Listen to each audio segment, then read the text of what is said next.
He's from ZTech University, okay?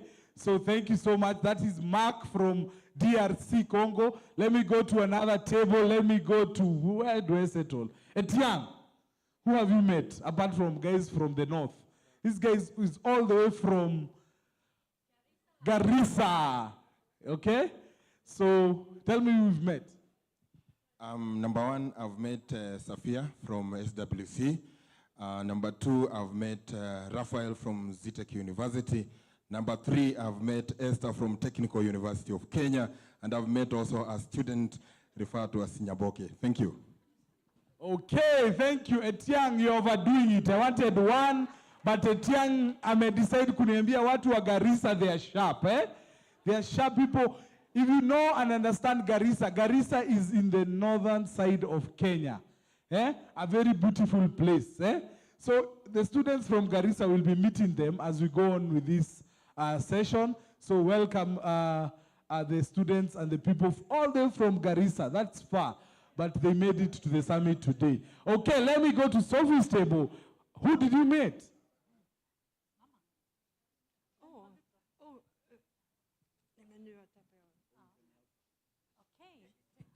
Okay, I met Ikra from Garissa University. She's studying computer science. That's one of the people I met. Wow. Thank you. She met a student from Garissa University studying computer science. Okay, let me go to this table. Dr. Who did you meet? Okay, I've met two people. One I remember the name, the other one I've forgotten the name. The first one is Duncan, Dr. Duncan, the speaker of today, from Sweden. We've discussed about his visit in Zimbabwe, his passion in business models. The other person I met, I've forgotten the name, I think I will follow up on that, is the other guy happened to be alumni in the university where I teach. Thank you. Yes, he's raising his hand. Oh, Moses. Yes, Moses. Okay, thank you, Dr. Dr. is from Cooperative University. He's met Moses, an alumni of Cooperative Universities. So ladies and gentlemen, I'll take you through the program of the day. Just to announce to you that we have our chief guest, who's the Swedish Deputy Ambassador of Mission League to Kenya. They're in the building. They'll be coming down any minute from now. We kick off with the official opening ceremony of this particular summit. But before that, I'd like if I could have the program for the day so that we at least can go through the program and see what or how today looks like and see what awaits us. So if you could go to the next, of course we'll start with the opening ceremony. We have a delegation from the Swedish Embassy in Kenya who are right here with in the holding room. They'll be coming around. We have Konza CEO, the CEO to Konza Technopolis Development Authority, Mr. Paul Okwiri, who's also in the house.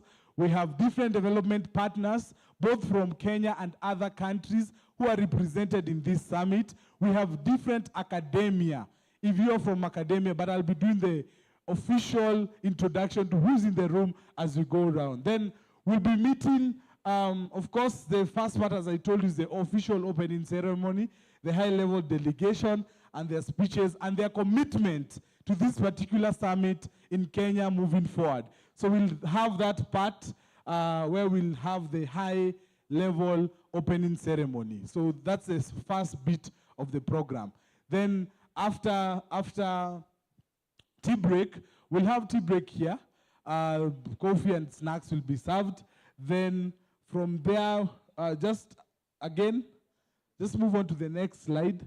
After tea break at 10, but now we might have to adjust a bit with time because we are a bit late. Then we'll have Mr. Duncan Levinson, who's from Sweden. He teaches entrepreneurship in a university there in Sweden. And then we will have the sustainable business innovation, industry, and academia collaboration. We understand we have the different academia members in our midst. So I'd like to request, if you're from the academia, different universities are represented here. I can see my friend Daktari from ZTech University, Cooperative University, Garissa University, Dr. Etar from Kabarak University. Academia, please, if I can recognize you. You can stand, Mr. Yatich, the different universities that we have here. If you're from academia, kindly you can stand and we can come, so we'll have that session. And then academia, let's clap for them. These are representatives from the different universities. Okay, so we'll have the university academia track today. Charlene will be coming to tell us how we go about it. So we'll have a panel. You can have your seats. Thank you so much.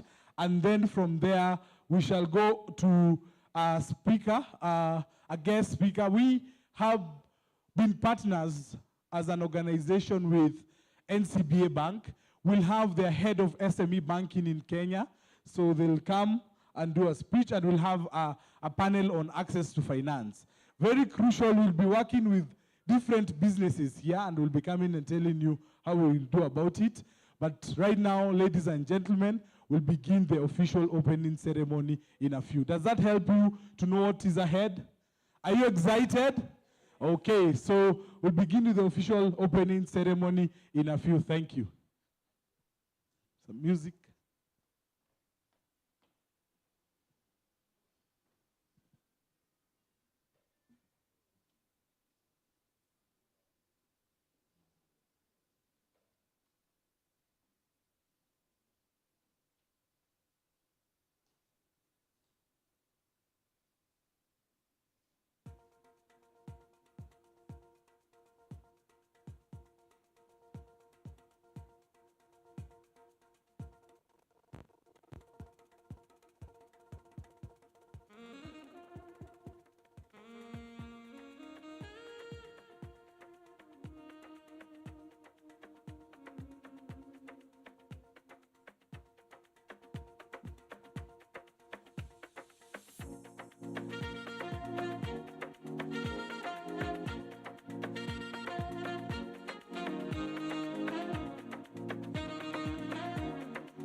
Okay, thank you. Welcome our distinguished guests, our chief guest, Madam Sophie. Welcome to this summit and your delegation from the Swedish Embassy in Kenya. Mr. Okwiri, the CEO for Konza Technopolis, kindly welcome.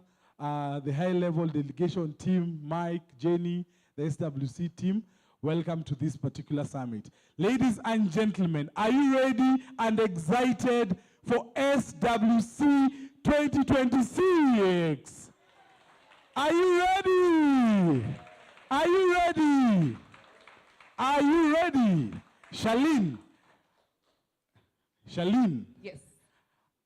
These guys look amazing. And the fact that we are in Nairobi, Kenya, and there's very beautiful smiles around this room. Now I want to turn you to your neighbor, give them a wonderful smile and tell them you look nice.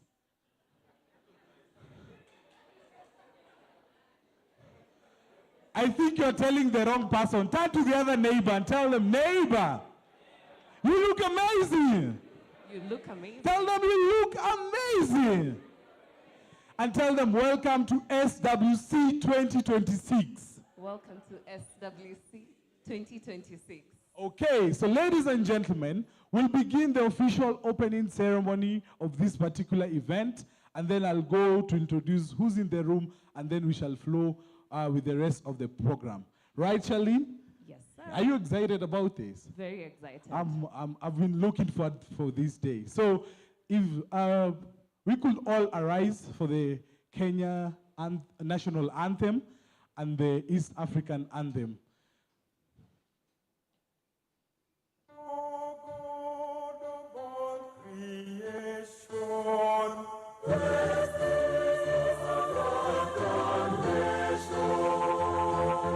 Justice,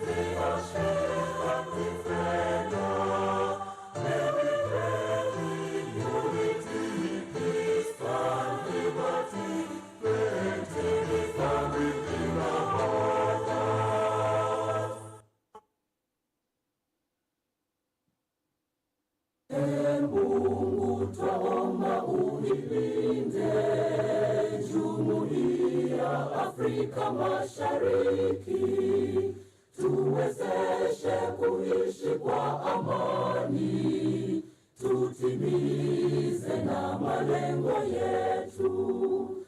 Jumuiya yetu sote tuilinde, tuwajibike, tuimarike, umoja wetu ni nguzo yetu, idumu jumuiya yetu. Ladies and gentlemen, you may kindly have your seats. Okay, Charlene, I guess we'll have to do this off the podium, right? Okay. So we'll have a brief session to introduce who's in the room so that our distinguished guest from the Swedish Embassy in Kenya, called the CEO for Concert Technopolis, SWC, and I Choose Life Africa CEO, so that we can know who's in the room. Now, this room is filled with amazing and great people, brilliant minds in Africa, in Northern Sahara and south of River Limpopo. That is where we are in Nairobi, Kenya. Now, we are joined by members of different universities. Charlene, you want to introduce them? Yes. So in the house, we have ZTech University. ZTech University. This table. And later on, we'll be hacking solutions for the business, and we'll talk about that. So we have ZTech University, Technical University of Kenya. Kindly, if your university is called, the faculty and the student, you can stand up. So Technical University of Kenya, where are you? Thank you, Dr. Esther and the student. ZTech University, Dr. where are you, and the faculty and the student? We have ZTech University. Welcome very much, ZTech University. Garissa University. All the way from the north of Kenya, Garissa University. Give it up for Garissa. Masai Mara University. Masai Mara University, Dr. Etemo and team, welcome to this particular summit. United States International University. USIU University, Dr. Lawrence, where are you? Right. Stepped out, We have Kabarak University, Dr. Faith Yetar. Kindly, Kabarak University students and faculty, welcome. Which university? We have Cooperative University. Cooperative University, thank you, Daktari and students. Let's give it up for the different universities. Is Karatina in the house? Karatina University. I think they're on the way. Okay, we have Mount Kenya University. Dr. Yatich and team, Mount Kenya University, represented with the students there, Ashley and team. Welcome to this particular summit. Machakos University. Machakos University, thank you. All the way from our neighboring county, Machakos University. Welcome to this particular summit. Is there a university we've left? Please feel free to remain. Strathmore, they're on their way, and the rest of the university. Okay. So this team, this room has academia, in short. There are academia members in this particular room. So welcome, welcome. We are joined by high school students in the room. Yes. High school students. In the house? Yes, some high school students in the room. If you're a high school student, kindly arise. We want to recognize you. Welcome to this summit. We have students from Lukenya Academy, Lukenya International Academy. Thank you so much. Welcome. We have students from Aquinas High School in Nairobi. Aquinas High School, let's give it up for Aquinas High School. Okay, those are the different students we have in this particular summit. Now, I want to move to a special group that is represented here. I'll mention them and acknowledge their presence, but we will be hearing more from them. We have business people and businesses who we work with. If you're running an enterprise and you're in this particular summit, and some of them are exhibiting from this table and the rest of the tables, kindly, if you're running the different enterprises, even if you're seated, kindly may you stand up. We want to recognize the businesses in the room. Let's clap for them. The different businesses, MSMEs represented. We will be hearing from them in a few. You can see they're looking lovely. We're ready with their products and services. and we'll be visiting the exhibitions to see what they are doing. They're amazing. They're doing amazing stuff. Tell your neighbor, these guys are doing amazing stuff. These guys are doing amazing stuff. Don't feel jealous even if you're seated. You may not be doing amazing stuff, but these ones are doing amazing stuff. Let's clap for the businesses in the room. Okay, we have different partners, and we'll be introducing them as we go on. We have SWC hubs across Africa and Europe. So I'll request the SWC hubs represented in the different hubs, a representation of the different hubs in Africa. So I'd like us to start with, all the way from South Sudan, we have Newton and Tim. These guys have traveled all the way from South Sudan to be here with us. Welcome, welcome to this particular summit, SWC South Sudan. Karibuni sana. We have all the way from the central part of Africa, all the way from DRC Congo. Give it up for DRC Congo and Future Hope Africa. They are amazing guys, all the way from DRC. Welcome to Nairobi. We have hubs in Tanzania, the hub in Tanzania, led by Elia. Let's give it up for Elia. Thank you so much, Elia. We have another hub in South Africa, led by our very own Charles White. Let's give it up for Charles White, all the way from South Africa. Welcome, all the way from Cape Town. We have the different hubs all the way from Europe. First of all, let me jump with the Kenyan one. All the way from Europe, in Sweden, we have Sophia, Jenny, and Tim. Where is SWC Sweden? Sweden, Duncan, you need to wake up. You know your embassy is here and representing, eh? So we have all the way, your embassy is present, Jenny, eh? Today you misbehave. Hey, gotta whip some canes, eh? Your ambassador is around, so today you gotta behave, my friend Jenny. Okay, ladies and gentlemen, we have the hub that is hosting SWC 2026. The Kenyan Hub, SWC Kenyan Hub. If you're part of the SWC Team Kenya, Dr. Hilda, Charlene here, even me, myself, Mbugu, the SWC Kenya that has helped put all this together. Let me recognize them. SWC Team Kenya! And Ian, I am told later on they have a dance. They have a dance, Team Kenya. We'll be seeing what they have for us. Okay, thank you, SWC Team Kenya. Have you left anyone?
Habari zenu.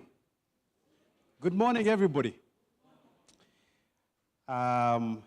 It's a real pleasure to have you, Sophie, who is the Deputy Ambassador of the Sweden Embassy. It's really great and honor to have you around. It's great also to have the State Department of Trade being represented here by Frederick Wangaha. Maybe you can just wave Frederick. So he's representing the Ministry of Trade. So really, you and Sophie need to connect at some point. I texted the PS yesterday and asked, what are our trade interests with Sweden? And what is that we need to be doing together? So I'm glad to see you here. I'm really happy to see you. I would also like to introduce the CEO for Concert Technopolis, John, who will be speaking later. But you're a great partner, particularly just think about the Silicon Savannah and how we will influence the rest of Africa as when you think about technology. And also good to see Machakos County, Joshua.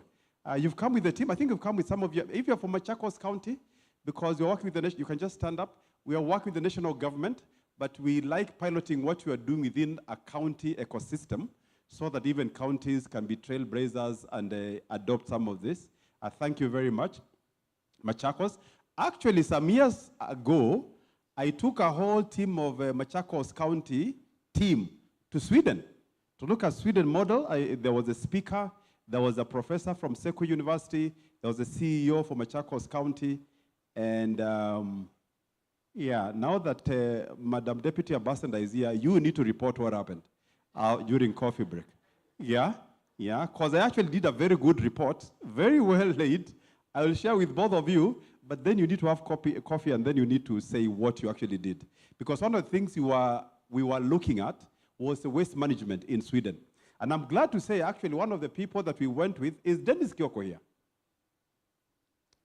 Yeah, so Dennis was one of the team members, and he looked at the renewable energy and waste management in Sweden, and now he's doing that in Machakos County.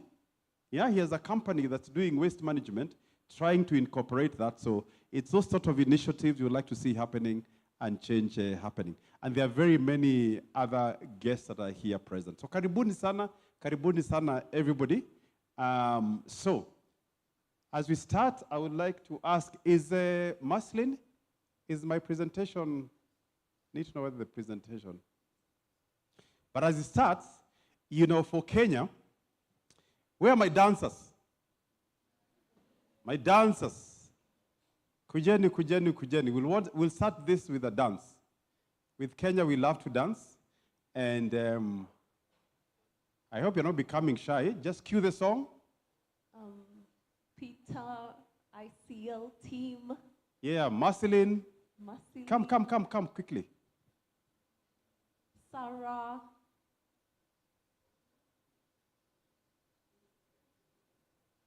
No, these are the guys who dance in the bathroom, and then when people see them, people they grow shy. Here yesterday, during rehearsals, yeah, they were shaking bones. Yeah. All right.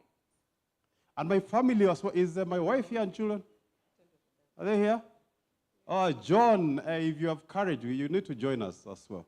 Nemo, you can join us if you're courageous, but I know this song, they have all been, so we have not really rehearsed, so, but this song is about Kenya and the Kenyan spirit. As Kenyans, we are known as runners. And every time we come into the pitch and there's a track, we don't need to practice. If you want to compete with a Kenyan, I challenge you to try and see where you go. And so we see ourselves as having this spirit that is basically just, in Kenya you say unboggable. We just see a track and we want to beat everybody on the track. We practice at the national park, so we go there and there are lions, and we say, you know, we're going to run with the lions, and whoever is left behind is going to be eaten. So, the song, are we ready? Where is Sarah? Oh, Sarah is here. Yeah. Where is Marceline? Marceline, you're the one who's supposed to be leading. She's coming up, and as she comes up, do you guys want to join us? Yeah, they will join us. They will join us. Yeah. Moves. So you lead us. Okay. All right, be upstanding kindly.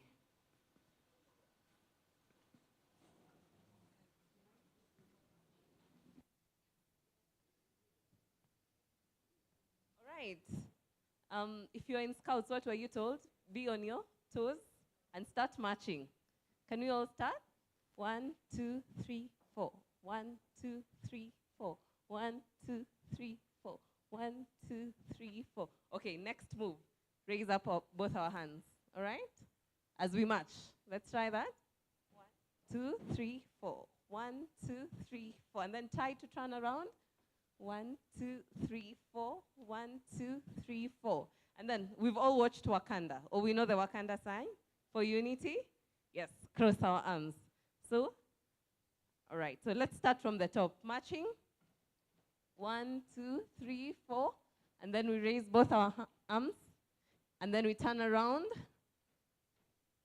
And then as we come up, we go the Wakanda sign. Good job. Now, can I add a fourth move? So, to the side. 1, 2. 1, 2. 1, 2. DJ, we are waiting for you. 1, 2. And then we go back to. All right, so here we go. This is tricep.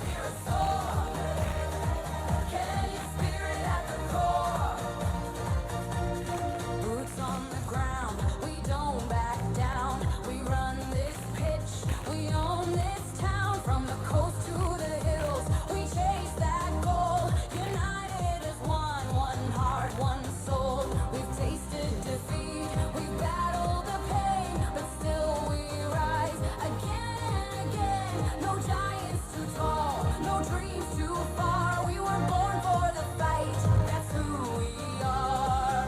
Let the drums beat loud, let the voices shake the clouds. Every child, every fan, every street, stand up now. Feel the heat. Yes. One more round, guys. Now with energy. We've gotten the gist of it. Yes. Let's march.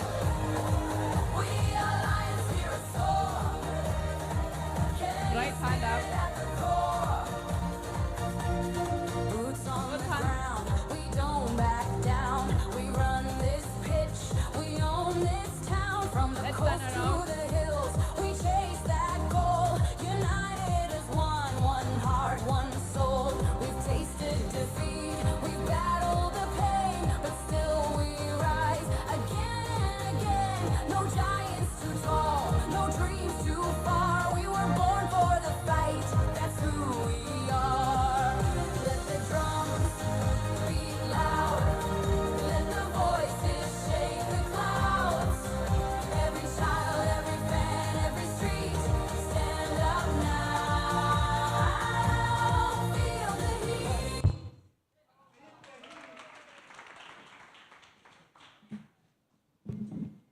We were born for this fight. We don't back down.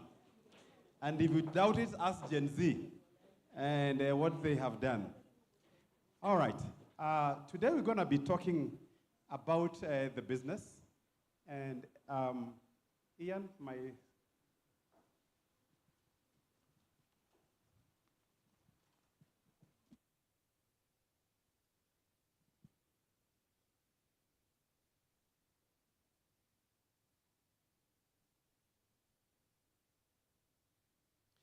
So the story we'll be hearing, we'll hear many things, but I just want to talk to one particular lady who is here, and her name is Viola. If you can give Viola the microphone.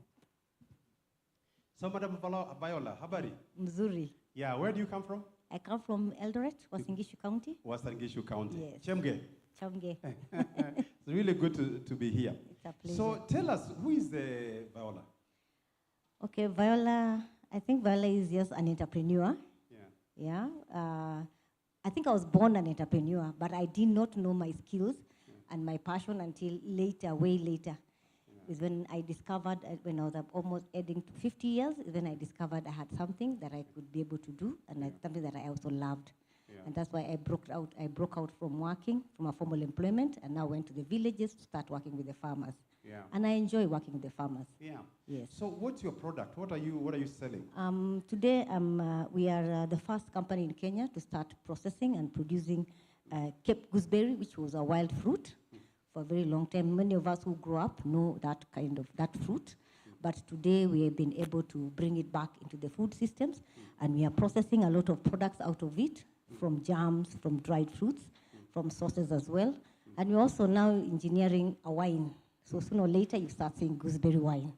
Yes. Wow, so as you started with gooseberries, I can see, these things we used to eat as children in the wild, eh? Yeah. For those who are boys in the village, I think, Joshua, you can remember this. So it's amazing. Now she's, I was in Viola's farm and she was getting orders.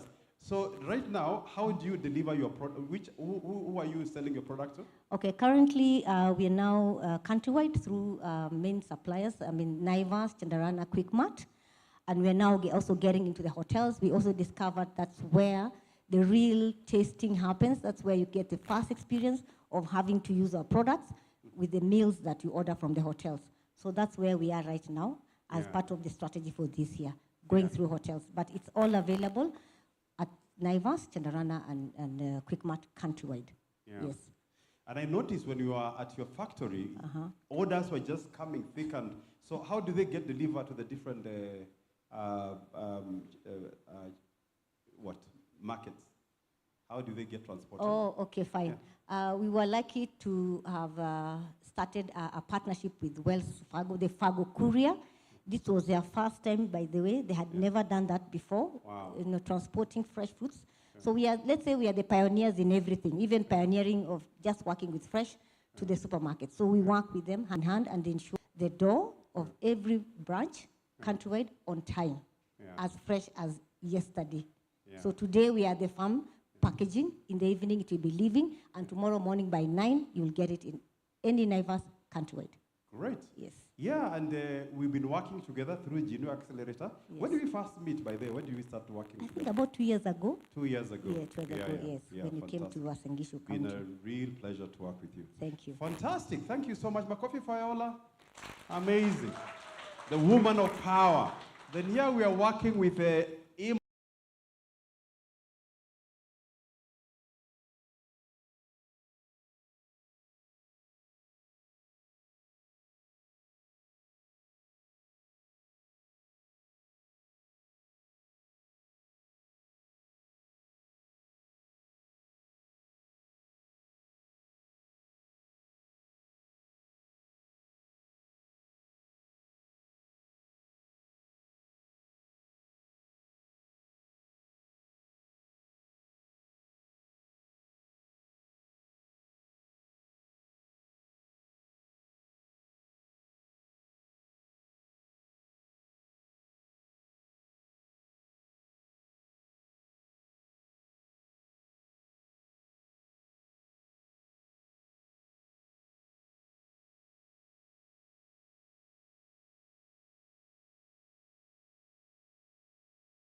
our vision and our business strategy, our strategy is to build business ecosystems that becomes platforms in each country where we can cooperate in a very efficient way.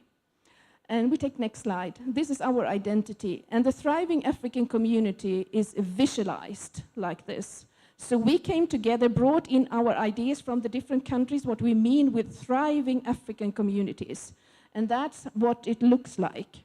So each country would see what does this mean specifically in our country, but this is our overall vision.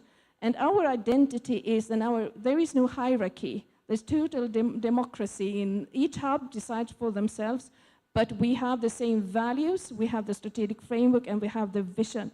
That is our way of working together. So let's take next slide. So when we came together, we identified the needs. We have done it both in our groups, we have done it for research purposes as well. So we identify what are the needs of Sub-Saharan Africa. So the resilient business sector is a huge need. And we broke it down in 3 areas. So the first one, here are some of the events that we have when we talked about this. So one is maturity for international partnerships. That is about the internal structure, what to deliver, and how to report, and to be able to present trustworthy data and trustworthy management systems. Need to be designed to scale up. And the third one is to have plans for longevity. And that's why we also brought in the concept of family business, to transgenerational ownership and thinking, how can this company prevail over time? Because that was identified. There are so many companies that do not survive 5 years. There are very few companies in Africa that survive beyond the first generation, which is common in the part where we come from. So how can we introduce that? So we've been doing that since 2017, understanding what are the cultural challenges for companies to survive beyond the first generation. So we're digging in and unpacking that to see there are methods, there are processes, and there are models to see and methods to use in order to bring the family together and think about being a family business or a business family. And we have also identified areas, so food security. We can go on. Next, connectivity, sanitation, and accelerated and disruptive education. And the last one is systems design business approach. So we cannot work in silos. We need to have a more broader approach to get the synergies of business investments and business initiatives. Our mission is to empower entrepreneurs being agents for sustainable change. And our purpose is to be instrumental in the transformation into sustainable, thriving economies. So this is the base that we work on. So how do we then do that to provide opportunities for entrepreneurs to actually work together across the different cultures? Because there is a huge difference between the business culture where we come from and the business culture in Africa. So we need to have tools to overcome that. So we are designing partnerships, and that is really our value proposition, what we can offer. So we have the hub systems, but what is the foundation of partnership is actually how to build trust. And that comes from 2 aspects. It's about the character of the individual, the entrepreneur and the owner, and it's also about ability to work together, ability to deliver from both ends. So it's both for the Swedish entrepreneur and for the African partner. And that creates trust. So that's the foundation. And how do we then do that? How do we do this quality check and work together? So this is an example of what a hub looks like. Each hub designed their own ecosystem, but each hub is an ecosystem. And it's about business development. And they can look in many different ways. But it has to be an ecosystem with different components, creating a platform for to increase the likelihood of success for business survival and for partnerships. So together, so this is one country, but together, if you take the next slide, you can see how we interact together in a wider ecosystem. So we mimic nature to see how the small ecosystems can form larger ecosystems and can grow.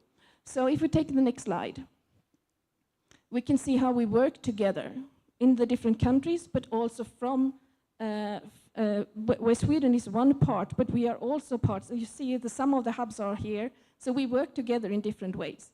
And digging down in how we do it, next slide. We have the hub and we share the vision, mission, and the strategic framework. The opportunities are there, what we can provide, and the impact that we have. So this is super important to see that this is the process where we channel who are the companies that want to work with us and who we can work with. And next slide. So the building of partnerships look like this. So we as Hub, we talk together. What are the opportunities in Kenya? What are the opportunities in Sweden? And we decide, okay, what are we going to do together? So we have a joint initiative in some way. And then we look in our different networks.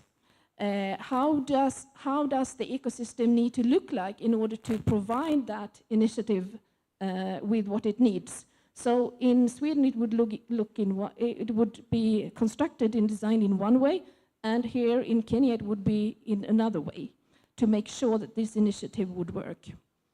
So, so we have ongoing initiatives that are based on this principle. So in DRC, there was an impact investment some years ago. So now, recently, there was the next start agriculture entrepreneurial initiative that got an investment. In Tanzania, it's in agribusiness, super good, and it's, delivering more than expected in just fewer months than expected. And we have ongoing business partnerships in South Sudan, where we have an extremely interesting initiative, which is a systemic approach to community development based on entrepreneurship, not on aid. And Ivory Coast, we're just trying to get confirmation about how to source raw material for the skin industry. And we have a lot of different countries working with a super good sanitary pad called Spacer Pad. So these are all business opportunities that are ongoing, and we are just here. This is the start, and it's here to stay. Preparing for the partnerships is really about the why. We need to know why are we going to do it, how are we going to do it, and more exactly what are we going to do. And that needs to be very clear. And the strategy for joint business development is that we have come that far that we decided what we do. We do a pilot, a small scale, and we get some learning about it. And then we see, okay, this will work. We have an agreement, 1 to 3 years. And then we can start, how will the formal relationship be? So we will walk and learn from each other and get to know each other. And then it's time to scale up. So this is, in short, what the value proposition from Sustainable World Cooperation when it comes to development. And this is really something that we do together. It's a co-creation from day one, and will continue. It's not an agenda that we have. We form it as we walk together. Yeah, so thank you so much, and we'll meet again.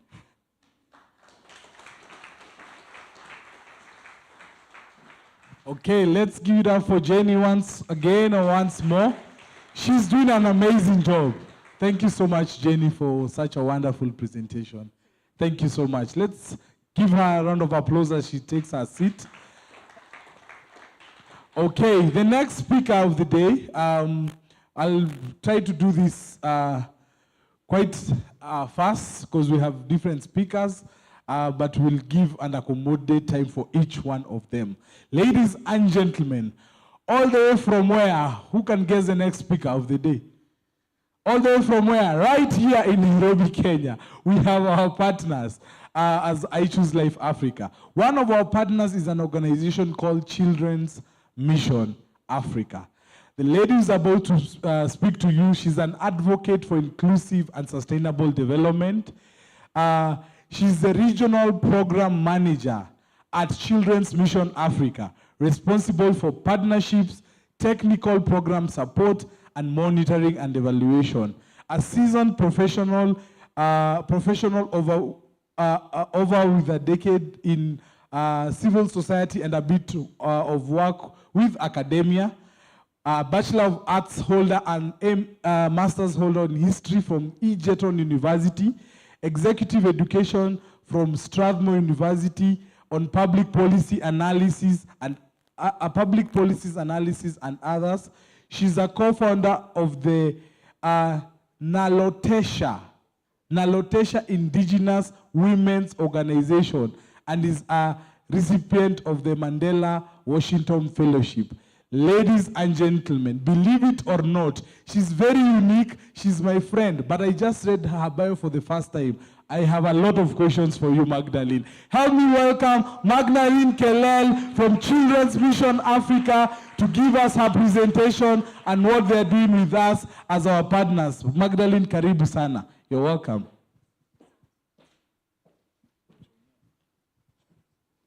Thank you so much. My name is Magdalene, and I'm speaking today on behalf of my boss, who is called Tom Owor, who is not with us today.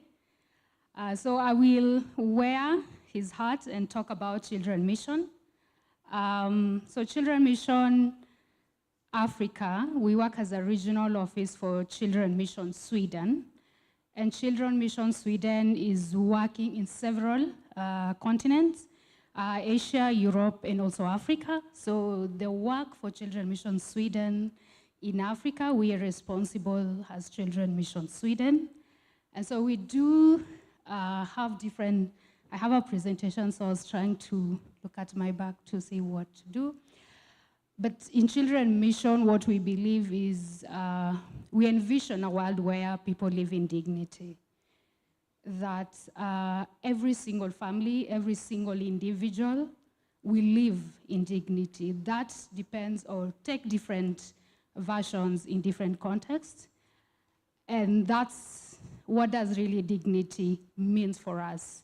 And today, because we are talking about sustainability, I will take that piece of what we do to talk about what we do in that space. So as Children Mission, we envision a world where people live in dignity, but take different ways and strategies to achieve that. And one of the things we do is livelihood. And what does livelihood mean? In our context as Africa, is the situation that we have right now is a lot of families and households are struggling in the sense that every livelihood means survival. Can I have food on the table today? How do I get to pay school fees for this term, not the next term or this year, but this term? How do I survive the drought or the next shock, the drought, the floods, and the things that are happening? So how do I survive that? So that takes livelihood and takes to how do we change that people have the choice to the multiple choices to be able to plan for their livelihood, to protect, but also to pass that to the next generation, because we're thinking about children at the core center of the things that we do. So we take different pillars. Because we work as a regional office, we don't do implementation. We work through organizations like I Choose Life Africa that we've worked with for more than 15 years.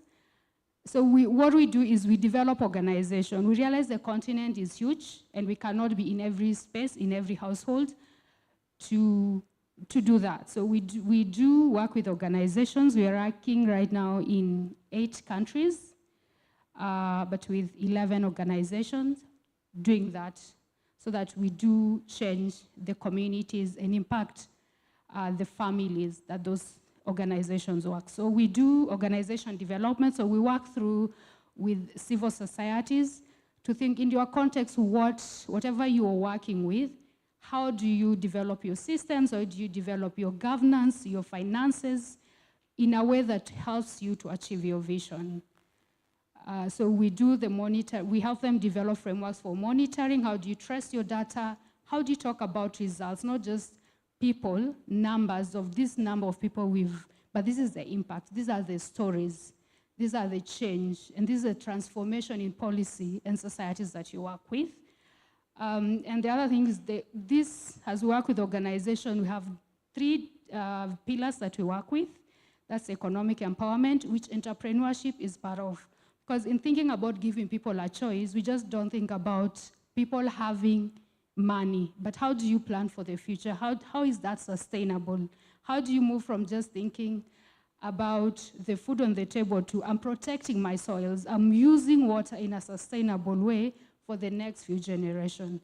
How do you use the resources that you have in a sustainable way so that you can pass that to the future generation and include the young people and the children in that space that you're working with? So we think about the sustainability of that. We do education. We work with schools. We support schools here in Kenya. And resilience, which is climate, but also resilience in building your system for the future. So what do we think about sustainability? So in working with livelihood, in other countries we do economic through livestock. So how do you improve that? We do work with small farmers and that thing. So when we talk about sustainability, we're talking about dignity, resilience, and the future generations. So it's not just survival, because survival is not enough. So you can have the income to pay for the school fees, you can have the income to access health, but then what?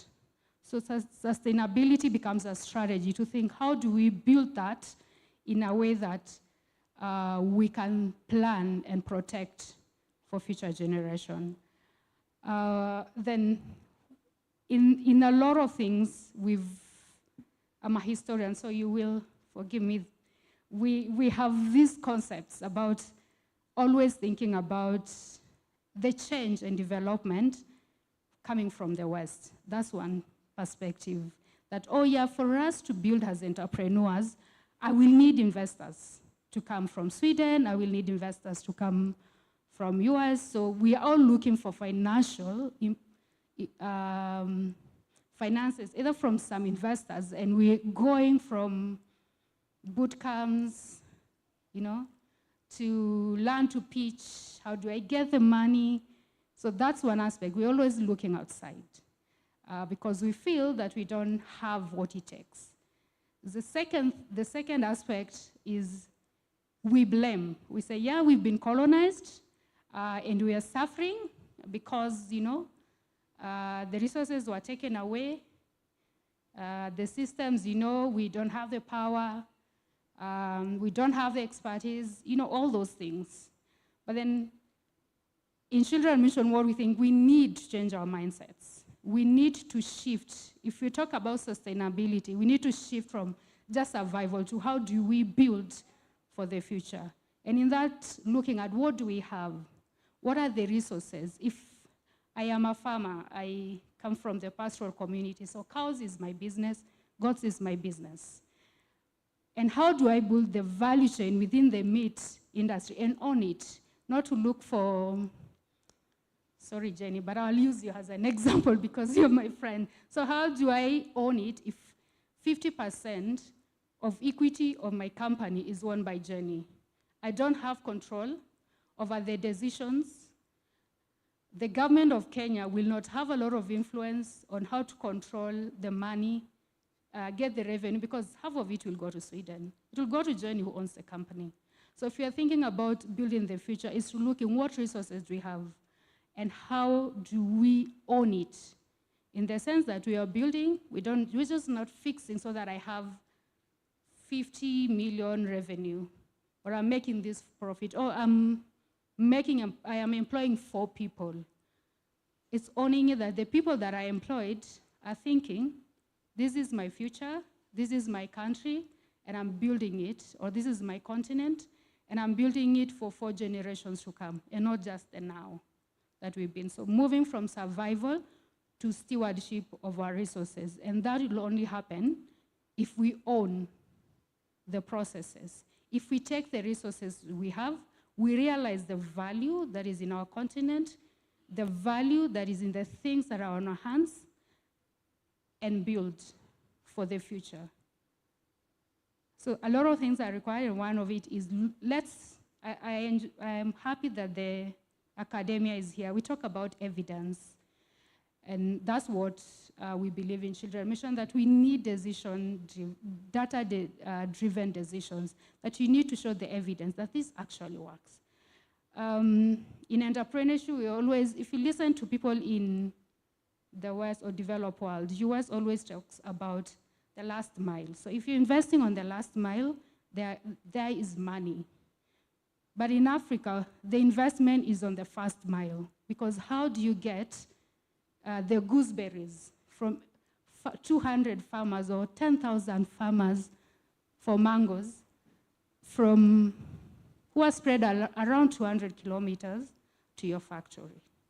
So this needs us to think about what is our real situation. We know the business, we know the principles that guide, but how do we have the data for our context and design for our context? Not just, take the concept, take the frameworks from the West, that their world is totally different.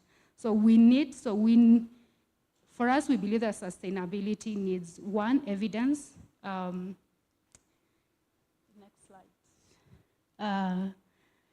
It needs evidence, it needs decision, whether it's policy, whether it's business design. We need data-driven. So there's evidence in that. And then there's communities and peace, because in Africa we're talking about conflicts. We're talking about communities are fighting. We always think that it's not enough, and we're fighting about who is controlling the water of Rift Valley, of the Lake Victoria, who is harvesting more than the other. So we need to think about those things, but also community ownership, which means us owning the processes and the businesses. So basically, we need a mind shift in how we think about business. What solutions are we solving, and to who? And that's what sustainability means for us as we do development work. Thank you. Okay, thank you, Magdalene. Let's give it up for Magdalene as she takes her seat from Children's Mission Africa for a wonderful presentation. Now, I know we have a lot of speakers, but we'll request the speakers to keep it to 7 minutes, because we are behind schedule a bit, so that we are able to cover all the aspects of the program today. Our next speaker, ladies and gentlemen, we've all been hearing about Konza. Tell your neighbor, Konza. Konza. Now, today we are very privileged to have the CEO for Konza. The CEO for Konza, Konza Technopolis Development Authority, but we call it Konza ourselves. So Mr. John Paul Okwiri is a highly accomplished executive celebrated for extensive experiences in procurement, supply chain management, and investment strategies.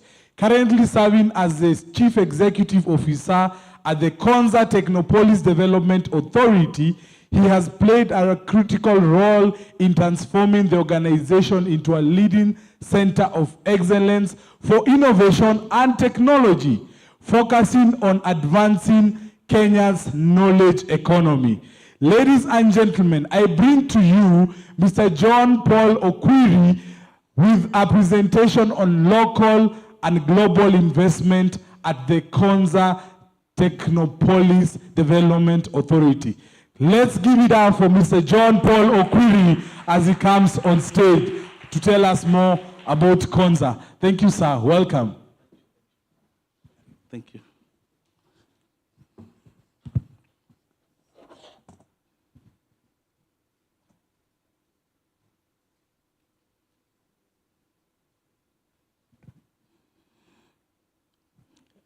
To the representative from the Embassy of Sweden, Sophia, distinguished guests, ladies and gentlemen, good morning.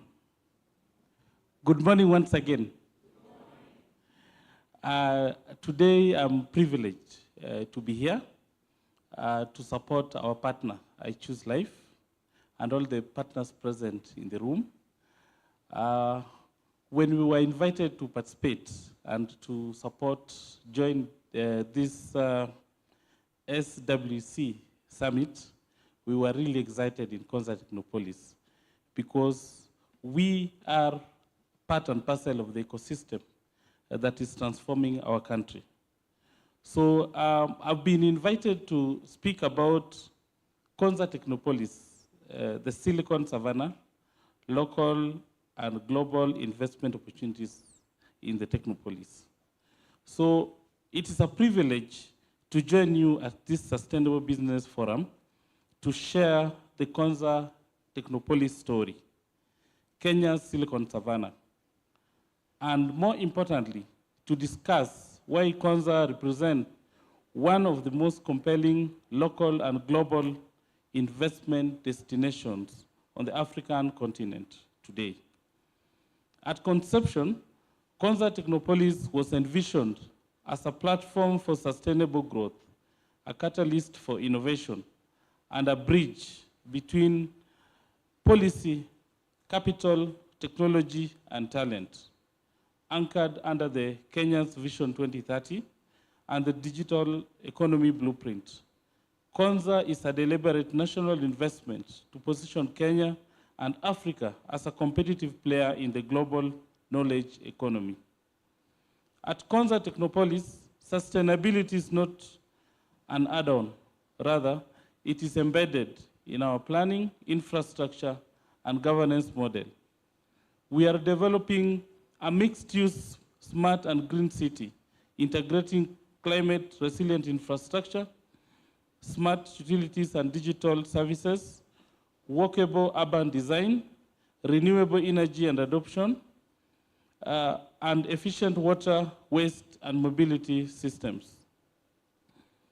This approach ensures that investors are not only participating in a commercially viable city, but one that aligns with ESG principles, long-term resilience, and responsible urbanization.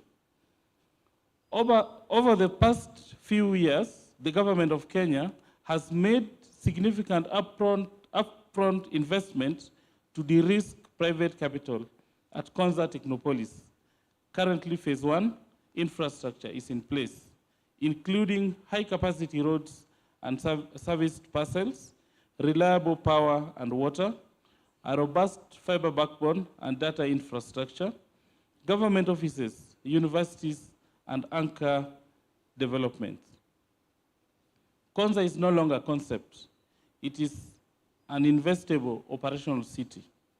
For investors, this means reduced entry risks, faster project execution, and a clear regulatory framework under a special economic zone that offers competitive fiscal and non-fiscal incentives.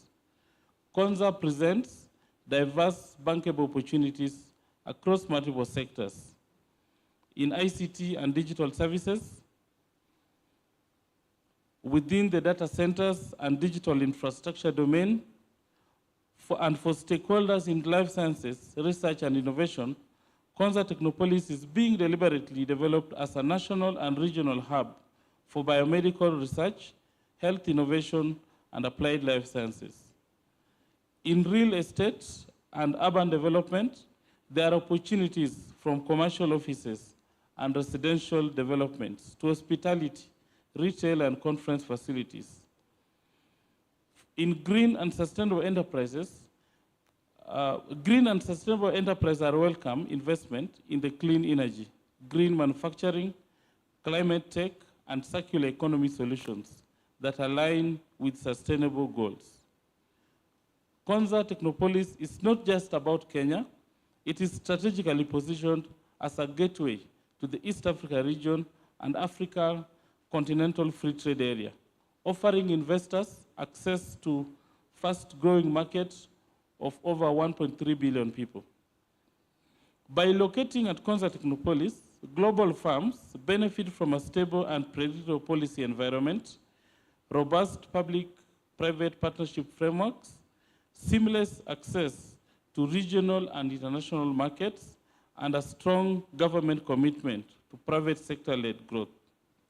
Further, as both master developer and regulator, the Konza Technopolis Development Authority provides a transparent and investor-friendly operating environment, supports projects from concept through to operationalization, actively facilitates collaboration across government, industry, academia, and innovators, and continuously enhances the city's infrastructure and services to position Konza as a globally competitive destination for investment and innovation.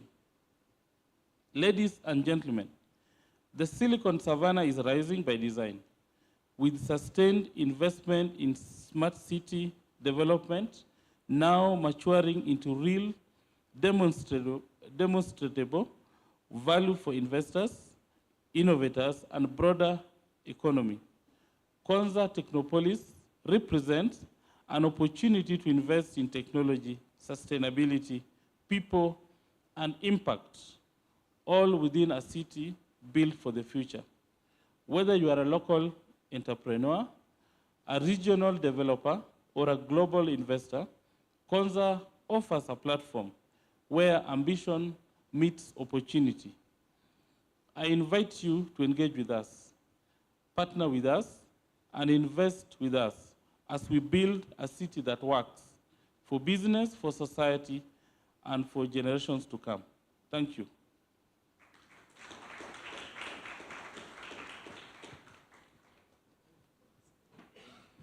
Okay, let's clap for Mr. John, the CEO for Konza Technopolis. So, right now, before I invite our chief guest, Madam Sophie from the Swedish Embassy in Kenya, I'd like all of us to stand for a few minutes. We'll do one energizer, and then we'll give it up for our chief guests to give us or open this particular summit officially. So let's all of us stand. Now, we'll do a bit of exercise, a bit of exercise, and I want to see the people who are keen in this room. Now, you're going to do what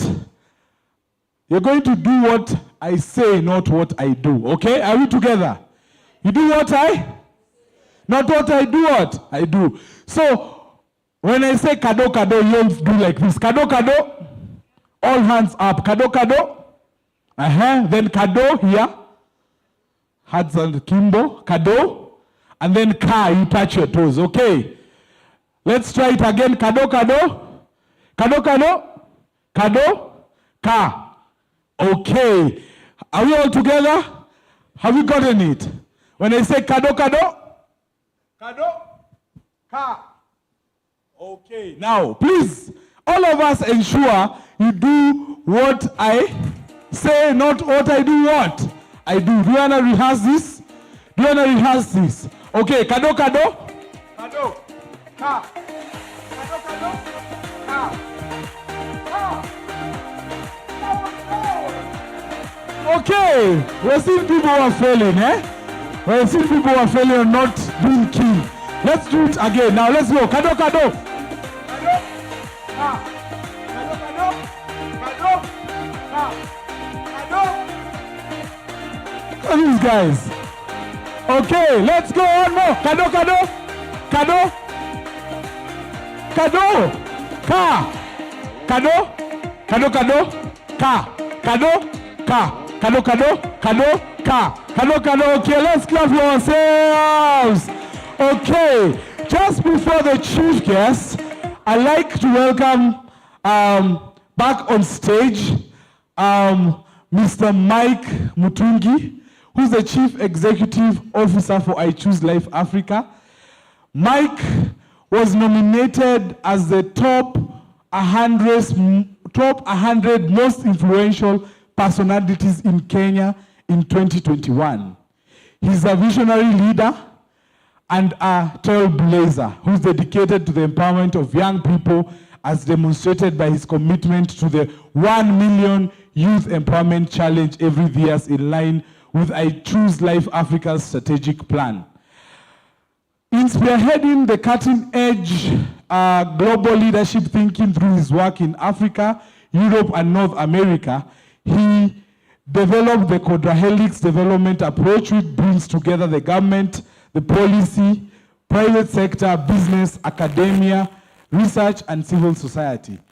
Community voice to catalyze and accelerate development in the global development world. He has also been a great advocate for twinning cities for cross-learning between the global north and the south, having initiated such relationship between Sweden and Kenya. His focus has been the growth of MSMEs in African countries, which contributes to over 33% of the GDP and about 80% of the jobs. Mike is also married. Where is Joe? Mike is also married to Joe Mutungi. I understand that she's outside and blessed with 4 children, John, Michelle, Nimo, and John. Ladies and gentlemen, help me welcome back on stage Mr. Mike Mutungi to proceed on and invite the guest speaker.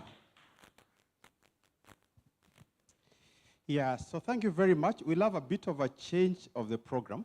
We'll have Madam Deputy Ambassador speak, and then after that we can have the Office of the Trade as the last speaker.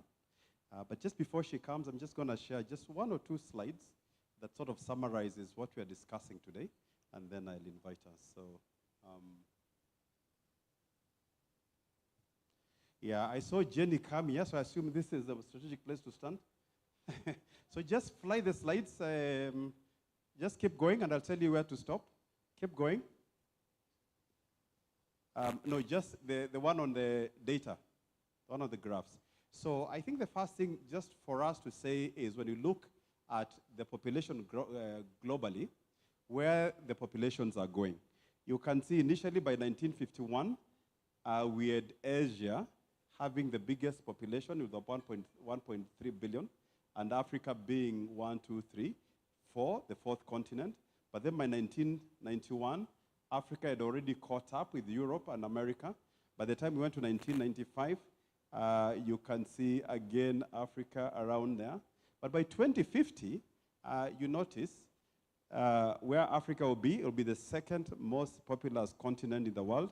By the turn of the century, by 2099, Africa will be the 2nd in terms of population. It will be the only continent that population will be growing. All the other continents, the population will either have stagnated or reducing. So that's one thing just to think what that means for the world. And therefore, we are in the right place because, you know, we are here, we are all Africans, and by, you know, association or being here, and we are designing the global future. That's where we see it.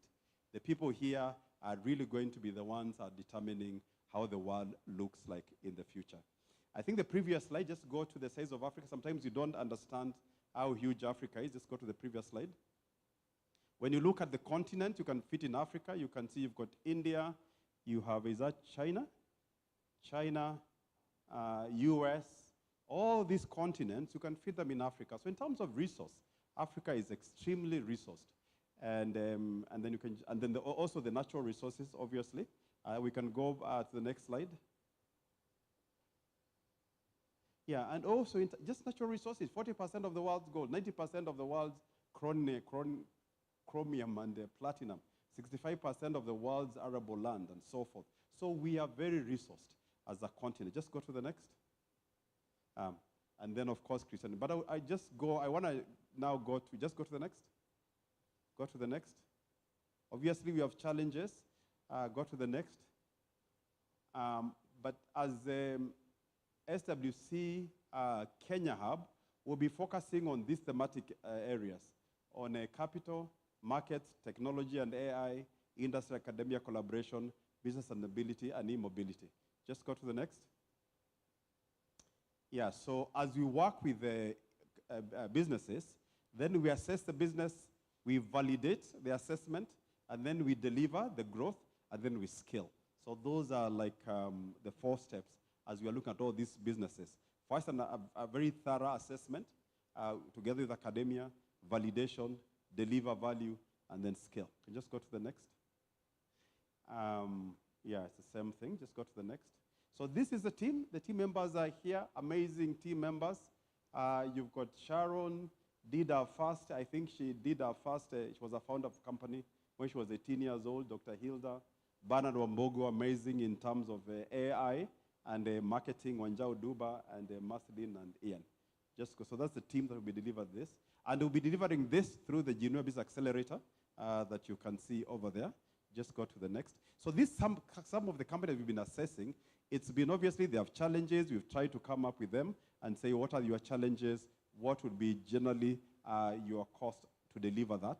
And so as SWC Kenya and globally, obviously as you have this partnership, there is obviously cost to it. We need to figure out how to be able to do it. And then we have another slide. Yeah, thank you very much. So that was just to give you context in terms of what we are thinking.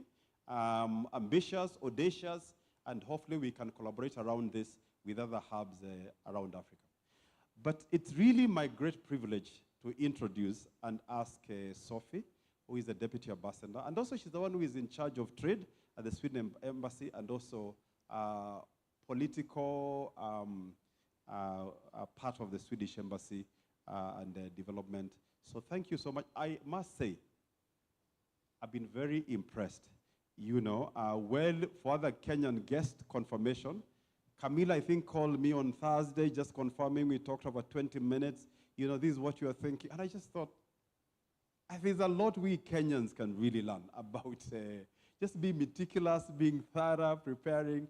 Then after that, by Friday, she had sent me a PowerPoint slide just to confirm. And I must say they're part of me that I'm completely amazed. And I think we are very privileged to have Swedes among ourselves and to be partners. Kenyans have our strengths, and then Swedes have their strengths, and I think this relationship can really make us very good. So, Madam Deputy Ambassador, please come.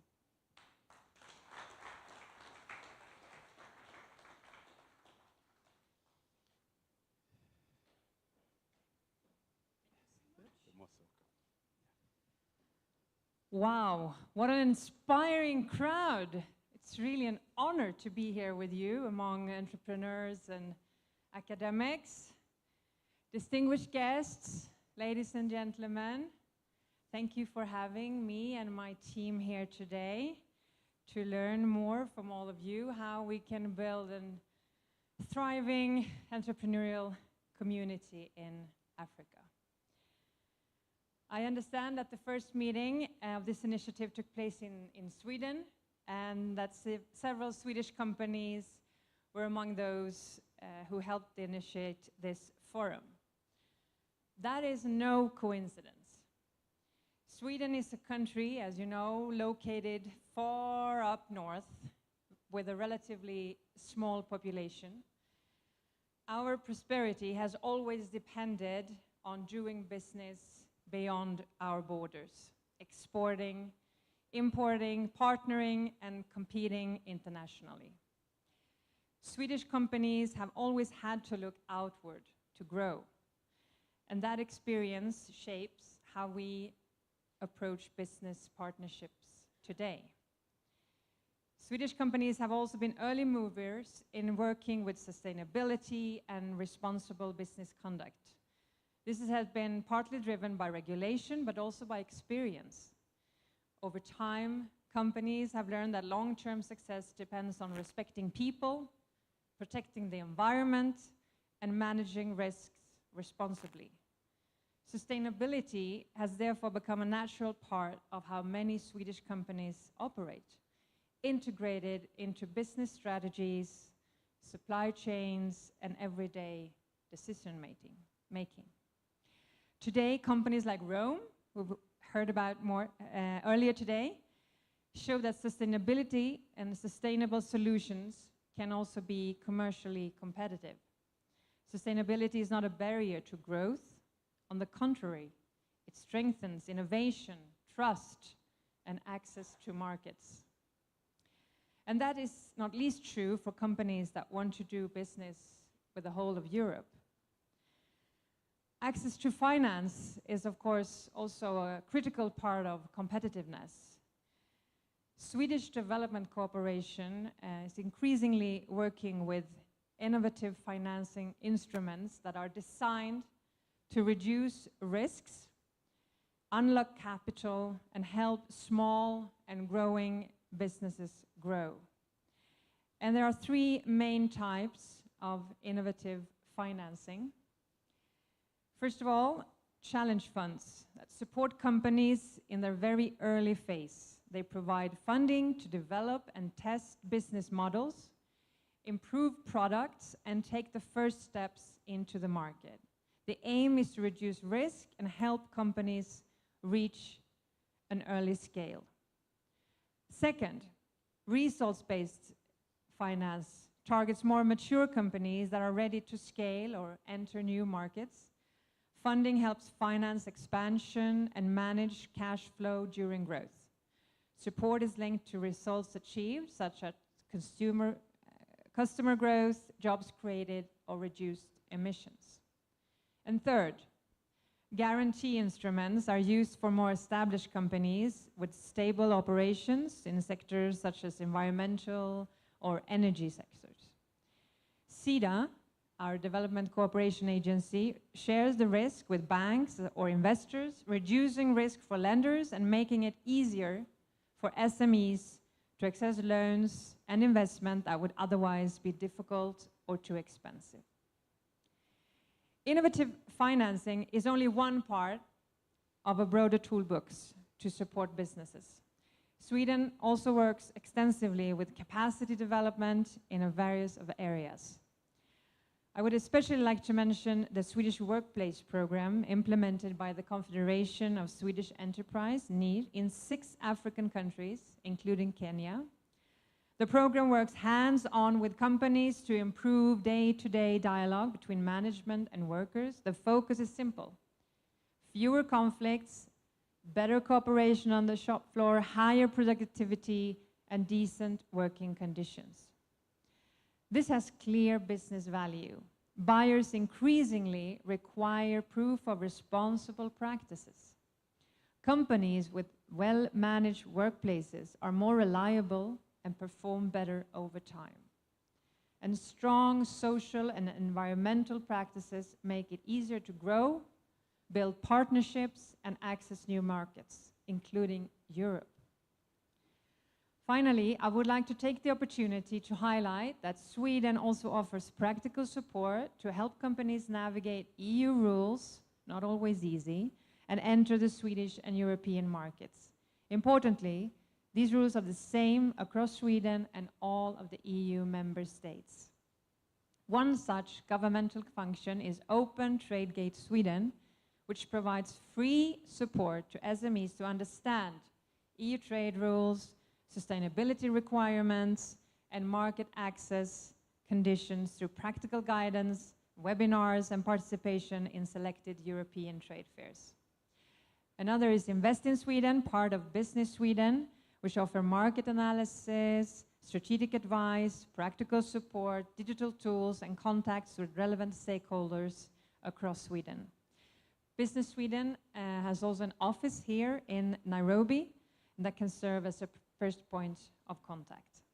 There is also Swedish East African Chamber of Commerce, SWEAC, that plays an important role in promoting business relations between Sweden and East Africa, offering networking opportunities, events, and direct contacts with Swedish companies that may be relevant for exporters in African countries.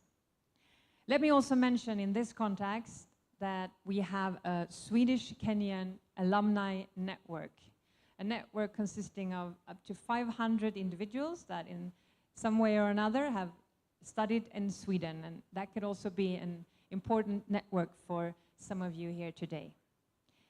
If you would like even more information, please reach out to us, the embassy, my team, and we will be happy to assist you further.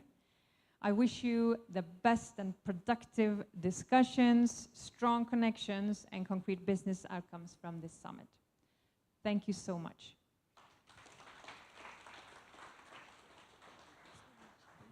Thank you. Okay, let's give her a better round of applause as she takes her seats.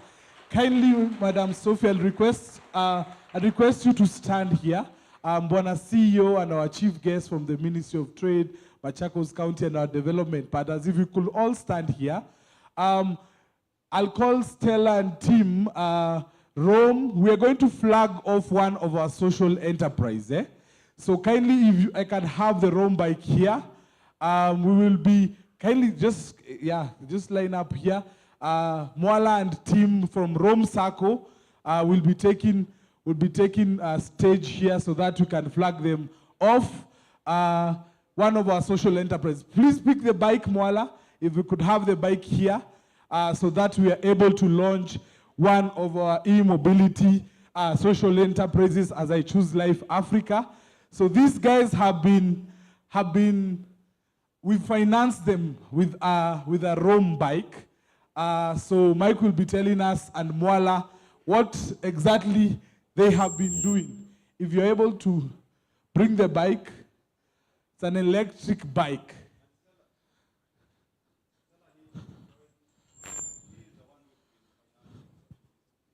Yes, Stella.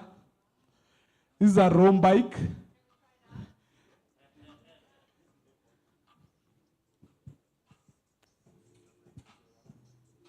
All right, so we will have, now do we have Rome bike here, the CEO or anybody representative? Rome bike. Okay, we'll have Duncan. Duncan says is from Sweden. He'll represent Rome bike. So come, today you are the CEO for Rome bike. So Duncan is the CEO for Rome bike. So they're the ones who are doing this. It's a Swedish company. They're the ones who are producing these amazing bikes. We have the secretary, so we are financing through the SACCO. And maybe Shakespeare, you can tell us just briefly about the features of this bike and why it is such a good bike for Kenyan market. Yeah, thank you so much, sir. This is an electric bike, and it's very good for Kenyan market because what we are advocating for is clean energy. So it does not emit any, they pollute the air, it's the clean energy. And then it uses 2 electric batteries, which is lithium. And for this bike, compared to the fuel one, this one does not, you have to repair with the engines and all that. What you have to do is just to use the electric, basically to use it, it's not like the fuel bike where it pollutes the air. So basically this one, when you use it, it doesn't affect the environment. Yeah, okay. And so, so where can you charge it?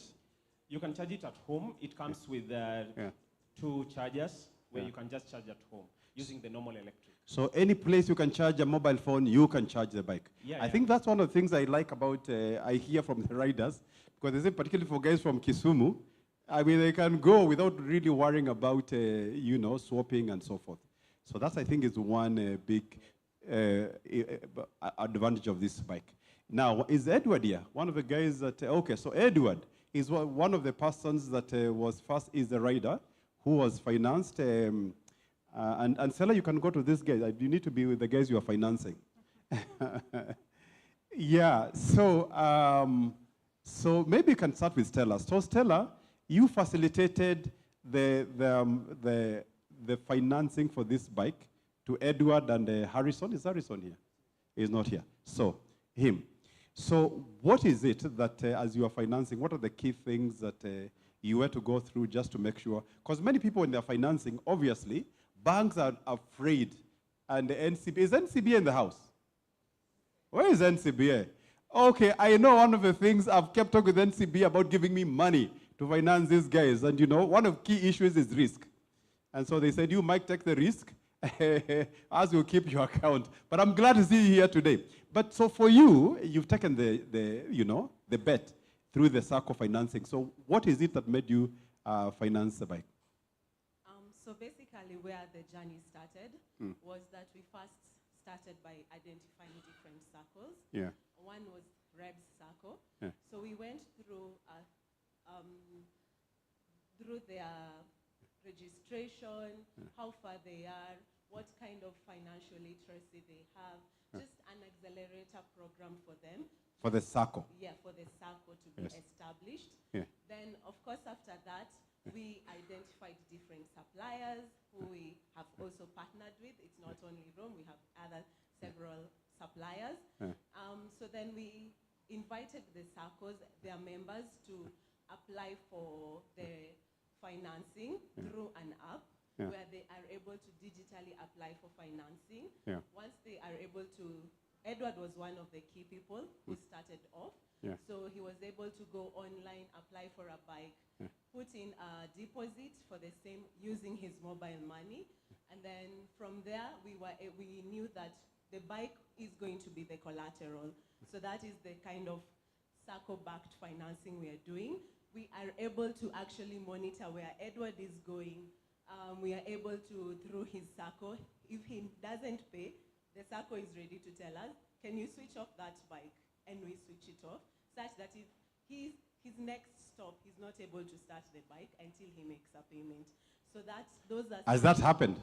Where there's been a default and you switch off the bike remotely? It has happened only once. It's only once, just okay. By that we had not received it in the system. So basically it's something that... He was checking whether you have the technology to switch it off.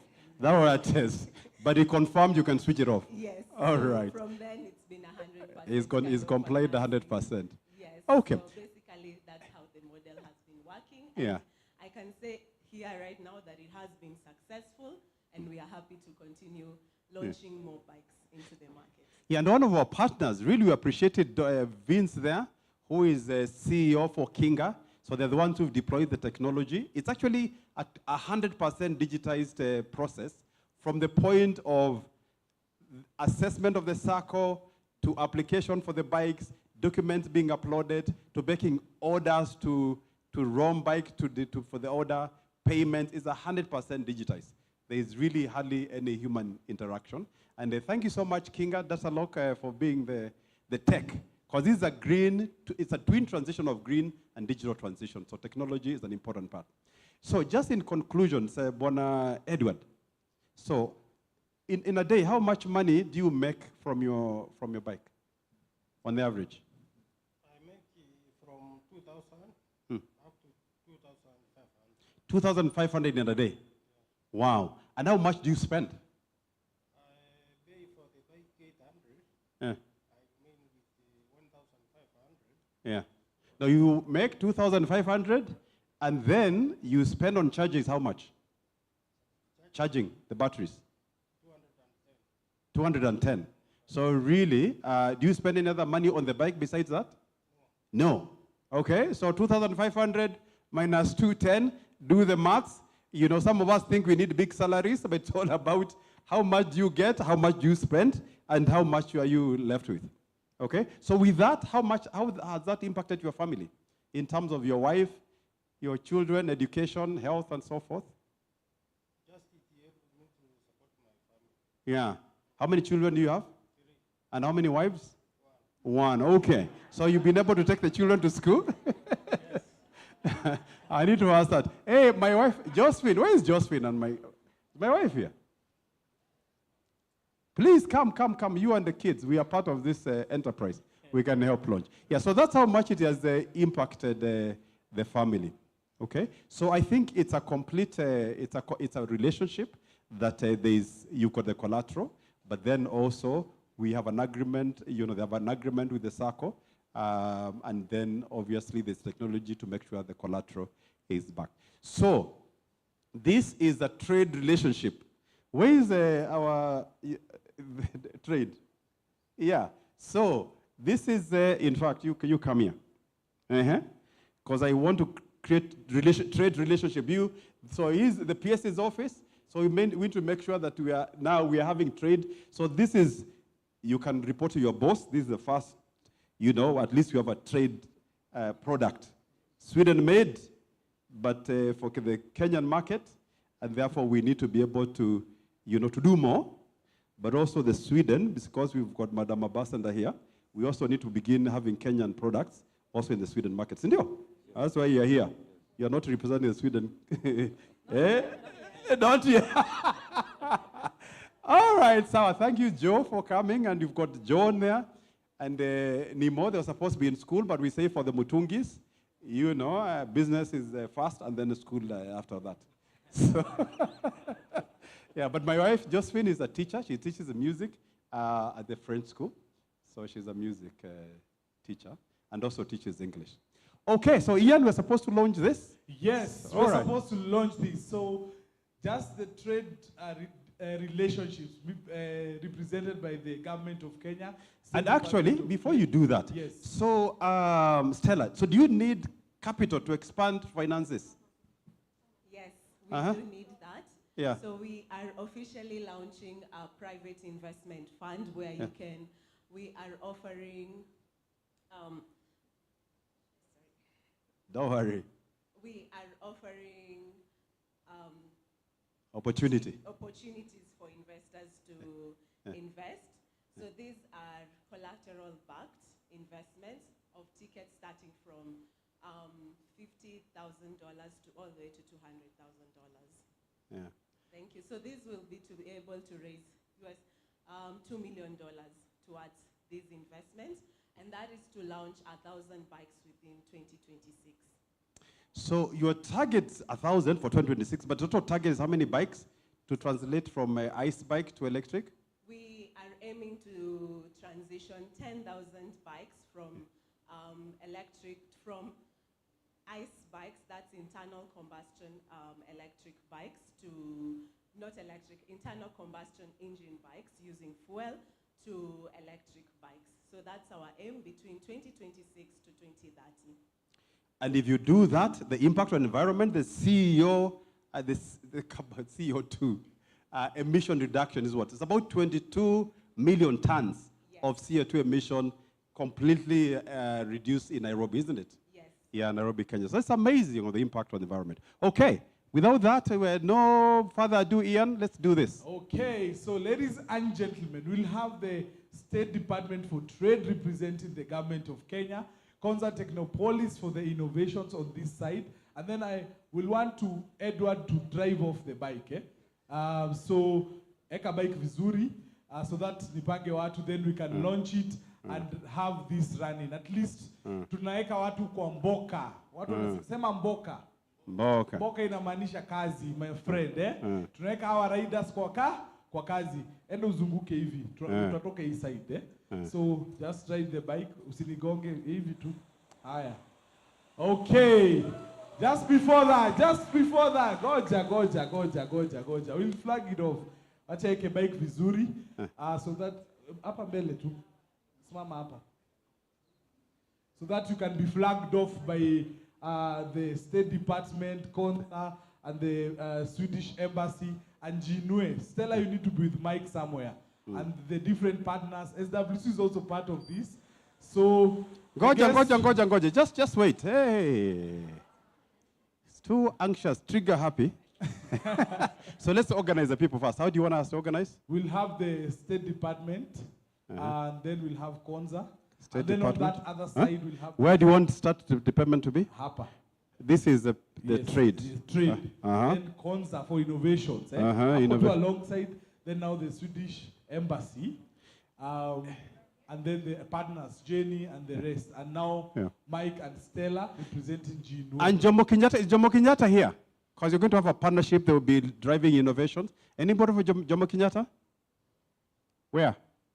Come here from Jomo Kenyatta, please come. Student, and I know Lawrence Daktari Tommy will come in later. Okay. Ian, where do you want me to be? In between government of Kenya okay. and Sweden and the partners. All right. Yes, there. Okay. So we'll flag off Edward to continue and Elena Mboka, eh? Yeah. Yeah. So ladies and gentlemen, if you could all arise, and then in a count of 1, 2, 3, they will flag off. Now, sasa sijui mtafanya hivi, hatuna bendera. They forgot. Yes. We can have some pieces of paper. Innovate. Yeah. We'll flag Edward as he goes. Flagging. Imagine that's the Swedish flag. Just imagine. And you the Kenyan flag. And we have devolution here, the county. What's the county devolution wanashika watu wa Konza, you have a flag? Okay, ladies and gentlemen. Wait. So and then as they flag, it's just flagging, eh? So you count. Flag. It's a countdown, eh? You'll do countdown. It's a countdown. I'll do a countdown. We'll have some lights coming at the background. So in 1, ladies and gentlemen, Jinwe Iboda Support Services. In 1, 2, 3, let's flag off Edward. Okay, I'm guided that we need to have the State Department for Trade give us their commitment for a few minutes, and then we are going to break for tea break, and then we'll come back and try to cover most of the sessions of the day. So ladies and gentlemen, representing the PS State Department of Trade, Madam Regina, we have Mr. Frederick, who's the Deputy Director from the State Department for Trade. Ladies and gentlemen, help me welcome Mr. Frederick on stage as he comes to give us the PSS speech and the commitments to the businesses in this hall, and also to the innovators and the young entrepreneurs in universities on the State Department for Trade commitment. So help me welcome Mr. Fred. Let's clap for him as he gives us the speech from the PS. Thank you very much. Thank you. My name is Frederick Wanga, as it has been mentioned. I come from the Ministry of Investments, Trade and Industry, particularly the State Department for Trade. And I'm here to represent my Permanent Secretary, Madam Regina Ombam, who is engaged elsewhere with government duties. Now, the address of today is on Kenya's trade opportunities aligned to clean energy and climate change goals. Esteemed guests, fellow delegates, distinguished members of the Sustainable World Cooperation Summit, good morning. It is a great honor to stand here before you as we discuss sustainable development and global trade. I want to present a clear, actionable case for Kenya as the premier green investment and trade hub in Africa. The world is at a critical juncture. The imperative to address climate change is no longer a separate policy agenda. It is the new engine of global trade and economic growth. Kenya has not just embraced this reality, we are leading it. Our commitment is clear: to achieve net zero by 2050 and ensure our power grid is 100% renewable, driven by 2060, even as we transition to middle-income economy. This is not merely an environmental goal, it is a national economic strategy that is creating unprecedented trade and investment opportunities. Kenya's clean energy endowment is our most significant trade asset. We are moving from simply consuming clean energy to exporting it in the form of power, products, and expertise. Kenya is a global leader in geothermal energy, currently generating over 950 megawatts, which accounts for approximately 45% of our national power mix. This is a stable baseload and entirely green source of power. The trade opportunities here are in twofold. One, to export expertise. We are exporting our deep drilling and power generation expertise across the continent particularly within the East African community. 2, green industrialization. Our geothermal fields, particularly in the Rift Valley, are becoming the foundation for special economic zones. We are offering investors direct use geothermal steam, a highly competitive, low cost, and zero carbon energy source to power competitive. This allows us to produce green products with certified low carbon footprint, giving Kenyan exports a significant competitive advantage in global markets, especially those with mechanisms like the AU's carbon border adjustments mechanisms. The green hydrogen and e-fuel frontier, Kenya is actively advancing next generation clean energy trade through the implementation of its green hydrogen strategy roadmap. By leveraging abundant, low-cost renewable energy resources, particularly geothermal, wind, and solar, the country is positioning itself a predictable and attractive environment for foreign direct investment. On structured carbon markets, Kenya has strengthened integrity and transparency in carbon trading through the enactment of the Climate Change Regulations 2024. This framework provides legal certainty for investors and supports high-quality carbon projects across sectors such as reforestation and clean cooking. The regulations create a clear trade opportunity for global corporations pursuing net zero commitments by offering a structured, regulated market for credible and verifiable carbon credits, while ensuring tangible climate and community benefits. Now, on the Africa Green Industrialization Initiative, under the leadership of His Excellency the President William Ruto, Kenya is leading the African Green Industrialization Initiative, a continental effort to shift from raw material exports to green manufacturing and value addition. The initiative presents clear trade and investment opportunities by inviting global partners to establish manufacturing operations in Kenya for clean cooking solutions, e-mobility components, including electric vehicles, electric bikes, batteries, and charging infrastructure powered by 100% clean grid, and the production of green building materials such as low-carbon cement to serve both domestic demand and Africa's rapidly urbanizing markets. And on call to action and conclusion, Kenya's green transition will require substantial capital, with the Energy Transition and Investment Plan estimating investment needs of approximately USD 600 billion by 2050, presenting a significant opportunity for global investors and corporate global partners.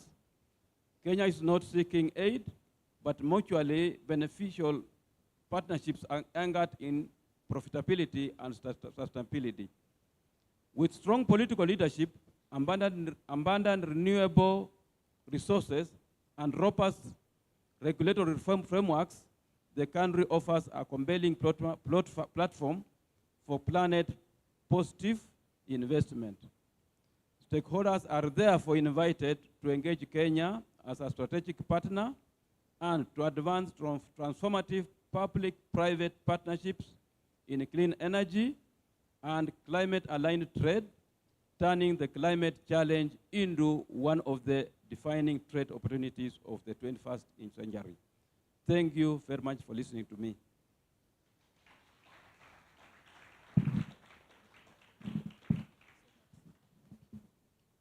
Okay, thank you, Mr. Frederick, from the State Department of Trade. Deputy Ambassador, thank you so much. Deputy Ambassador, thank you so much. You are privileged. Thank you, CEO. Thank you, State Department of Trade. Thank you. Let's clap for them as they exit the stage. And our partners, they can, yeah, thank you so much. Thank you. Pleasure having you. So before tea, Wambugu, where are you? If you could come make an announcement, then we go and have tea. And then we'll catch up with the rest of the program as we go on. Mr. Wambugu has an announcement. Good morning, everybody. So as you're going to have your tea, just a kind request. There is a group of you that made it in here. You had made the commitment to pay for tickets. In the morning commotion, we allowed you in, gave you a tag. It's my humble request that you can please honor that if you know and are aware that you didn't actually make the purchase for your tickets. Please do so at the counter outside there. See Marceline. Where is Marceline? Please raise your hand. Okay, Marceline is back there, or the desk there. They'll assist you. We didn't want to do a lot of commotions. We wanted just everyone in. And now we're about to feed you tea and then lunch. Please come through on your payment amount. After the lunch service, we will try to be more strict on who is coming in here. But I hope you're enjoying yourself. I am happy to be here.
I've seen it. Yeah, that's right.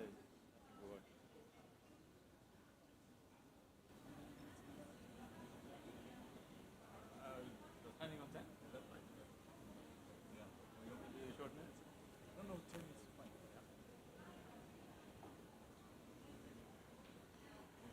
I'll introduce you in a few.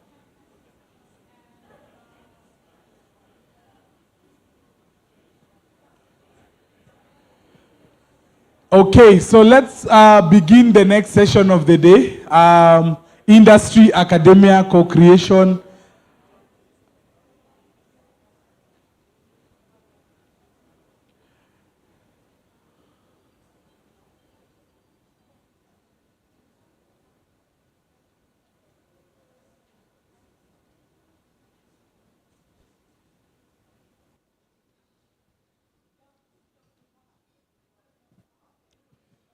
Okay, so can I have your attention, ladies and gentlemen? We'll kick on the program with industry, academia, collaboration. So that's the next session, and we'll be joined by a wonderful guy, a friend I believe we've met. We've been planning to meet on emails, and now he's right here in Nairobi, Kenya, Mr. Duncan. Mr. Duncan Levinson is the assistant professor in sustainable enterprise, and this is very keen for academia in the house, because you're going to learn best practices. So ladies and gentlemen, we just take time and listen to these interesting conversations that will go on in the next 30 minutes, led by the speaking by Duncan, and then a panel to follow up after that. Because right now we've been looking at enterprises, education, the mismatch in the industry, and we pose a question to ourselves: what can be done, or what do we need to do? So ladies and gentlemen, I bring to you Mr. Duncan Levinson, who's the assistant professor in sustainable development at the John Copin International Business School at John Copin University in Sweden. Research and teaching focusing on sustainable and inclusive businesses, creativity, leadership, and enterprise growth in emerging economies.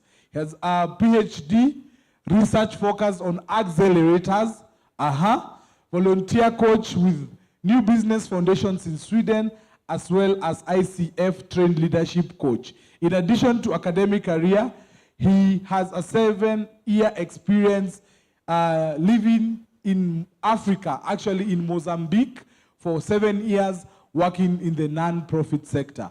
Ladies and gentlemen, I bring to you Mr. Duncan Levinson. Let's give him a round of applause. Thank you. Okay, thank you very much for the opportunity to talk to you. I'm going to talk for 10 minutes, and then we will have the most important conversation, which will be, we will have a discussion between a bunch of people who know quite a lot about how we should collaborate, what are the difficulties and challenges. Yeah? So that's the most important part. I'm just going to give a very short introduction before we go there. Before I say anything, I want you guys to do some work for me. So the first thing I want to know, I want you to talk to each other at your tables. I want to know which is the animal in Africa which has the smallest ears. The animal in Africa with the smallest ears. You're not allowed to use Google or ChatGPT. Come up with suggestions at your table. The animal with the smallest ears, the animal with the biggest ears. So at your tables, the animal with the smallest ears, the animal with the biggest ears. And now comes the difficult one. Which animal is the most successful hunter in Africa? Okay, so you need to have 3 answers at your table. The animal with the smallest ears, the one with the biggest ears, and the most successful hunter in Africa. So I'm just going to give you 1 minute to come up with an answer at your table.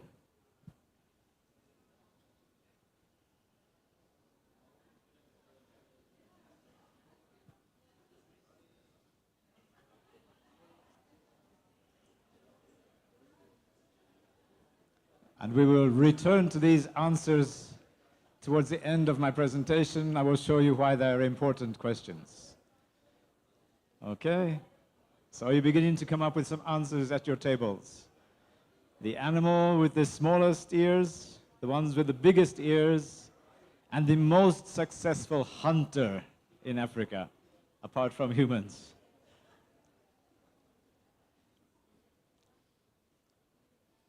Okay, so we need to park that conversation. First of all, thank you for the opportunity to share with you.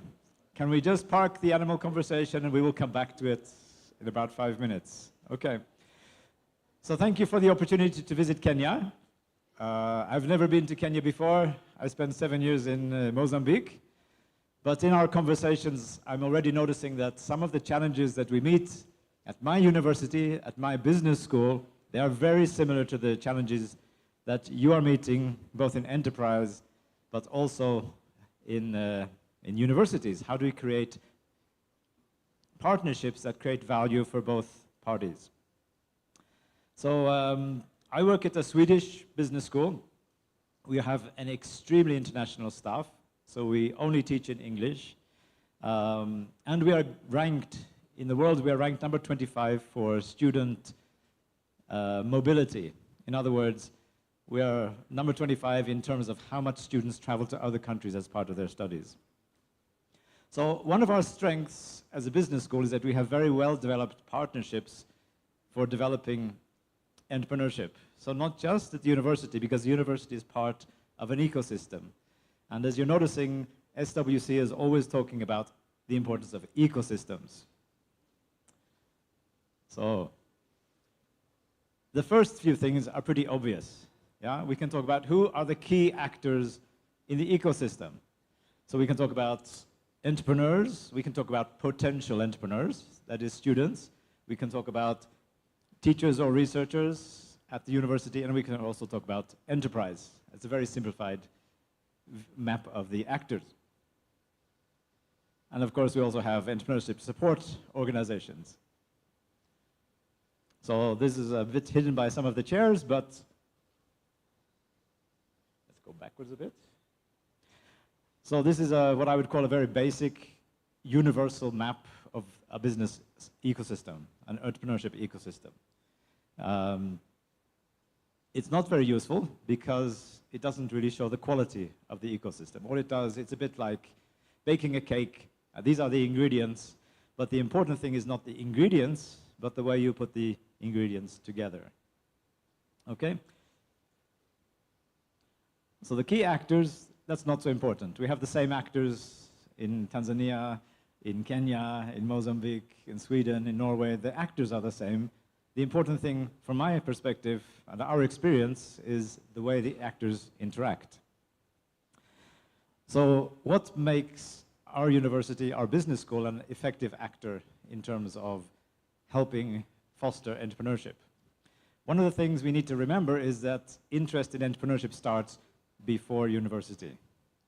So in our region we have, or actually in all of Sweden, we have a very active youth entrepreneurship scheme, which already in secondary school starts introducing students to the real live challenges of creating an enterprise as part of their final year as secondary school students. So even before university, we have an ecosystem which is trying to push students into considering entrepreneurship as a possible career path.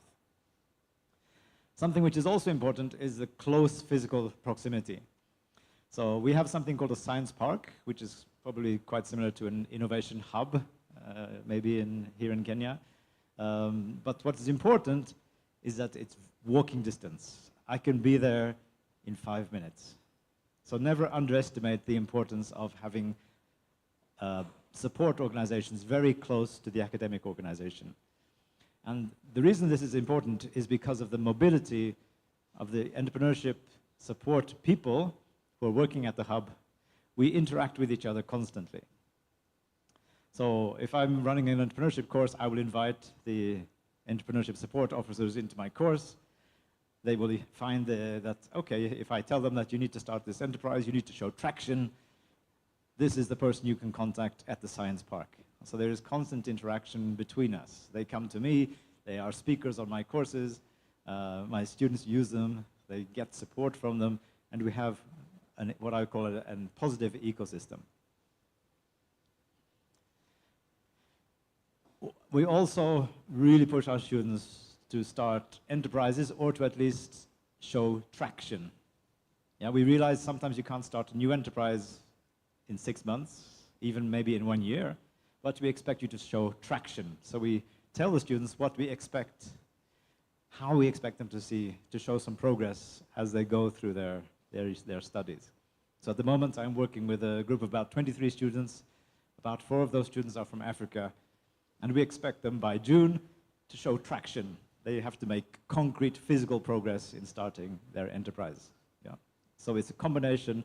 We give them theoretical ideas about entrepreneurship in September, and they start to form an enterprise, reflecting all the time, writing journals, learning journals about what am I doing as I try and find my enterprise. This is probably the most important picture. This is a systems map. It's not about ecosystems for entrepreneurship, it's just a simple systems map. The reason it's important is because it's mapping the interactions. And this is something very important. So if we think about the Swedish ecosystem for entrepreneurship, we have the university, we have entrepreneurship support organizations, which are everything from finance to early stage startup to incubator to accelerator. And we have to map out, do these actors reinforce one another, or do they ignore one another, or are they even in conflict or competition with each other? So this is really what I would say is the most important slide, is that when you think about the entrepreneurial ecosystem, you have to look at the interactions between the different actors and ask yourself, what kind of interactions are we looking at? And this is where we come to the importance, number 1, of a shared goal. So it's very important that all the actors are thinking about where are we going together. For me, we are all working towards a thriving community.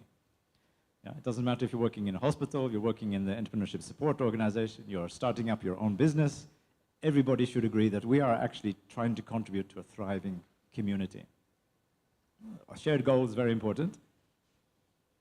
Now I want to talk about metaphors. The very last thing I do before we start our discussion. What are the pictures we have in our minds of the relationship between the university and business, or the university and entrepreneurial support organizations? Which is why I asked you about the animals. Which animal, let's have a suggestion. Which animal has the smallest ears? Give me just one suggestion. A mosquito has very small ears. Yeah, keep coming. Keep coming. More suggestions. A cat. A rat has very small ears. A rat has small ears. A mole. Keep coming. A hippo, yeah? The animal I'm thinking has even smaller ears than a hippo, and keep coming. It lives in a river. It's not a hippo. It has smaller ears than a hippopotamus. A what? Hippopotamus. Not a hippopotamus, no. Crocodile, yeah, that's the animal I'm thinking about. Okay? So the number 1 metaphor, one possible metaphor for your ecosystem and your partnerships, your relationships, is the crocodile. Yeah? Yeah, because sometimes as academics or as industry, we don't want to listen. We want to do most of the talking, and we think we know everything, yeah? This is what I would consider a negative way of partnering in an ecosystem, yeah? Which animal has the biggest ears? Elephants, yeah, I agree with you, yeah? So this is also we need to think about, of these 2 animals, the elephant and the crocodile, which of them works in a community? The elephant, yeah? So the elephant is a very good metaphor for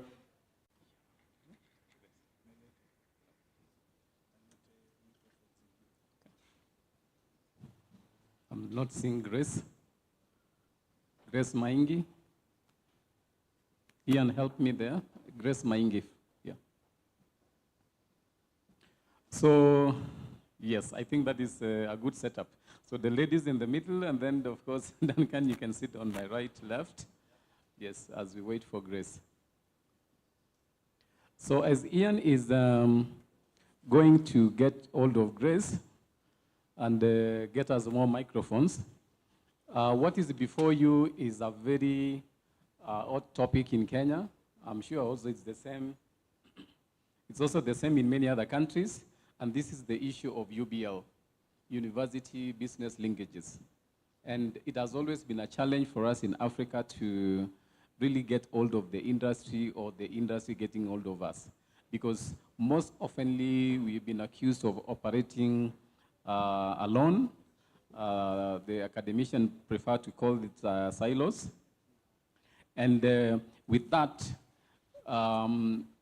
with the panels here, we are going to explore and see what are the best strategies that we can actually apply so that we can be able to move the linkages between university, industry, and even to government as well, under the triple helix framework. So as I take my seat, maybe you might not see me from the other side, and I just want to say that Duncan has been introduced, I'm sure, and he has spoken from Jönköping University, Sweden, a professor of entrepreneurship. Dr. Esther Mwangi is the Director of Research and Innovation at CITEC University. And then our entrepreneur, Madam Viola Maina, who is the Director of Gooseberry Delight. And when she was presenting, I was tempted to Google what is gooseberry. Then I realized when we were young and growing and taking cows to the bush, we used to get hold of those gooseberries.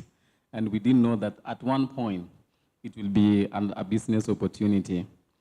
So to start us off, and I know each and every one of them is going to speak, is the elephant in the room. In as much as Duncan has said the elephant is operating in a community, is that universities and SMEs, we have not really come up strongly, especially in Africa. To be very specific, maybe sub-Saharan Africa.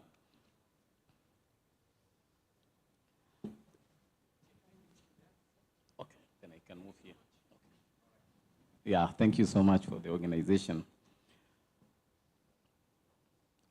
So the issue here that we want to deliberate today and see whether we can come up with, albeit one or two solutions, is how do we move forward and strengthen this collaboration between academia and industry.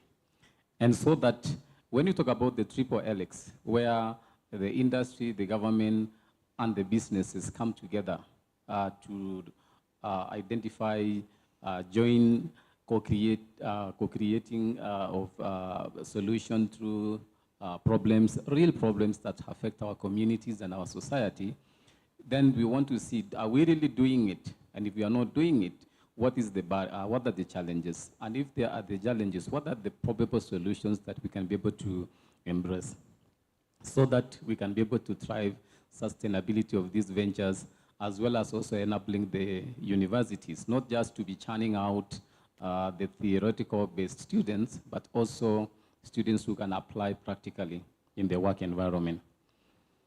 So I want to start with the lady, and this one goes to the academia first, and I will come to you, Dr. Esther.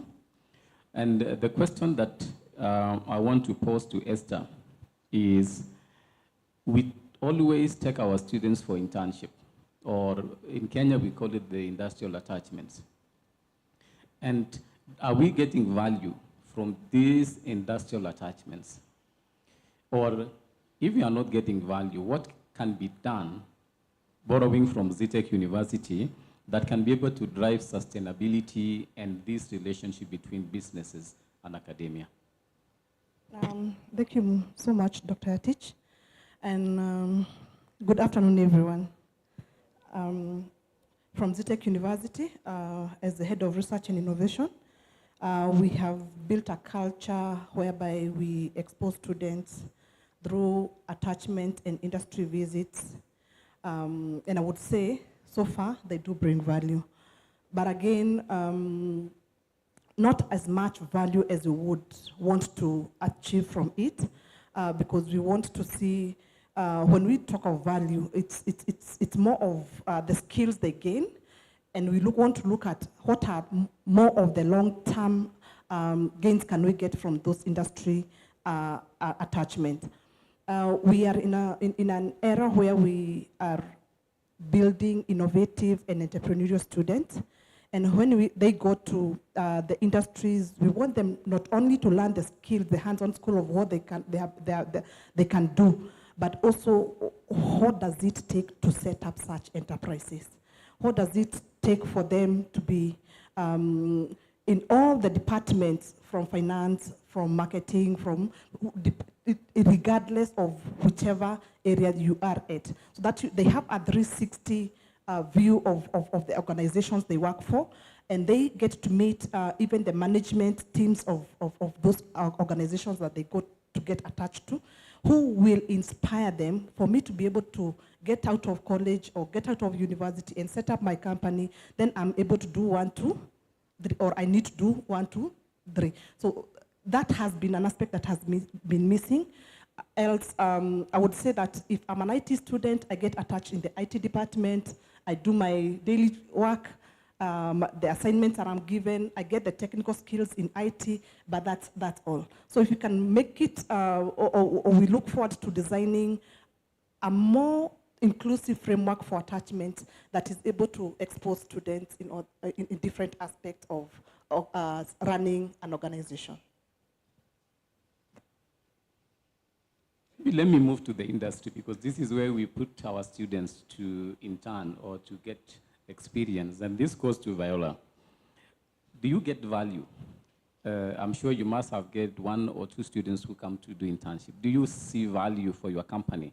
Because in Kenya, even in my university, at Mount Kenya University, I would be very dishonest if I hands-on experience, because they will always be tossed from reception, they will be tossed to the CEO's office, maybe to do some cleaning, they maybe check some tea and that kind of thing.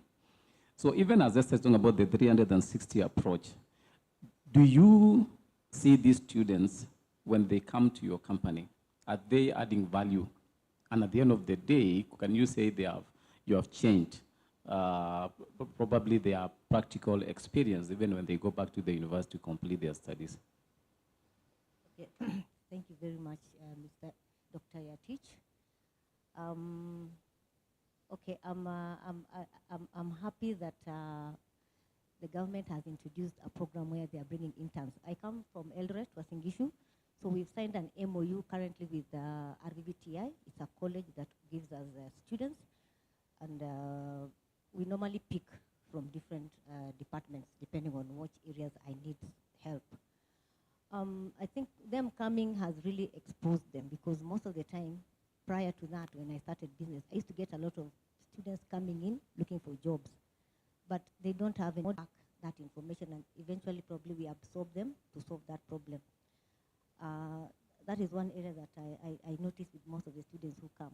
It's a lot of around, there's a lot of problems that come out that doesn't even have to have, for you to have that theory in place. So for me, I think generally it's a good program that the government has introduced, and I support it 100%, but I think there's a lot that also needs to be reworked in terms of value to me. You're giving me students, what value am I getting in terms of I'm spending money, I'm spending time coaching them. So what incentive is the government giving us to continue working with these students and to continue empowering the students? Yeah, so I think basically that is it from my part. The inability of these students to solve basic problems, and you're providing a way forward in terms of, can it be converted into a research activity for them to solve as part of the academic journey, with innovations. And this brings me to the issue of data. Somebody earlier on talked about data-driven solutions or decisions driven by data.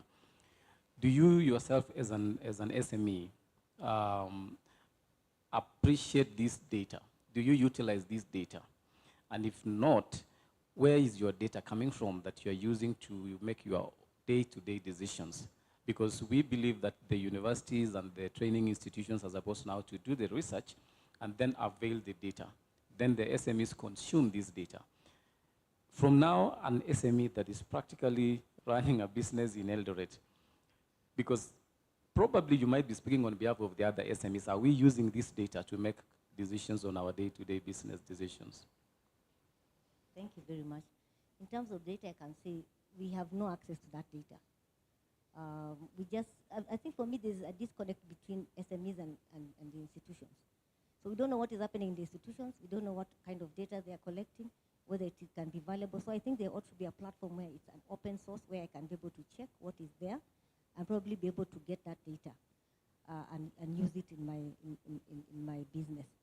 So for me, I end up looking, hiring institutions that are out there that are specialized in collecting data, but they are very, very expensive for startups. So I think going forward, I think there ought to be a collaboration that they collect data for us also, because for me, a lot of work when you're starting business, it's guesswork. I'm telling you, we do very basic research for a start. But if you're starting a business that has never been done before, like where I am, there's a lot of data that needs to be collected. And I think that also has made me struggle a lot to put the business into profitability, because I don't have data that relates to my industry in terms of consumer taste, consumer behavior, in terms of new products in the market, especially for me, data is key. Even today, I use a lot of data to interpret a lot of things in my business. And collecting that data is also very, very expensive. And we don't even have the know-how. And that's why we are even now trying to look for students who can be able to, do data science, data collections in other industries, or anybody who wants to venture into products that I'm doing. So that in future you don't have to duplicate. You just need to go and collect that data and use it. Not in vain. Because now we can see where the weaknesses are. And this takes me now to Duncan. And Duncan, yours will be more of a global perspective. Sweden is mostly known, if I may use that word, in terms of utilizing sustainability as a competitive advantage, especially to drive the SME ecosystem in Sweden. What would be, let's say, the best practice or the best measure or strategy that you have practiced or you have witnessed, in as much as you've been in Africa for long, in Sweden, that can be adapted? Okay, yeah, that is a challenging question. I think there are two innovation. Yeah, so the example I'm using is the casting industry, metal casting, where we have quite a lot of small firms, and they are faced with environmental challenges. They need to know, how can I cast in a new way without producing so much CO2? Are there different types of metal I can use, which would be lighter perhaps, or different ways of casting? So all of these challenges are unsolvable by a single organization, by a single SME. So one step, maybe the missing partner in the room is the industry associations, where groups of small businesses decide that we have a common problem that we need to solve together, and together we can form a group which usually will include an academic person with some specialized knowledge. And this is one example where we have seen a lot of innovation happen in the casting industry, because they have created a shared organization where they say, these are our common challenges that we need to solve together. So that's one example. And the global perspective. The last slide I had, I don't know if this is a global or an African perspective, but the last slide I had on my presentation was the picture of dinosaurs. And the message is 200, 300 years old, and we are still teaching in the same way that we did 300 years, and you become extreme. And earlier on, the ambassador said, you have a couple of companies. Also, we need the Kenyan SMEs. Said, you have a couple of companies. Also, we need the Kenyan SMEs to as well also do business in Sweden. And I think this is also common under the EU European collaboration framework. But the question here would be, how can Kenya's SMEs, Kenya is known for IT innovation, especially with Safari. How can these SMEs, like Biola's SME, be able to innovate, meet the international sustainable business, to innovate, meet the international sustainable business in Europe? That's a very big question. I was talking with Jenny about this, and we are looking at entrepreneurship or leadership. We say that to be successful, we need to move beyond average and okay towards excellent. And so I think when we talk about SMEs, if you have a genuine passion and a genuinely prioritize sustainability, and you want to become excellent, then it becomes quite simple to fulfill the requirements, because your passion is leading the way, and quite often you will even move beyond the requirements. And a lot of the requirements build on trying to document what you are already doing, rather than trying to pretend that you're doing something you're not. But the big question of, how do we, I think that's the whole reason we exist in SWC, is to try and promote and learn how to create these partnerships. I think that's the exciting thing about SWC, is we're actually on a journey, and we have a strategy, but I would call it an emergent strategy, because we are learning together and figuring out, oh, this works, this doesn't work. Very similar to the lean approach to entrepreneurship. Test and see what works, and take the next step. Yeah. Thank you so much, Duncan. I think I'll be going around once again just to get an overview, and this goes to Esther. Esther, Viola talked about the MOUs, and we know that in many of our academic institutions, most of the MOUs are yellowing on the shelves, because once you sign an MOU, you just drop it there. The next time you're remembering that MOU is when you want to renew the MOU.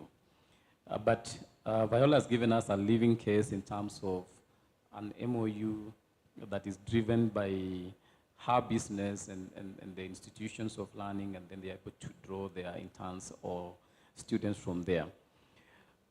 Are we experiencing the same in the universities? Are these MOUs giving us value? And I want you to speak from the point of MOUs with this industry or with the private sector. Mm-hmm. As I jump into that question, let me give a brief story of our experience with MOUs. And by the end of 2025, we had about 180 MOUs signed. And then towards the end of December and early this month, we decided to evaluate what have we done with these MOUs, what's up, and what's happening. So what we found is that over 70% of the MOUs were not active. And one of the action points we did is that MOUs will no longer be championed by the Industry and Leakages Office, but rather there will be a facilitator, so that I, in the Directorate of Research and Innovation, I know who I want to work with. When we get into an agreement, then we know it's going to be operationalized. The other thing is that we are able to put a monitoring for every MOU. If we said we would do 1, 2, 3, then we are monitoring over the years, over the months. Every quarter we have a report from those who have been identified to implement the MOUs, what is happening. So both parties are accountable to every MOU that is signed. But going back to that, I would say that there are a lot of issues with, I would not call them issues, but a lot of gaps in implementation of the MOUs that we get into. Some of them, we get into some MOU that require a lot of resources to implement, a lot of commitment to implement, and maybe the faculties, the administration of the university is not, have either the time or the resources to activate. And you look at, when I was getting to an MOU, it was what was in it for me. So the other part is what is in it for me. If it's the industry, there is something they want to implement with the university, and probably they expect the university to provide the resources to do that. If it's the university getting into a collaboration with another institution, what is in it for me? I want them to do this for me, and I want them, it's more of what in our ecosystem that is. And we are looking into a win-win solution whereby before the implementation of any activity in the MOU, the parties sit together to agree on what is there. We also tend to complicate a lot the implementations of the MOUs. There are things that we can jump right into and that make case for things that need more investment. So if the more we are able to jump into such items, whereby you can engage in items that activity that don't need a lot of resources, and they set a baseline for other activities so that both parties can be able now to jointly give in to more activities that need that. With regards to lack of trust, confidentiality issues, again, has really hindered a lot of collaborations to kickstart. Sometimes we get into an MOU that demands so much from one party. If you get into this, then all IPs belong to me. So, you know, those hindrances lead to a lot of mistrust along the way, and that leads to them not being implemented. However, those are challenges that we can overcome. Like I said, developing implementation plans that work for both parties, fundraising for resources that require heavy investment for some of the activities is important so that we can make sure that the MOUs work for both the academia and the industry. Okay, thank you so much, Esther. As I come to the end of our presentation, then we invite some questions from the listeners. This question is burning for me because I think I've seen this in Europe. I don't know whether it exists in Africa, and this question will go to Viola, and then I would wish my colleague Duncan to also weigh in on this question. Duncan, in Europe, you have done so much, especially in terms of living labs. And you can actually get living labs in almost every university that is trying to innovate and trying to promote entrepreneurship. But now, I want to start with Viola. When we talk about the living lab, is actually where students can be able to practice from a real problem, or rather solve a real problem that leads to a real product. Do you think as SMEs, because SMEs in Africa, I think also globally are considered to be more robust than the large corporations. They are flexible in some way because they are willing to learn, and also they are open to ideas. So do you think, let's use your case as an example. Do you think Gooseberry Delight, for example, can accept to be used as a living lab, example, case study for students who want maybe to study how to come up with new ideas and innovate? Do you think you can allow that? Thank you. I think for me, as you said, yeah, it's easy to work with SMEs, yeah? We're not too much complex in terms of rules and regulations. We want to learn, and we are facing a lot of problems.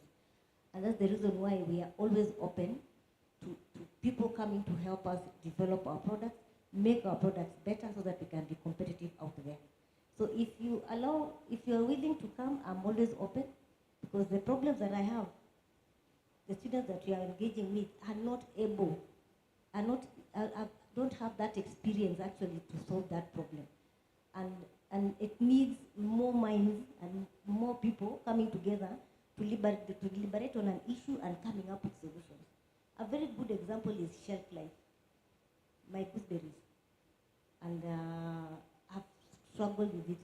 It cannot go beyond a week because there's very little research that has been done on underutilized fruits in Kenya.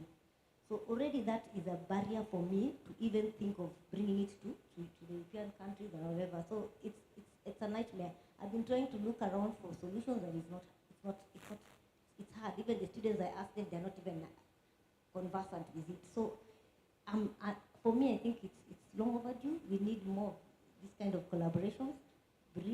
Come and help us, because you're more advanced even in terms of just simple problems like that. For you, you're already advanced in terms of whatever you're doing. So we are open. I don't feel like it's a challenge for me. I want to grow. It's one of the limiting factors actually that have delayed my growth. Thank you so much, Viola. Yes. I think for the universities that are here, I think now we have already one willing SME that we can be able to utilize for our students, especially to gain the much needed innovation and also practical experience. Maybe Duncan, from a European and from a Nordic perspective, do you think the living lab is something that we can actually amplify even for us in Africa? I mean, I think perhaps we use the term slightly differently, because in Sweden we use the term living lab to talk about often community development rather than just case study like in the enterprise. I think something which is important, it connects to sustainability and going back to the common goal of we are trying to create thriving communities.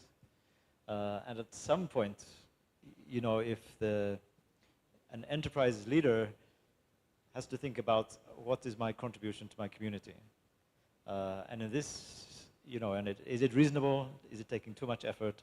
But I think that's one way of, this is one area in which I give back to my community, in which I make sure that there's going to be a long-term thriving community, is by also having a little bit of patience with students who give me 50% headache and 50% value, you know, and seeing it as, well, this is actually part of my contribution to my community.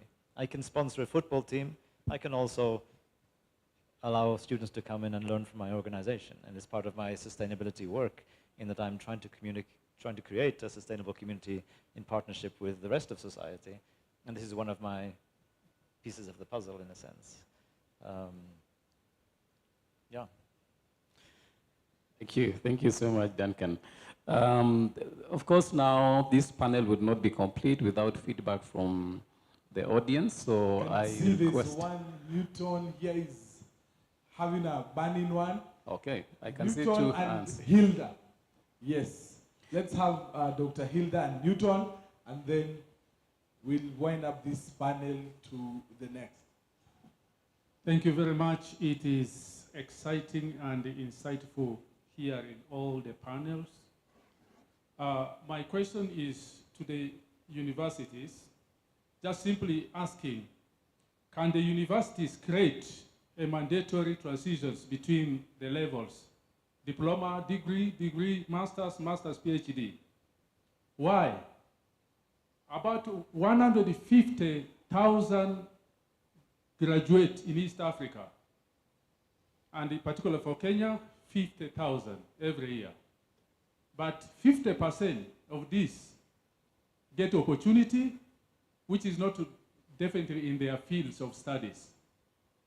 Now, what businesses has somebody created before he or she goes looking for studies for masters?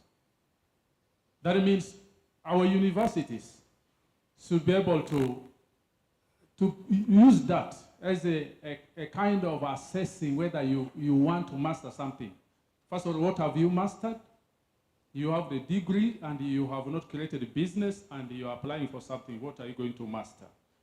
I know this should start before university because we have families and the basic education. Now, secondly, we have someone who is studying agriculture and still they want to advance their studies. The same question applies. Do you have a farm? What have you used the knowledge you got? Again, getting to the universities, who are you employing? You're employing masters of theories for agriculture. Why can't we use those who have created farms? Today with technology, can't we use one lecture for 1,000 students or 10 universities? Which is relevant than getting a theoretical education over and over. So mine is that let's rethink, and we rethink now, and all of us. Otherwise, it is the universities that are letting us down and letting Africa down without innovating, because it's all theoretical. Thank you very much. Thank you. It's a target for universities there. A lot of questions coming up, but allow me to limit this kindly. There's already one. So Daktari, then one from Strathmore, and then I'll give you to wind up as you answer them. Thank you. I feel the SMEs she has mentioned a challenge that we give them students and the student is not able to solve the problem. And my question would be, as we plan for internships and partnership with the universities, who is ensuring that the student is able to deliver on the assignments? I've had an experience whereby if I get interns in my field of specialization, they benefit a lot because I'm able to help them resolve the issue. But when I get interns who are not in my field of specialization as an owner of a company, then we are stranded with this student. So I'm looking at who is backstopping the student to see that they are not just coming to sit at the company, but they are able to resolve the issue. Thank you, Daktari. The last one here from Strathmore University. Good afternoon. Can I be seen?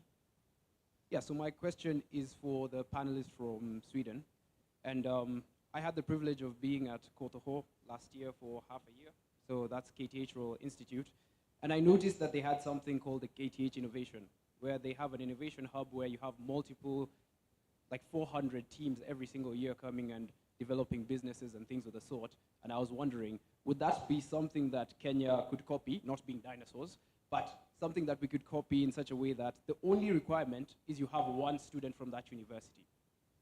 And you can start up a business and the universities help you fund and they get partnerships and things of the sort. Would that be something we should look forward to doing in such a way that, let's say, for example, Strathmore University sets up an innovation hub and we work with partners from MKU, and all the other universities that could work with us and set up something like that to help our students be more entrepreneurial or innovative, and it would also foster more research.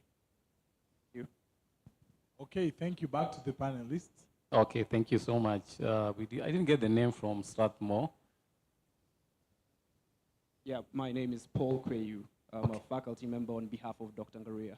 Okay, thank you, Paul.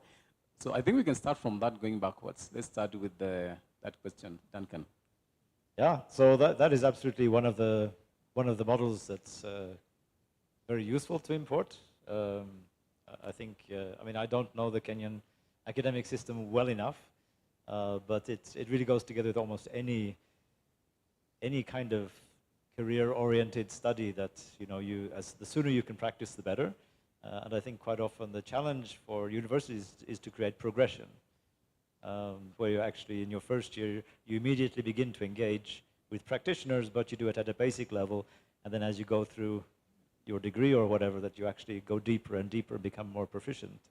One of the best examples I've seen is actually Los Andes University in Colombia, where they have an extremely, I would say, almost a tough preparation for the internship or for the collaboration with business, where they actually dedicate quite a lot of time just to learning how to work as a consultant with a company, what kind of behavior is expected from you, how do you help the business define their problem, all kinds of skills. It takes a lot more effort than I think teachers sometimes understand.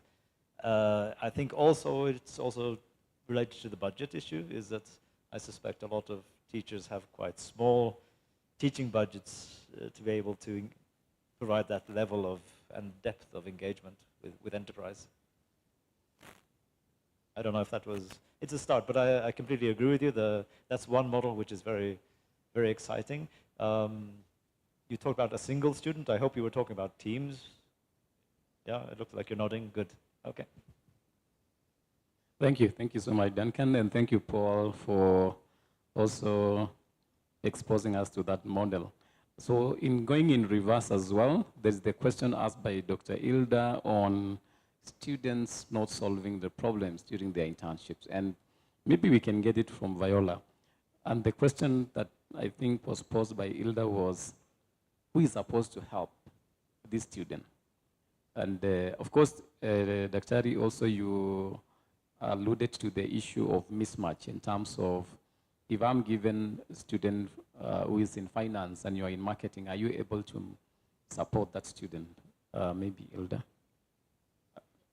Okay, I think it's a two-way thing, yeah? Because what is happening is in the universities, you have different departments with different expertise. You know, some colleges are known for certain specific courses and specific areas of study. So what needs to be done is that we ought to have an open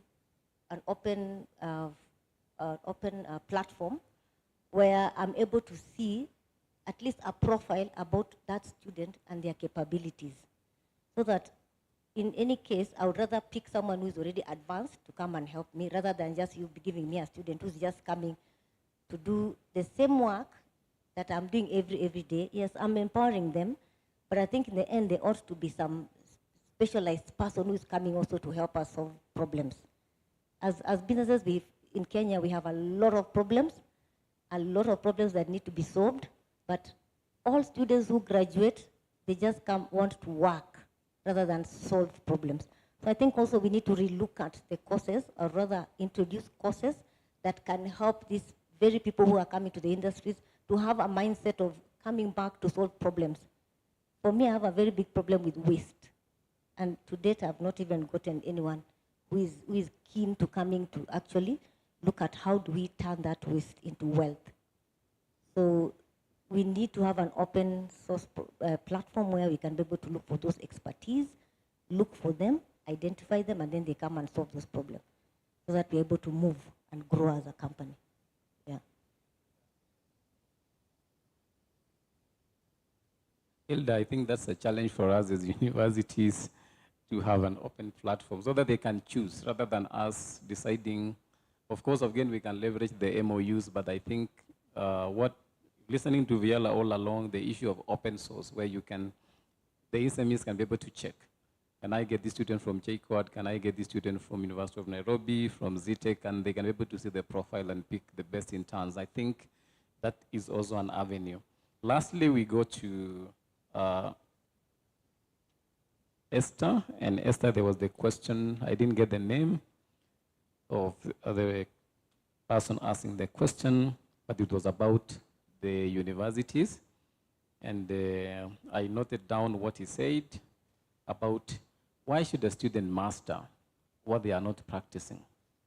And how can we work on that as maybe, I don't know whether it's as part of an admission policy or a criteria for them to be enrolled for a postgraduate? I would start by saying that every country has rules and regulations that govern their education system. Ours in the country is that you can enter at artisan level, at certificate level, at diploma, at degree, and you can progress, no limit. But again, every institution and every program has its entry criteria, and it's up to those implementing or offering those programs to set limits that offer or that give benefits to those who come into the program to be able to implement or to impact the society the best way possible. At the beginning, postgraduate programs from masters to postdoctorate were meant for researchers. But they also, aspect of those in the industry can also master in their areas.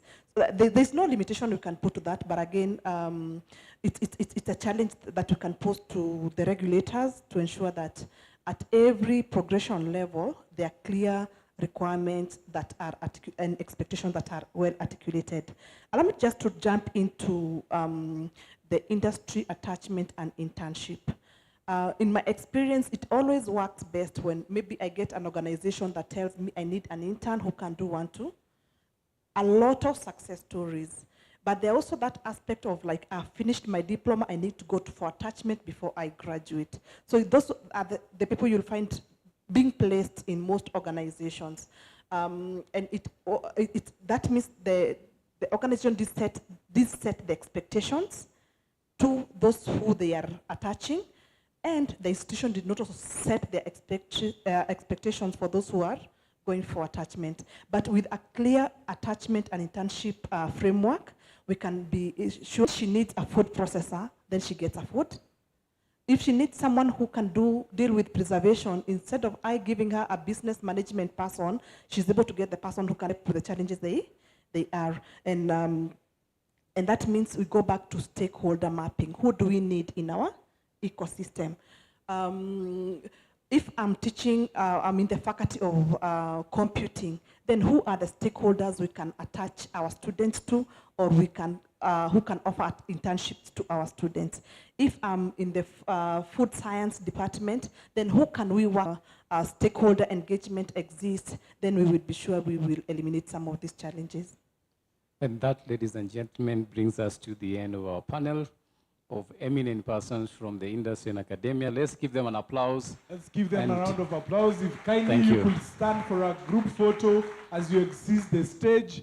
Our photographer, kindly a group photo for the industry and academia collaboration team. You could just stand here in front and then you take a group photo. Yes, there. Just, yeah, there. Okay, finally you can guide them as they take a group photo. Upcoming next, just before we go for lunch, we'll have one last panel on finance, on finance, on finance. Tell your neighbor, money, money, money, money. As SMEs, where do they get the money? Finance. So I brought this before lunch, Msilale. You know about money, everyone must concentrate. Eh? So it's, thank you, Industry Academia. Thank you so much. Let's clap for them as they sit. Thank you, thank you, thank you, Duncan. Good job and good, wonderful presentation. So we'll go to finance. And to start us off in finance, I'll start with my bank or our bank. Eh? The bank that says go for it. Which bank is that? Which bank is that? NCBA Bank. We are joined by a team from NCBA Bank. I'm led by the head of SME Banking, Susan Dungu. If you could kindly be coming on stage. Susan Dungu is a dynamic and result-driven banking executive with over 15 years experience in financial services, specializing in SME banking and business development and strategic growth. As head of SME banking at NCBA Kenya, she leads nationwide strategies to empower SMEs, overseeing 100 branches and 83 relationship manager. This is a wonderful and powerful lady. People in Kenya, 100 branches a bank. And najua NCBA si kama Equity za laini, vitu vizuri, you know. Even in Kenya, you can understand what I'm talking about. Eh? So Susan heads the SME banking. She'll introduce this particular panel. She is going to give us and tell us what they do. And then I'll kindly request the panelists as Susan speaks to be coming on stage, led by our very own moderator for this session after you've spoken. We'll have the CEO for ASEC, Mercy Kimalat. Let's clap for her as she takes stage. We'll have Mr. Wanjao Gumba, kindly Dumba, sorry, come on stage. Nisel from Sweden, SWC, and one example of an SME by the name Mary. So after Susan is done, the panelists will come. But let's hear what Susan has for our SMEs in NCBA. Welcome, Susan. Let's clap for her as she takes stage.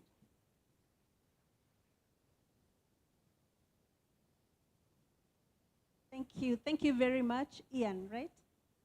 Ian, I think I'll hire him for influencer. Is it influencer? We call it influencers nowadays. He should be able to influence anything and can, in my local, we say can sell a rat to you and you will buy. But anywho, my name is Susan Dungu. As you've been told, I'm head of SME. And I'll start by recognizing the distinguished guests, PCs or whatever.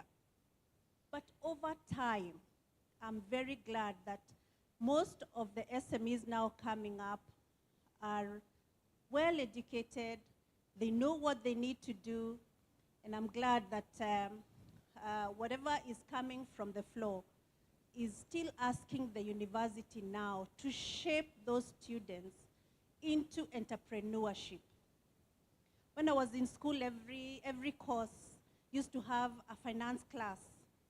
But unless the finance class that took it seriously, the rest of the courses, the finance class used to be not so welcome. But we have seen that it has affected doctors who are now doing business. We've seen engineers who are very good in civil engineering, but they can't balance their books. We have seen them being given a set of audited books, but they can't read. The accountants are doing the lead, and you know what Kenyans do especially. The accountants will read. If you are reading well, if you're well, if you're well conversant with their books, and after some time they start eating you from below. Who has heard of such stories? There are many. There are many. But it is good to have basic education just to run the business. So at NCBA, what do? Mainly we do finance SMEs, because the number one challenge, although Viola did not speak about it as the number one challenge when we speak to SMEs is financing. Every other business you go to, they say, if I had money, I would do this and this. If I had money, then I would have expanded. If I had money, stories are endless. So our number one service is financing. And we do that very well at NCBA. We come to your business, learn your cash flows, and know the gaps that you have so that we can give you the correct financial products to finance your business. Some of them, I will speak about them in the panel, but some of them, and mostly, it is working capital. So you have the business idea, but you do not have money to actually take it on. You need to import, but you do not have money to pay the supplier. The supplier requires a down payment and will not release the goods until they are paid. So most of the times we will give you that money to do the importation or do the purchase, or we come in between you and your supplier. We promise on your behalf and say that if you release goods to this guy, we shall pay you upon 1, 2, 3 things. So that, number one, they are able to release to them quality goods, and number two, they are also able to give them credit period. By the time we probably pay that money, you have received the goods, you have already sold, or you have done the job that you needed to do. We call them letters of credit. Some of the other trade interventions we do is when you have tenders. And I know there's government in the room. Sometimes all the government contracts, you require a bid bond, you require a performance bond, and that the SME cannot provide. So we give you bid bonds as an SME, we give you performance bond, and we charge you a small fee. I'll say small because it's small.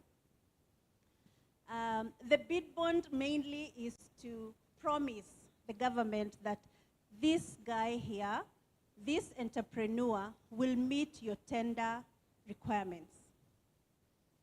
The performance bond, we promise on your behalf that you're going to ensure the job is well done. So remember, we are promising on your behalf, and we don't know. We are just trusting that you're going to do the job. So what do we do when we do that? We ask for security. And the next challenge that SMEs will tell you they have is that they lack collateral. So they lack that security. When I ask for land, some of them do not have. Some of them do not have enough, because the business is growing, but their security is also not growing. Women especially, they will not have securities. Most of the land is registered in the name of the husband, blah, blah, blah. Stories are many. So we try and bridge that gap, not by refusing security because we need it, but trying to supplement with many interventions that we have. One of them is a partnership we have with AGF. AGF is Africa Guarantee Fund. Africa Guarantee Fund guarantees 50% of the exposure, and then the SME provides 50%. Mostly the SME will have probably a vehicle, the one they use to ferry things, or they will have a piece of land, they will have some cash they had saved, and then the other 50% they're given a guarantee. The same Africa Guarantee Fund has given us, for women specifically, where it is lower. They guarantee 75%, and the SME provides 25%. Why we ask for security, I like to explain mostly, is because you are in the business, we are not in the business, and we want you to also be more responsible with your credit. Again, our regulator, the CBK, is very keen on such matters, so to speak, in terms of collateral. Because if it's unsecured, then we also provide. We can't give you money and provide the full amount of money on the side. So one of the things I will ask here for SWC, one of the partnerships we can have is de-risking such SMEs. We have the money, but we need to de-risk SMEs so that we can reach out to much more people.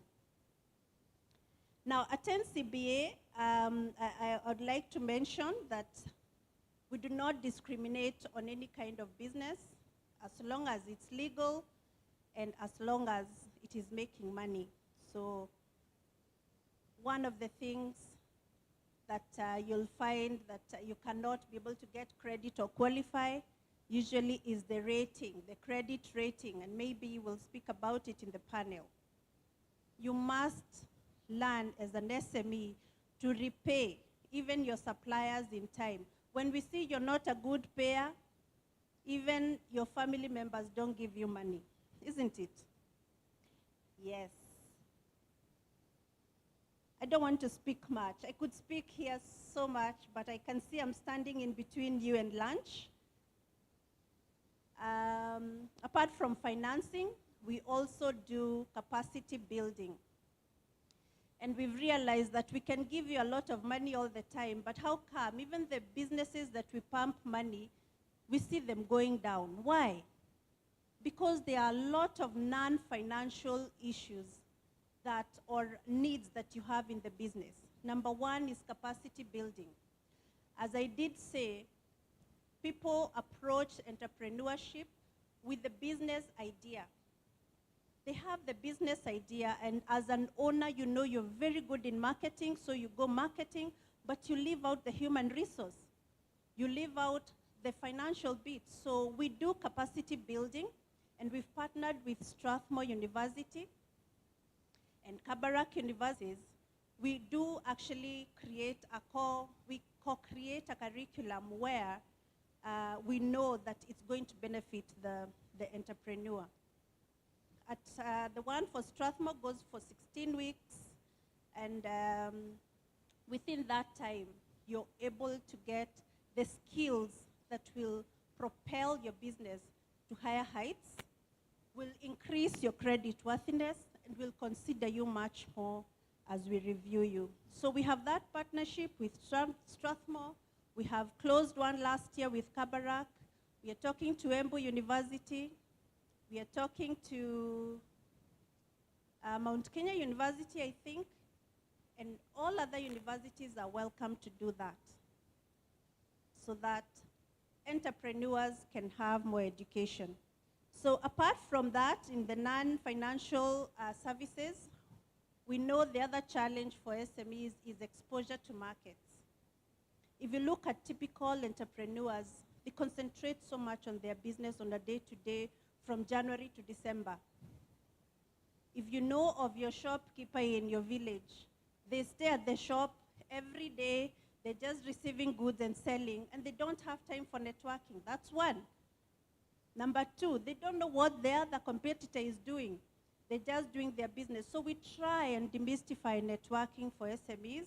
We expose them to local markets, expose them to suppliers, and put them together, sometimes in a boot camp, sometimes in an exhibition. And our highlight mostly, we take them abroad to see other businesses and other markets and how they do it. Last year we went to China, the other year we went to Turkey.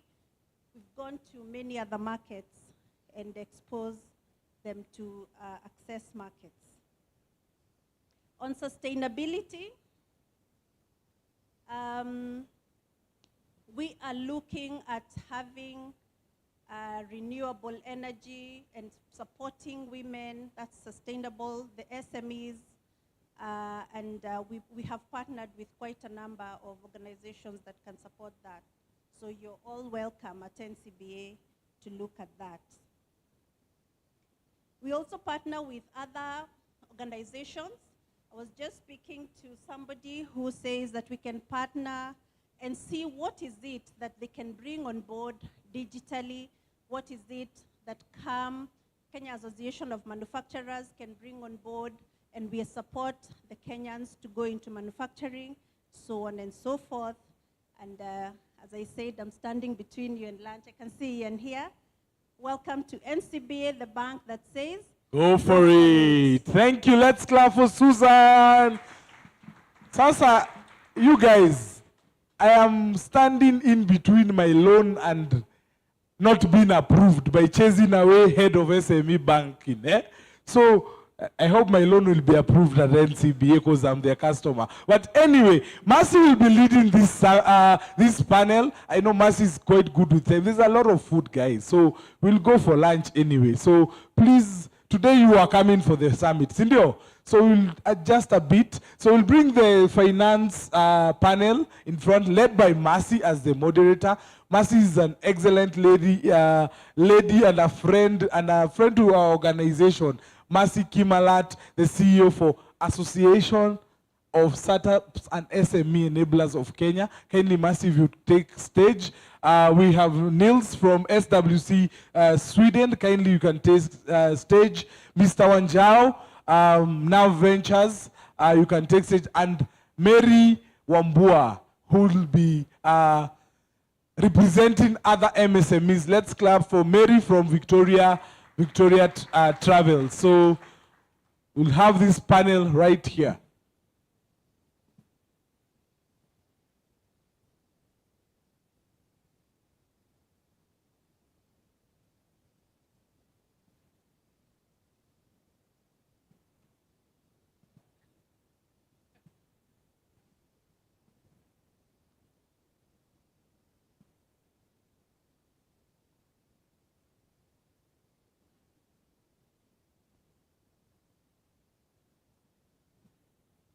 Wonderful. Thank you so much again. A round of applause for our panelists.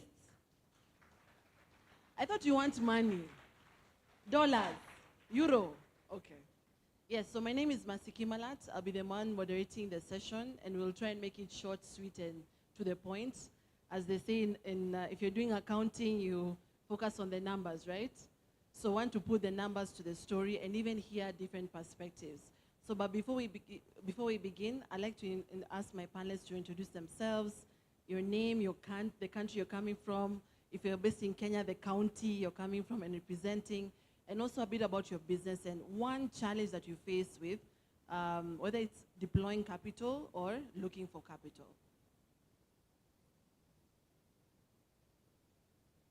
Yeah, I don't know what I say. Good afternoon, I suppose, at this time. I'm Nils.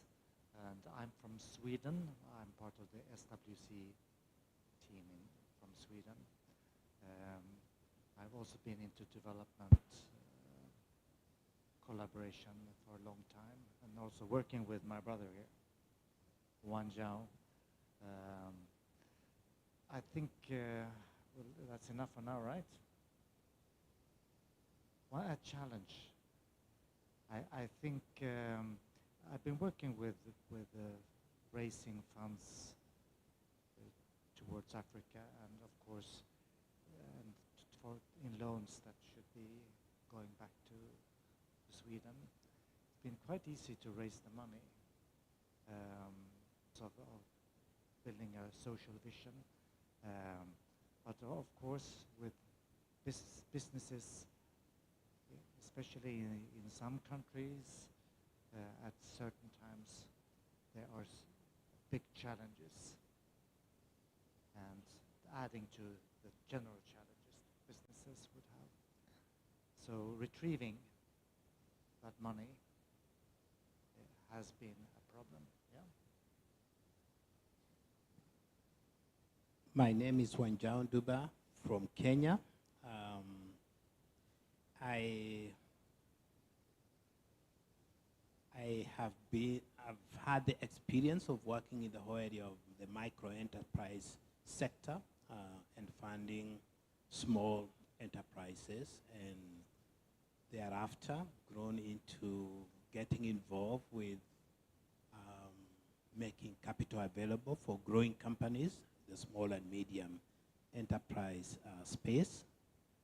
And it's amazing that getting good companies to invest in is not always easy. Or getting companies that are ready to get capital is always easy. And I must say that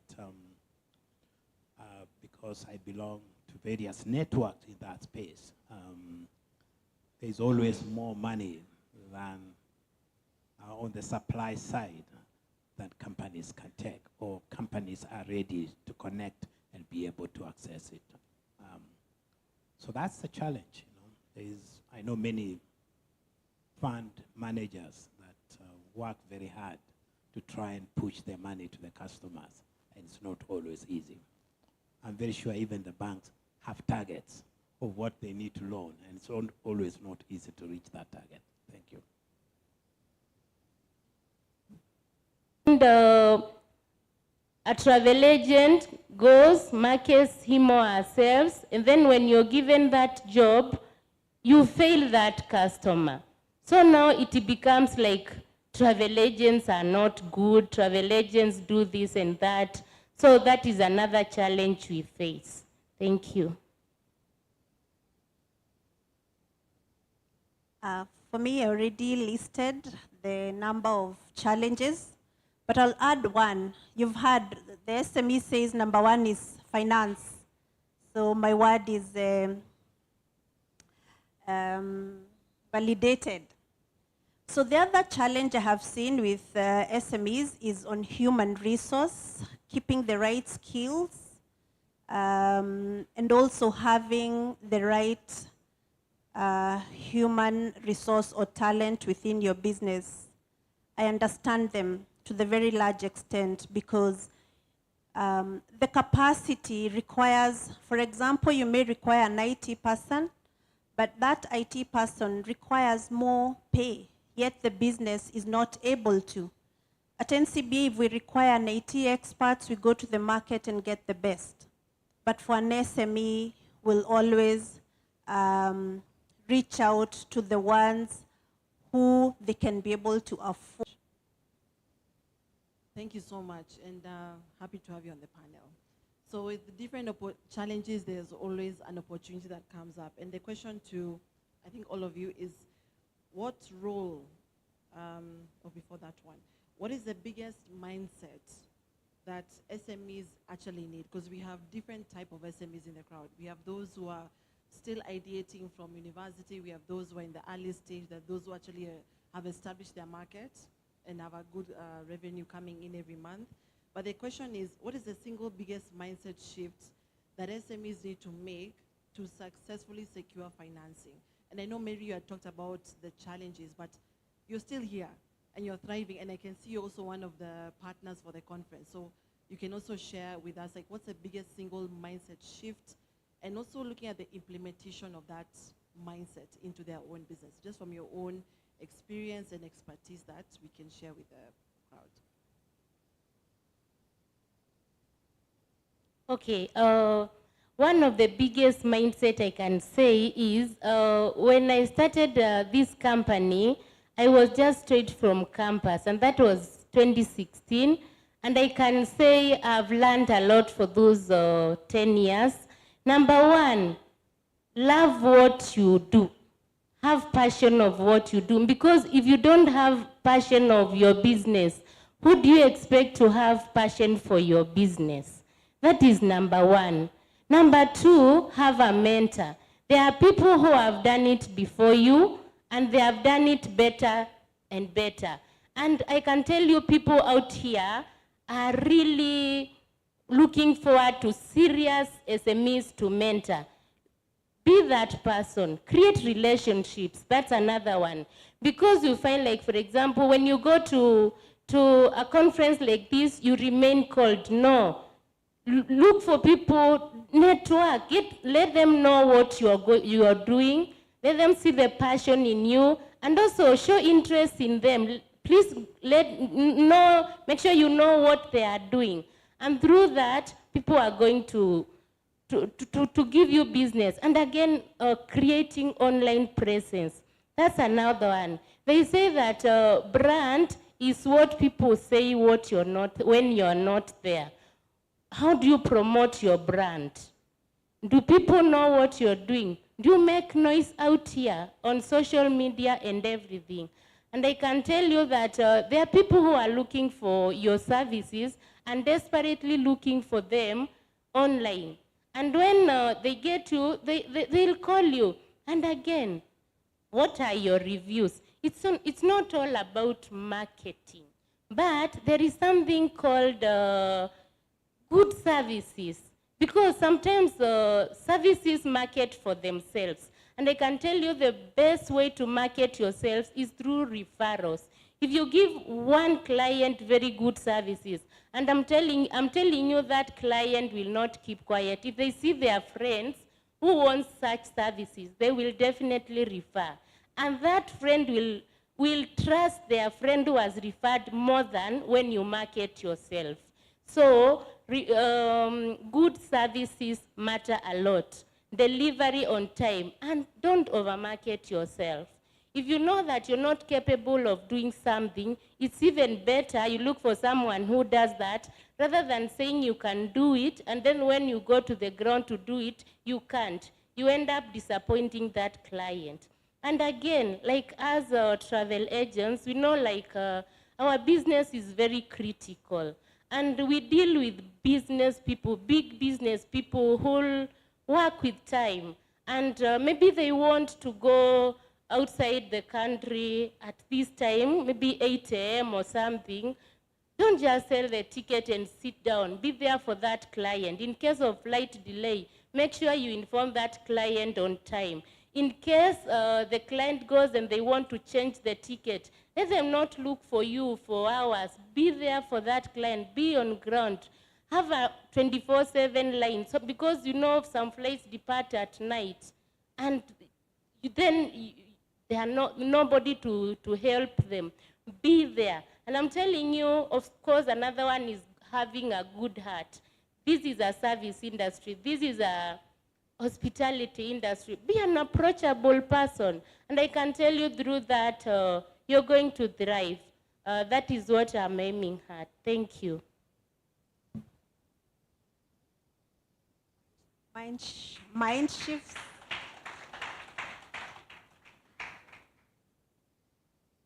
What I can talk about in terms of change of mindset, that's what you asked. Mindset for SMEs. Even if we call you small and micro, do not keep your mind into being small and micro. If a big organization does strategy, do strategy too. Do a business plan, follow through. It might not be in the billions, but in the shillings or in the thousands and millions that you're working on. Have a strategy, do business plans, and make sure that you bank or keep records of your money. So there are people who say that you can bank in many banks and you'll still be fine. For us as a bank, if you bank with us in full, we are able to understand you better. We are able to see how your cash flows are going. And when you come and state your problem, we are easily going to support. So be consistent in your financial management, and you will be able to get through. You'll be able to get through business. The other thing is compliance. I've seen SMEs, not all, who do not want to pay tax, who do not want to be compliant with the government, and it will only take a matter of days. It will catch up with you.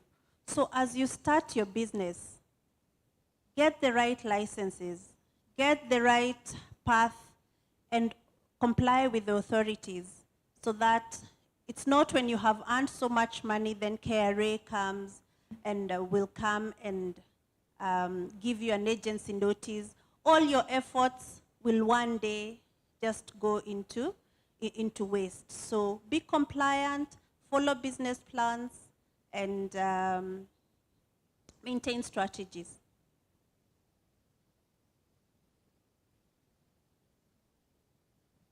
I think I will just add to the whole idea of know your numbers. Most people to consider funding you or investing in your enterprise. Master and know your numbers. Yeah, keep your numbers and know them in your fingertips, because bulk of the time, most investors are looking, or most funding people are looking, will be looking at your numbers. And I think if you have good records, just grow in the discipline of having good records. I know most people fear, having comprehensive records, but I think the more comprehensive your books look, the easier it is for a person considering funding you to actually engage with you in a more meaningful way. But if they feel like when they start looking at your records, you say, no, it's actually profitable. It's only, I have other books, behind. I think if you, then people start thinking, what other things do you have that they are not aware of? So be professional is what we are just saying, and get help. Get help from people who can package your information in such a way that you become more marketable. Yeah. Yeah, I can also emphasize that. Know your numbers, very important. The other thing is, when you start, don't rush. Be decisive, but don't rush. Rather start small and do the business at a low scale, even if it's not very profitable. Rather get to learn, know the business, and then increase it. It's better you keep down your profits, but make sure to have them rather than having high profits. Thank you for that. That's actually a masterclass. And I can tell you, way back in the day, I used to be an entrepreneur, and we never had such forums. So I really hope all the entrepreneurs and the upcoming ones are really taking notes from all these great nuggets of wisdom. So I want to switch the gear. I wanted to see if there are any questions in the crowd.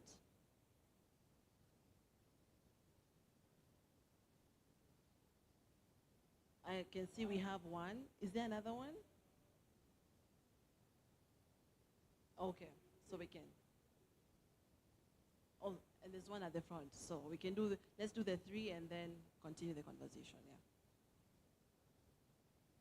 yeah. Okay, let's start with Jenny, because you are close then. Thank you. I have a question for the bank or for loan givers. What are the requirements in terms of income and cost sheets and balance? Do they have to be audited, or what is the level of credibility that needs to be created? Okay, take the questions first. I'll be very quick, and maybe I might sound a little bit out of tune, but I wanted to pose this question because the people who are in front of us are basically industry individual partners. Now, I would wish to ask this. Now, we of course understand that entrepreneurship basically is the backbone of a given economy. Ideally, it is something that we look at it as an important feature that drives the economy of a given nation. But ideally, when we look at entrepreneurship, I look at entrepreneurship in form of data. Yes, we will argue out that we have a lot of information. We have a lot of data sets that are available for the purposes of entrepreneurship development. But the question is this. Before I ask the question, I would want to say this, that we would realize in terms of acquisition of entrepreneurship data, I think we have a problem. What is the problem? Most data that are available, I would prefer static in quotes. In other words, we cannot be able to get entrepreneurship information or data in real time or as quick as possible so that we can be able to make decisions faster. It relies on entrepreneurship data to basically make decisions. Partners rely on entrepreneurship data to make decisions. Now, is there a possibility that we can make the generation, the acquisition of this data as fast as possible so that decisions are not delayed, decisions are made faster? Can we build systems? Can we do more than that? Thank you. Thank you, Mr. Etiang, very passionate. Please keep it to 1 minute, one question, so that we can do it. Okay, thank you. I'm calling Dennis Achieng, Chairman Eminent SACCO. My question goes direct to NCB Bank. Do you have a plan to partner with SACCOs? And if you have a plan, as SACCO, we need to partner with the bank, but our regulations are come from cooperative society.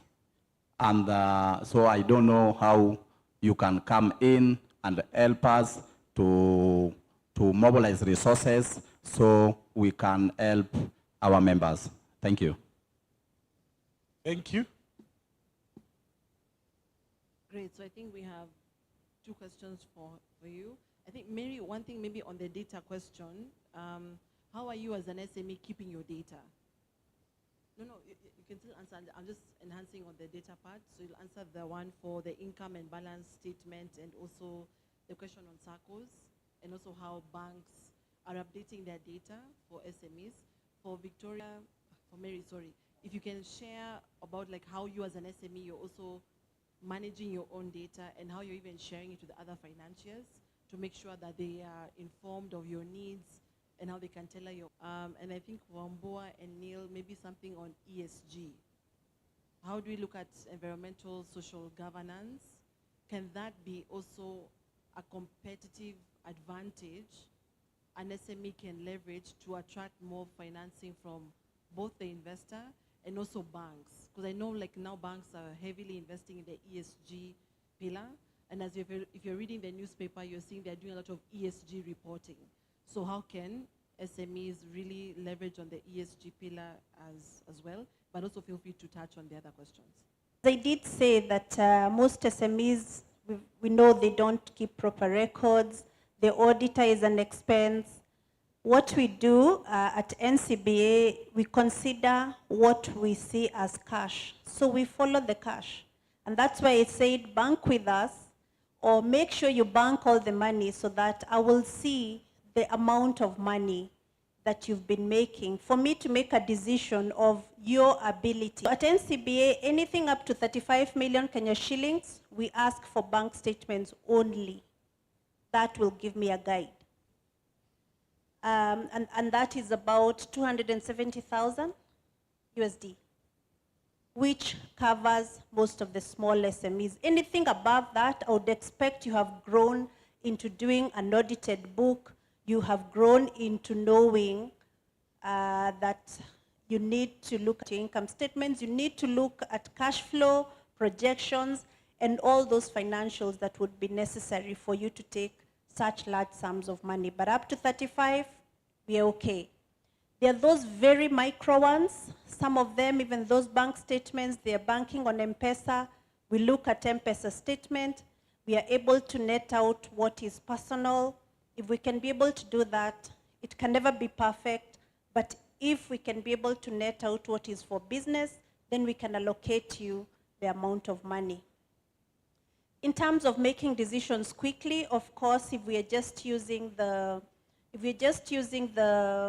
bank statements, then so even for the banks, tell them the truth, that you're going to buy a plot, that you're going to buy a machine, you're not just going for a holiday. You know, there are those many things that we just need some truthful, the truthful data so that we can make a good decision. And yes, cash is king. That is what makes your decision. That's what pays your payroll. That's what buys your goods. For SACCOs, we are happily partnering with you. We would love to look at your proposition. Definitely we shall appraise, or rather we shall review the SACCO itself. What is the governance in it? We do not also want to invest into a SACCO that has wrangles. You know how SACCOs, some of them have been managed. But if you can prove that the SACCO is well managed and our money is safe, and it will in the end benefit those members of that SACCO, we are good to work with you. Manually, all that, and happy to engage with you. Thank you.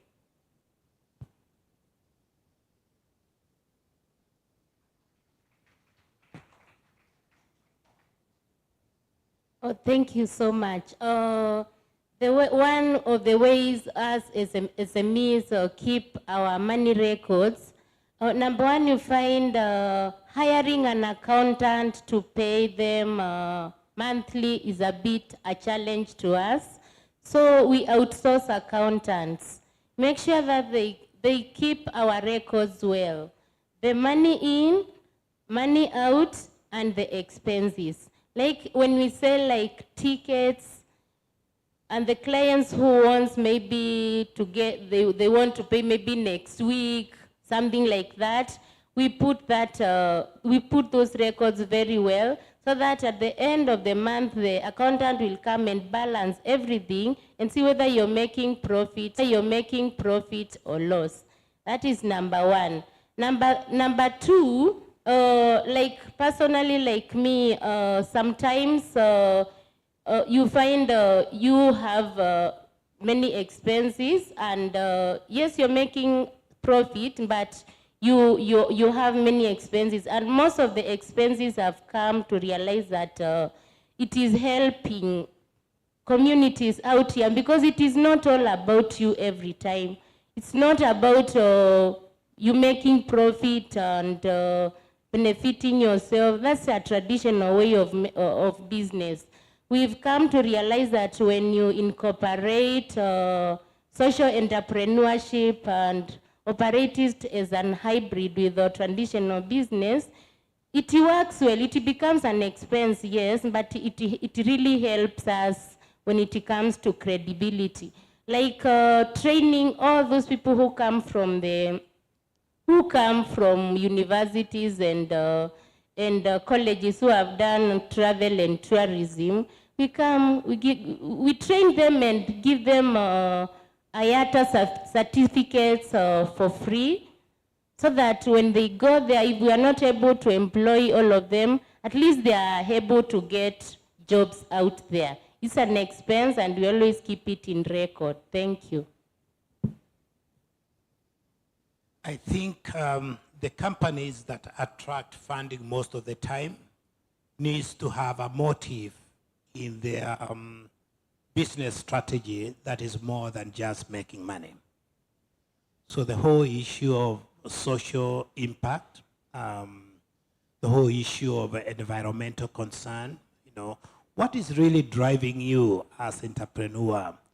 Are you having a bigger cause than just making a profit? And I think, you know, when you are positioning yourself for credit, I think it's always good to think, what is my motivation on being in this business? What impact is it having on my customers, on the environment? What impact am I having in the society? And I think the companies that have a bigger cause than just profit becomes a little bit more attractive even for funding. And I think that's why each small and medium enterprise does need to also develop a CSR or a bottom line that they are pursuing on the impact that they want to have in the society in which it is operating. I think that's one area. And one of those things is the environment. Are you doing good? Are you a blessing to the nations and to your customers? Are you exploiting children, for example, and women? And so the companies that have a bigger cause than just financial return tends to be much more attractive and even tend to get a bit of discount in the credits that in terms of the pricing of the money that they may get.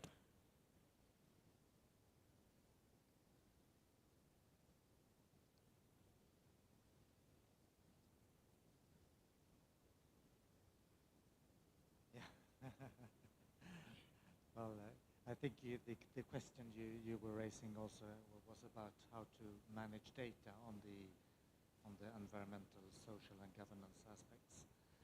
And I think the one that has more expertise on that in the room is Jenny, when it comes to what is done and regulated within Europe.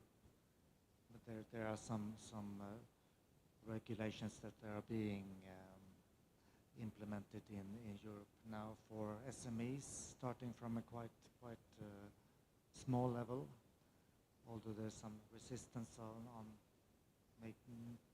taking it a bit slower than anticipated. But the banks definitely have an interest also in that if it comes to Europe. I don't know about here. Could be interesting also to hear from Kenyan banks, I think, for this context. But I can also emphasize what Wanja was saying about bringing out what value you are adding. And Jenny's donut with nine different planetary boundaries, and also the social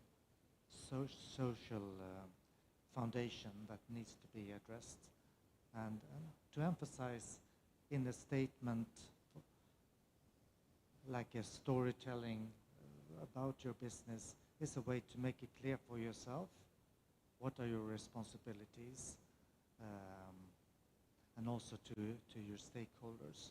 And you can start to measure that what is important when it comes to how you involve your communities, what you bring to it, how you take environmental considerations. And yeah, I think there's a lot you can do by just being more aware and systematic about it. Sorry. Well, I don't have a very good example of where it comes to numbers, etc. But I can just tell about the business that I'm involved with. It's also been mentioned here at some point. It's called SpaceApad. It comes out of research at the university where I work in Sweden, Borås University. It's a sanitary pad that is made with modern technology. It's a technology-advanced, reusable sanitary pad that comes out of the solving a problem that is known for many, that many women and girls do not have access to adequate sanitary protection. And so that has fueled the development. And then having access to that expertise within the University of Borås, which is one of the leading globally in textile technology and fashion. So coming up with such an innovation. I'm building the company that we are now developing will rely very much on the storytelling about this, that emphasizing that also a way to bring, let's say, financing towards communities by buying one, giving one. So you could buy, for instance, in Europe or in the middle class setting in Africa, one, or you say you buy two, you receive one, and it would benefit a community. We are working, for instance, with the team in Congo about this. And of course, we need to also report on this and who are we reaching when it comes to the social aspects and what environmental gains are there. And there are, of course, also economic gains. Thank you for that. So, is there one burning question? Just one. Okay, I've seen one hand. That's the last one, Ian.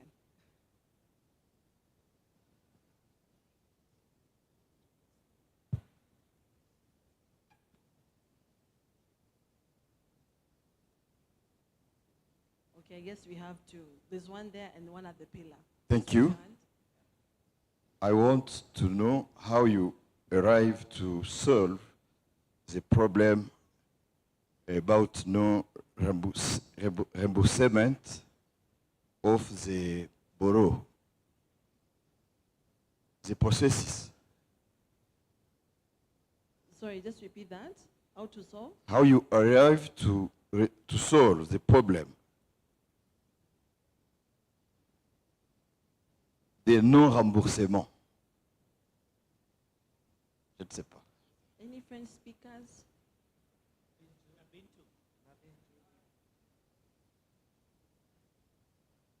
Comment vous réglez les problèmes des non-remboursements des gens qui ont pris les crédits auprès de vous?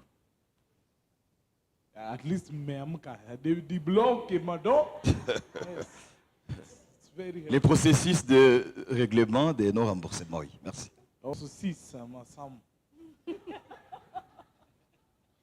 He wants to know how you solve problems of people who cannot reimburse the money they borrow. I think that's for the banks. Watu ambao walipi deni in short, watafanyiwa nini? Oh, the guy there. Oh, only in the last one, eh? And then we close. This guy is from Tanzania, so who you see was Jomapel, eh? Peniki. Good afternoon.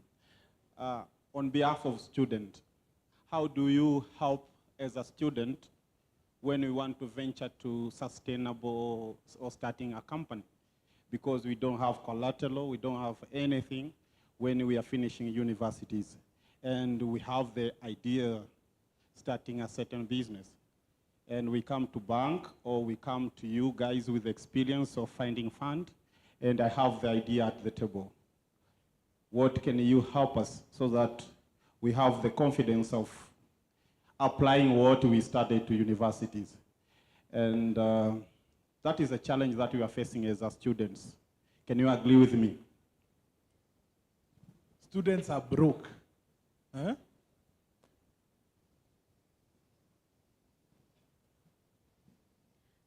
I was happy that question had not come up. But, but now that it has come up, I will leave it to other investors because the banks do not necessarily finance startups. Let me talk about NCBA. We do not finance startups unless you already have another business. So we look at what is your ability to manage a business. So I wouldn't say we have a product for startups.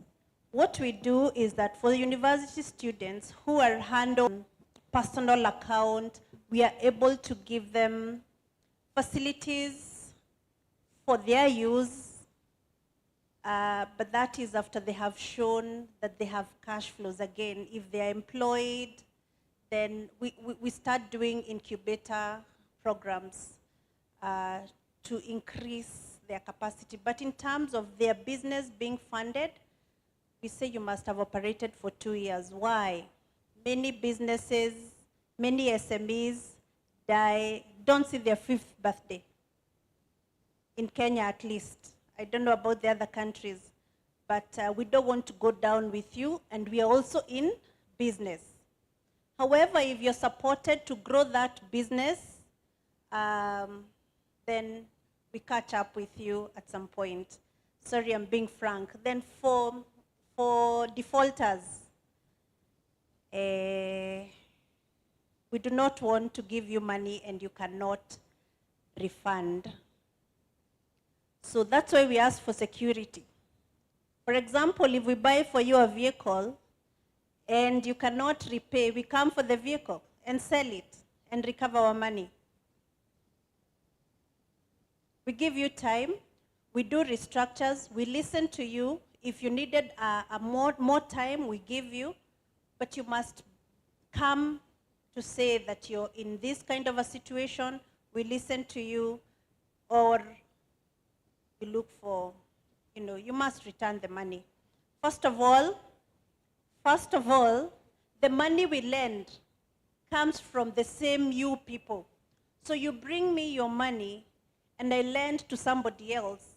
If these ones do not refund me, what will I pay you with? That's the math we do, very basic.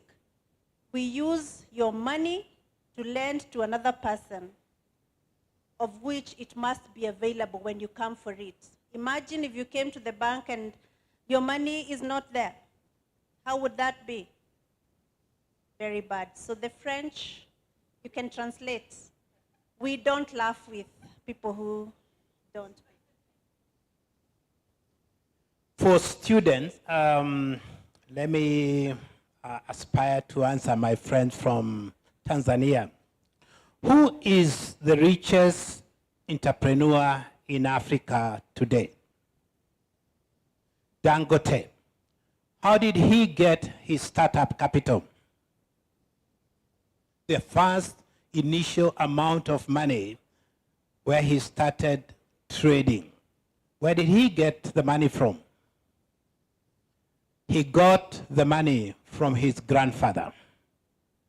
So family, extended family, one biggest source of investment capital in the region for startups is usually extended family, or what we call family, friends, and fools. So there is quite a lot of capital, social capital, that exists in the society through either family, your parents, or your uncle, or good friends, who may actually be able. So that's one area to look for potential. Somebody who believes in you. The other bit that has happened, and I know there are people who are doing that substantially, is beginning not from looking at just a loan, but beginning to do little savings. So savings associations, cooperatives, putting money together with friends, looking for partners or people that you can do things with, and say you have this, I have this, and seeing whether together, I think the whole issue of community is another big source. And I think that's something we can leverage in the continent. We work in community, and we work in families, and we work in society. There's always this uncle who can believe in you and invest in you. That's one source. So the picture is not totally locked. There are possibilities. It only needs creativity. Yeah.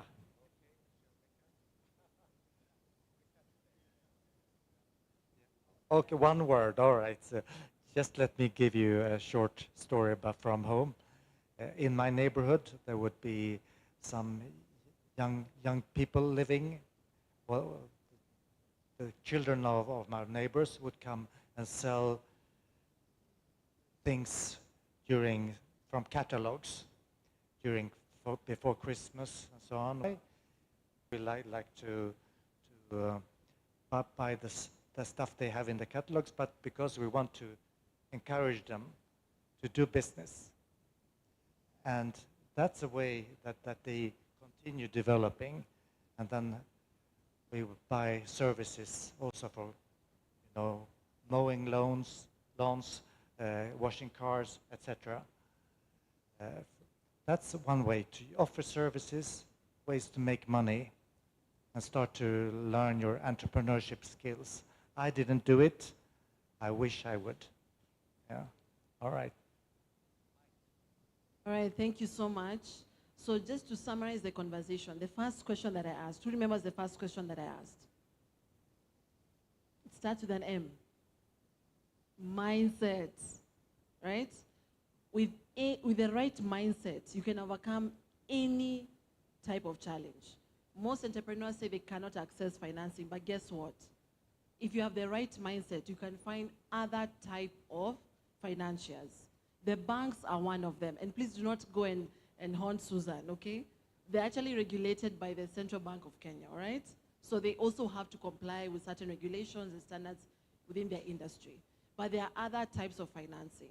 The other key thing that came out from the panel was you must have passion. Why go and sell honey, peanuts? I can see some good products over there.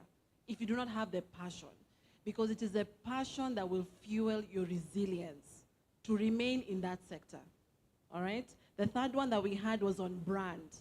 Brand is what people say when you're not there. So how are you communicating your brand? Go learn about the brand psychology, colors, the feeling, the taglines, and you can get some examples. And I think the fourth one was looking at customer service. How do you treat your customers? When they walk in the door, how do they feel? And when they're leaving the room, how do they also feel? Check the entire customer journey and ensure you're giving them value. And the final one is looking at thinking as a big business. The biggest that you can ever think of that business and start putting the processes in place, start putting the systems to help you do that. So do not be defined by where you start, whether it is only one product and one customer. Think beyond and start working towards that. And the underlying pillar, if we're to draw a triangle, is compliance. Entrepreneurs, you must be compliant. If you have to register your business, pay the fees and walk that journey. For me, as I round up, I just want to say that as a network, as ASEC, as you can see, our red, white, and black, we're only missing a few colors and we represent Kenya. But the purpose of ASEC is to link you to a mentor, trainer, and coach. And we have university innovation hubs that are here. I've seen MKU, Garissa University, and a few others.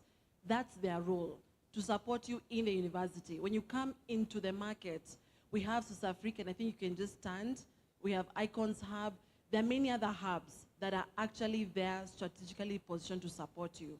So please, if you have the right mindset, you can overcome anything, and you can actually get the right support that you need. Thank you so much. Allow my panelists to stand as we give them a round of applause.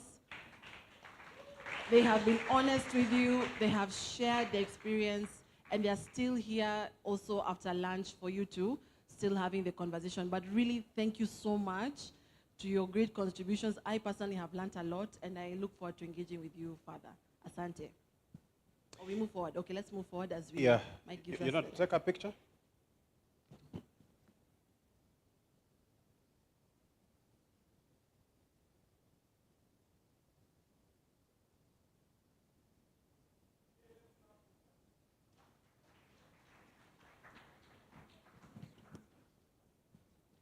So I'm gonna move this into action.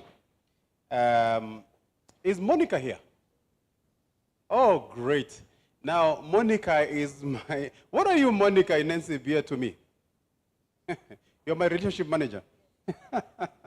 Yeah, let me just say that in banks, it's important to have a relationship manager. And the person, when we are in problems, we normally call, as I choose Live Africa, it is Monica. Thank you so much. I've had many, many relationship managers, but actually, let me tell you, Susan, she's the best we've had. So you need to give her promotion and increase her salary. Yeah? Yeah, she's really good. We've been very happy with her. I've banked in NCBF for the last maybe 15 years or thereabouts, and have many accounts. So, and I'm happy with the bank. But we're going to now move this to action, okay? Because I think even an NCBA would be camping too much. We need to translate to action now that Monica is there. So now, if you are an MSME, any business, and you need money now, please come here. A business, you need money now. Kuja. Haraka haraka. Okay? Business, any business, and you need capital. You need capital. Besha, ching, ching, ching, ching, ching, ching, ching. Come here. You need money. Yeah, you need money. You need a business. Need besha. The condition is you must be a business. You must be a business. If I say, if anybody who needs money, I know everybody will be here, so I'll not say everybody. Because everybody here, I can say it's January, so guys need money. So, but if you have a business, you need money, come here. Okay, so Susan, under Genoa Business Accelerator, is an accelerator. One of the things that you're doing is really capacity building. And some of these organizations have been working with them. As you heard, Viola, we've been working with her for years. Right now, I know she needs money to expand to, I think it's a dryer, right? Dryer and a packaging material for a business. She works in Eldoret, Gooseberries. I know she needs money for a travel agency. This is Mazingira here. He's been dreaming to have a swimming pool.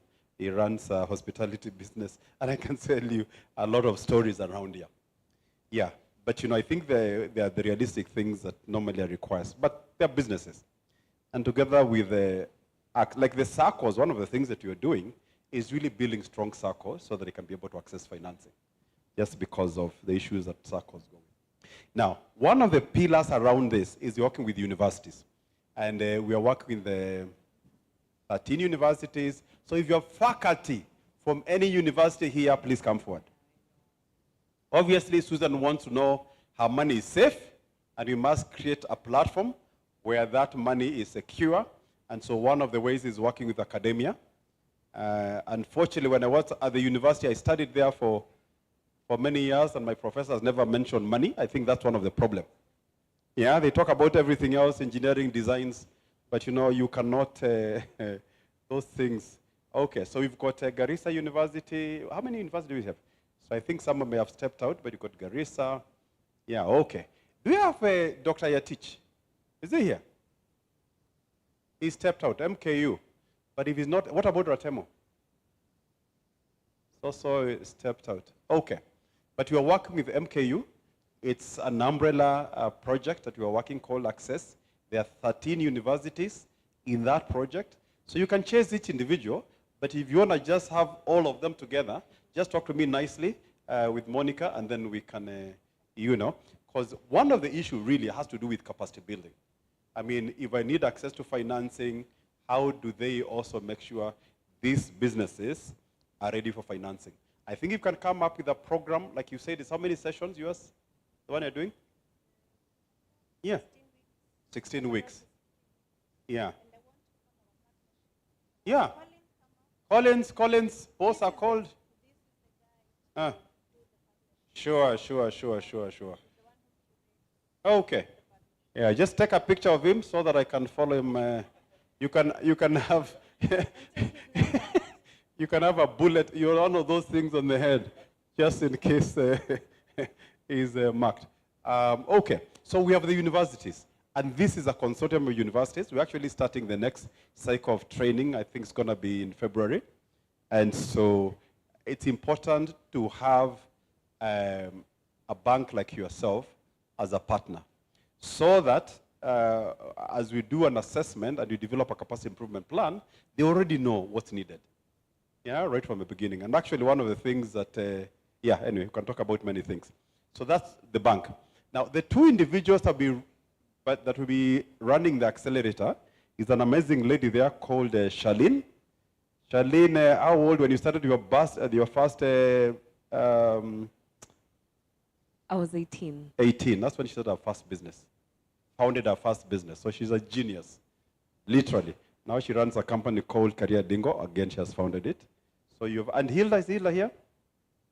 Daktari, yes, she is. Oh, come, Hilda. So, Charlene is in charge of innovations and startups, and then Dr. Hilda is in charge of business development in the accelerator. So that for the young ones, the high school and universities, and the ones who are starting, they go through Charlene, they go through innovation acceleration process.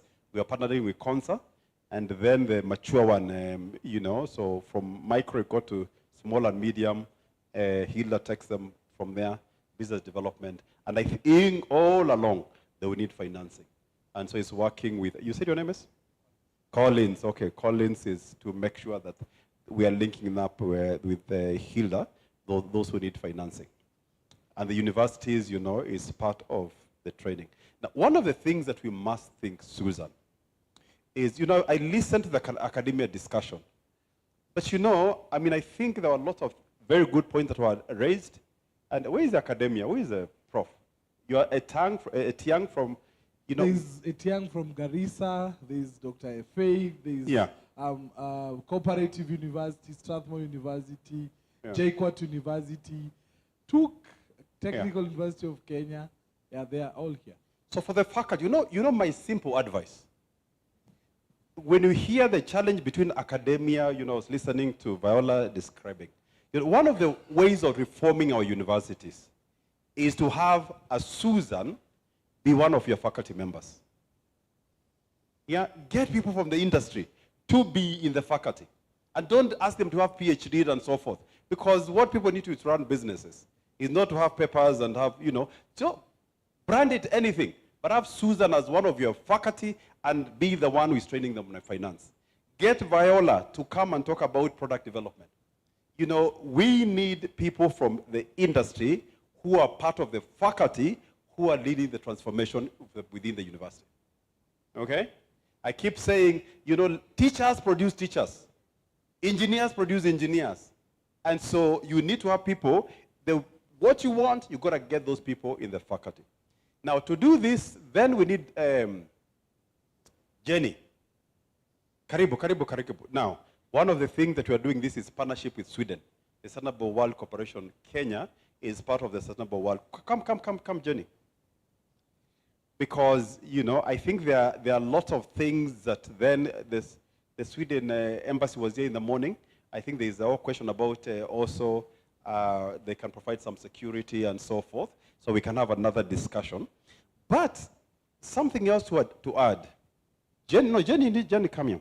Something else to add is, I don't know how much your ESG is doing. But Jenny, here, she consults for EU. What is the portfolio, Jenny, in terms of how much value you've consulted in the EU in terms of ESG and sustainability? Just amount of money, how much has it been?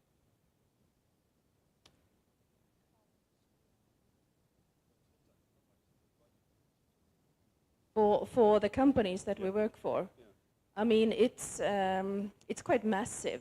I mean, some consultancy that we have made for some companies have actually ended up in the company earning $5 million more per year, $5 million more for quite a small company. And there are also like close to $1 billion over 10 years for one company that we did. So the thing is, if we can measure what the emissions for a specific product is and add that to the pricing, and another company needed to have due diligence in the supply chain due to the regulations. So it's actually very complex. Yeah. But the value for companies, but I wouldn't say that compliance is the way forward. It is actually the vision and why you are doing it. Because we have this only planet. And if we can add the value of the future of our children, we also need how to tell that. What is the story, what we're actually doing when we really have a thriving supply chain, with people getting good payment?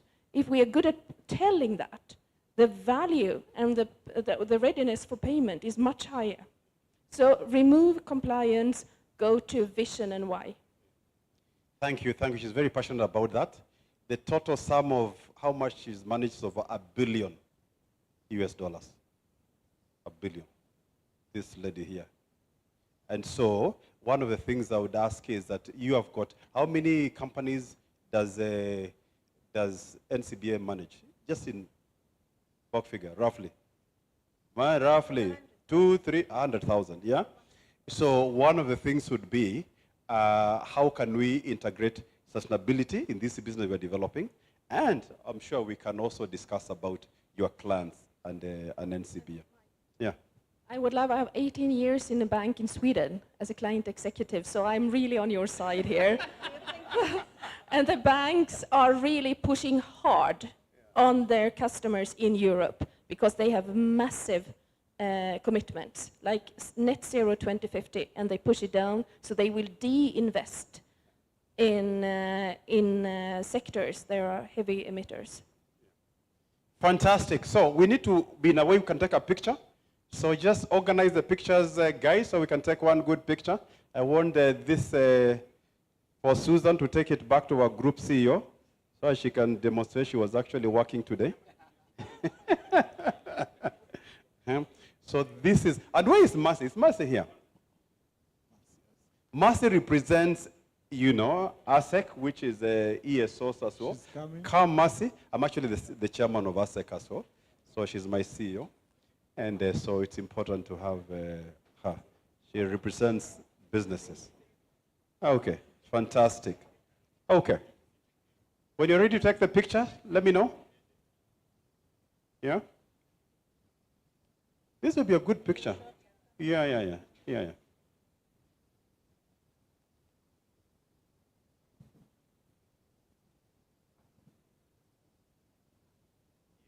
Actually, I want to take one shaking hands with Susan. Yeah. When I come to the bank, you know, I can come with a picture. Yeah. And where is Sheila? So Stella, sorry. Stella, she's coming on stage, yes. She's coming on stage. So this lady is running an e-mobility company, and she is actually from financing circles. So like even Rome Circle, she's a finance but she needs extra liquidity. So just look at her face, look at Stella and Collins, so that you can have that conversation after that. I know she wants to expand her business. She's one of our MSMEs. Okay, picture, are we ready?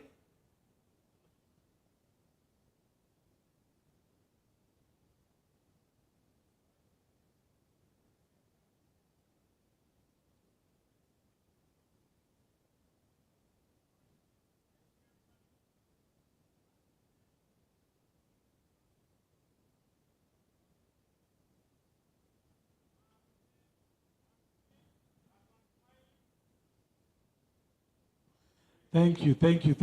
So we'll disperse for lunch in 1 minute. Just one announcement. When we come back for lunch, is a few minutes to 3. We are very, it's actually 1 minute. So we'll break for lunch. We'll expect to go back to our breakout sessions. Now listen to this. Okay. So we'll not come back here, all of us. The room will be divided into two breakout sessions. So we'll have industry-academia collaboration. There is what the industry and academia are doing with Charlene and Dr. Hilda. So that group will go on fourth floor Eagles Hall. Okay?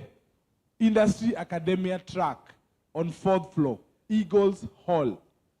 And then there are going to be 2 other breakout rooms in this room. So this room will be divided into 2 when you come. On this, where I am and where the stage is, we'll have markets and AI track. Markets and AI track. So this room, from this pillar going this way. So this will be markets and AI. Then we'll have another breakout room from that pillar going towards that side. We'll have the third track, which is sustainability, sustainability track. which is going to be led by Jenny and Magdalene. AI is being led by Wambugu, and Charlene and Dr. Hilda will lead the academia track upstairs. Then we'll be there for about 40 to an hour max, and then we'll come back here, all of us, to finish. There's lunch right now as we go, but even there's 4 p.m., which will translate to around 5 p.m. tea. So please don't be in a hurry. I know it's quite an intense day, but we had to do what we had to do. Okay, so those are the 3 breakout sessions. So it's exactly 3 or 3:01. We can come back to our breakout rooms at 3:45. 3:45. Then we'll gather all of us here to finish the day at around 4:30 thereabout, or no, 5. Yeah, 5. Sawa sawa. Thank you so much. Please, there's a team there giving out meal cards, Sarah and Marceline, and then lunch is being served on the first floor on the restaurant. So kindly ensure you go there, and then see you in the breakout sessions. Thank you. Yes, thank you, Ian. Just before we disperse, if you're a team in industry or academia that you've not yet been paired, or you've not yet met either the academia team or the business founder, please see me, because we need you to take lunch together. Thank you. Feel free to disperse now. Please walk through that door. As you head out, bill cards will be given.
much, much better, but also whatever you're doing worse, even worse. It's both the mess. And so this is why I say that businesses do not need AI first. The first thing that a business needs is the truth. The truth about things running in your business. The truth. It doesn't create initially the efficiencies you're looking much, much more bigger. It makes the mess much bigger, and it makes the good things that are working much, much bigger for that. So messy things become even more messier, and excellent things in the marketplace become what we call unstoppable. So that's the first truth in terms of trying to understand AI. And the next truth is that AI will not replace humans. Thank God. It won't replace humans. But the humans who are using AI will replace the humans who are not using AI. That's where the great replacement will come. And I've noticed this in my own business. We made the controversial decision to really, really adopt AI, which meant we needed to downscale our employees. What kind of employees do you think we were replacing? The ones who didn't know the tools. And who are we replacing them with? The ones who knew the tools. So, and we became much more efficient, we could be able to scale to continents and countries that we weren't originally part of. So that's what it is. That AI will not save businesses that refuse to change. How you work, it will either make your bad business fail quicker, or it will make your good business expound far, far better. So that's the other truth. You just may have nice dashboards to look at, but either way, as we said, AI is exposing the truth on matters that are happening. And so in my world of what I do for a daily living, which, as I mentioned earlier, was we are a leader in customer conversations and client conversations. Every day we're pushing out messages of some form in the tens of thousands, sometimes hundreds of thousands a day. Having different types of conversations with different types of customers, clients, users, to be able to support and things like that. If you cannot, in your business, measure your responses, follow-ups, outcomes, if you don't have a number, then you are already failing. Then you are already failing. This is where AI helps expose the truth.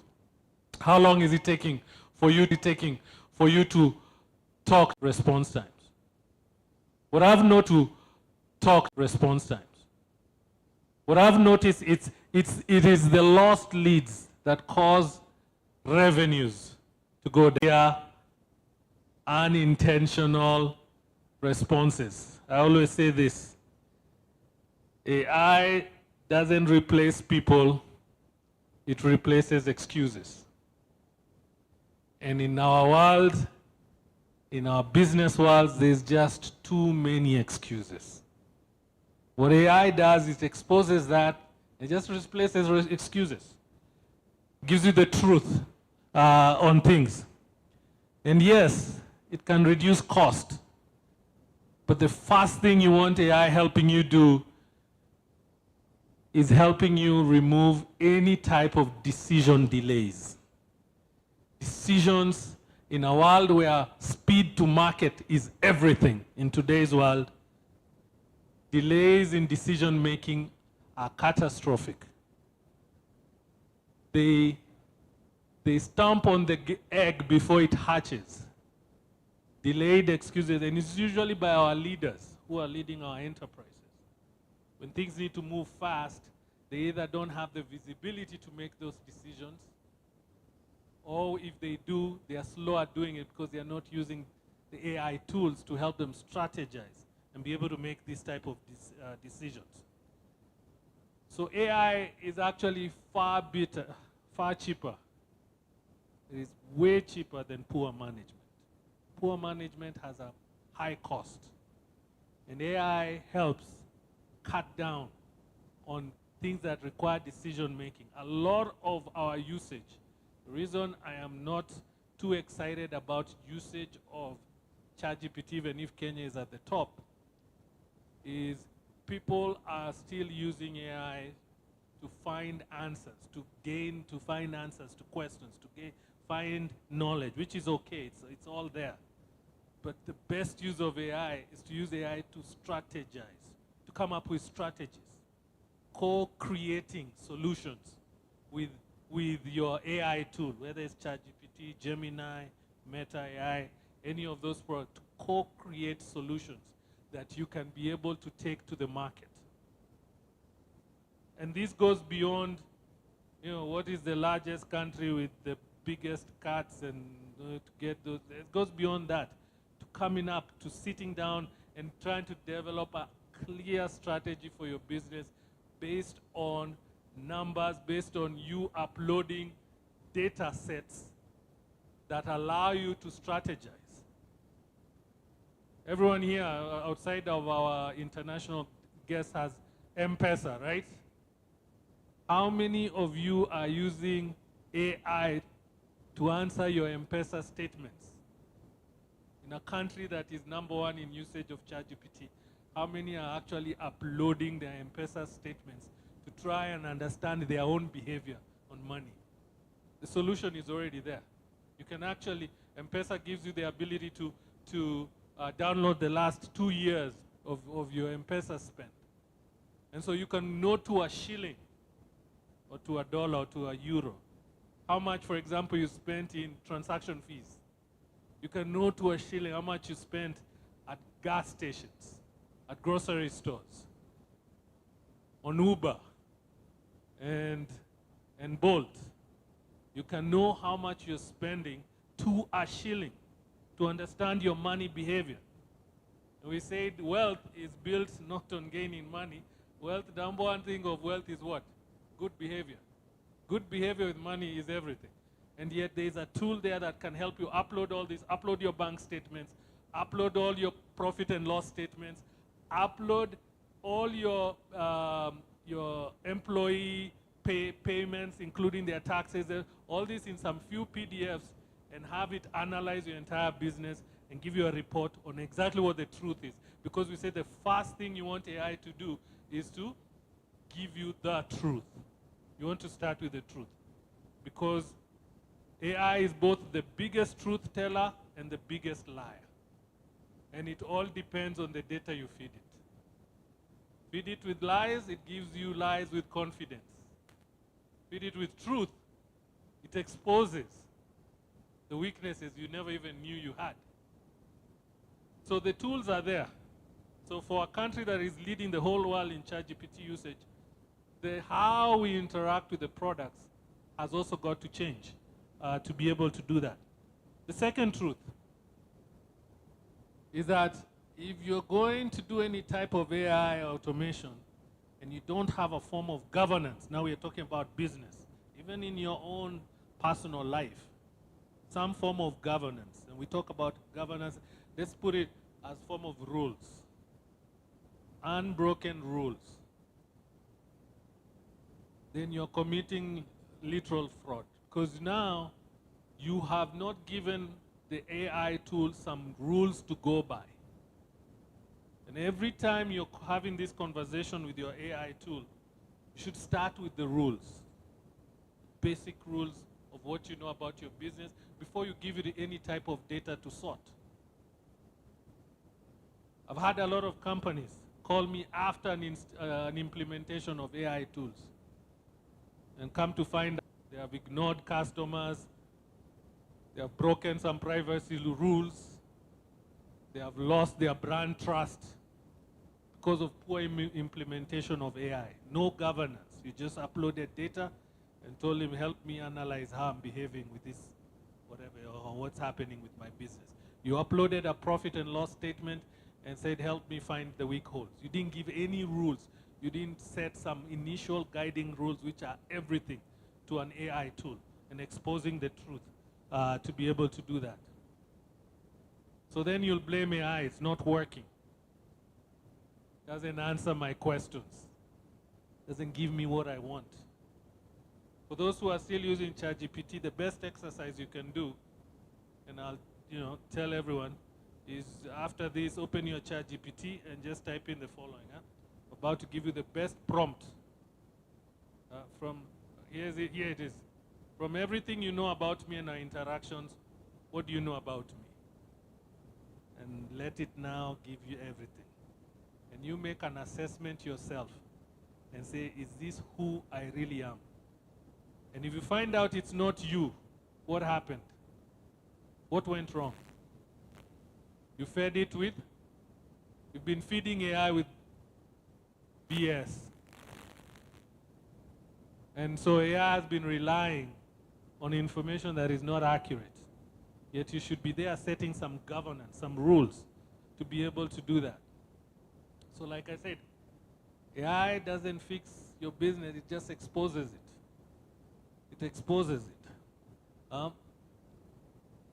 You don't have, in your business and in your lives, you don't have data if it's not structured. So your initial rules of how you manage data is first to structure it in a way that makes sense both to you and to the tool you're using, and then eventually to the customers and employees you'll be communicating with. What are the first things? I get lots of this data. We've become a data warehouse at this point. The first thing we get is these spreadsheets from our clients, the ones who are really struggling. And I usually can tell just by looking at the data structure. And I can tell, okay, it's a client who needs lots of initial help. Trying fast. If the data is this bad, then finances are probably that bad. Accounting is probably that bad. Leads are probably not coming that fast. They're struggling with this much expense. I can always tell from just looking at the initial data structure that ends up in our upload sites. You find names are inconsistent. They're in one column.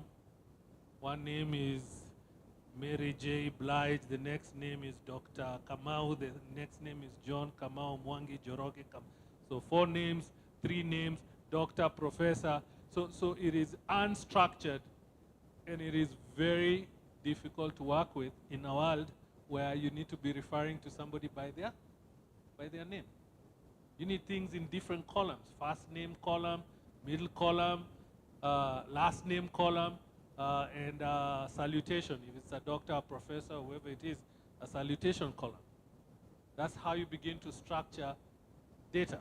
You find phone numbers either aren't working, and most likely, most of the time, they're not in the consistent format. So it's very hard. In our case, we have to call. In this event, it was my call center that was calling all of you. You probably got a message from us telling you how to come, how to prepare, how to buy tickets, all of those things. They were coming out of our call center. And the number one thing we try to do when we are helping clients is to structure their call format. So it's easy for us to send an SMS to make a phone call.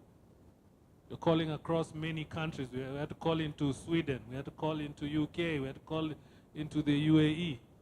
Those require country codes. We can't have my team typing, copying, and pasting. They need to click, and it calls. Click and call.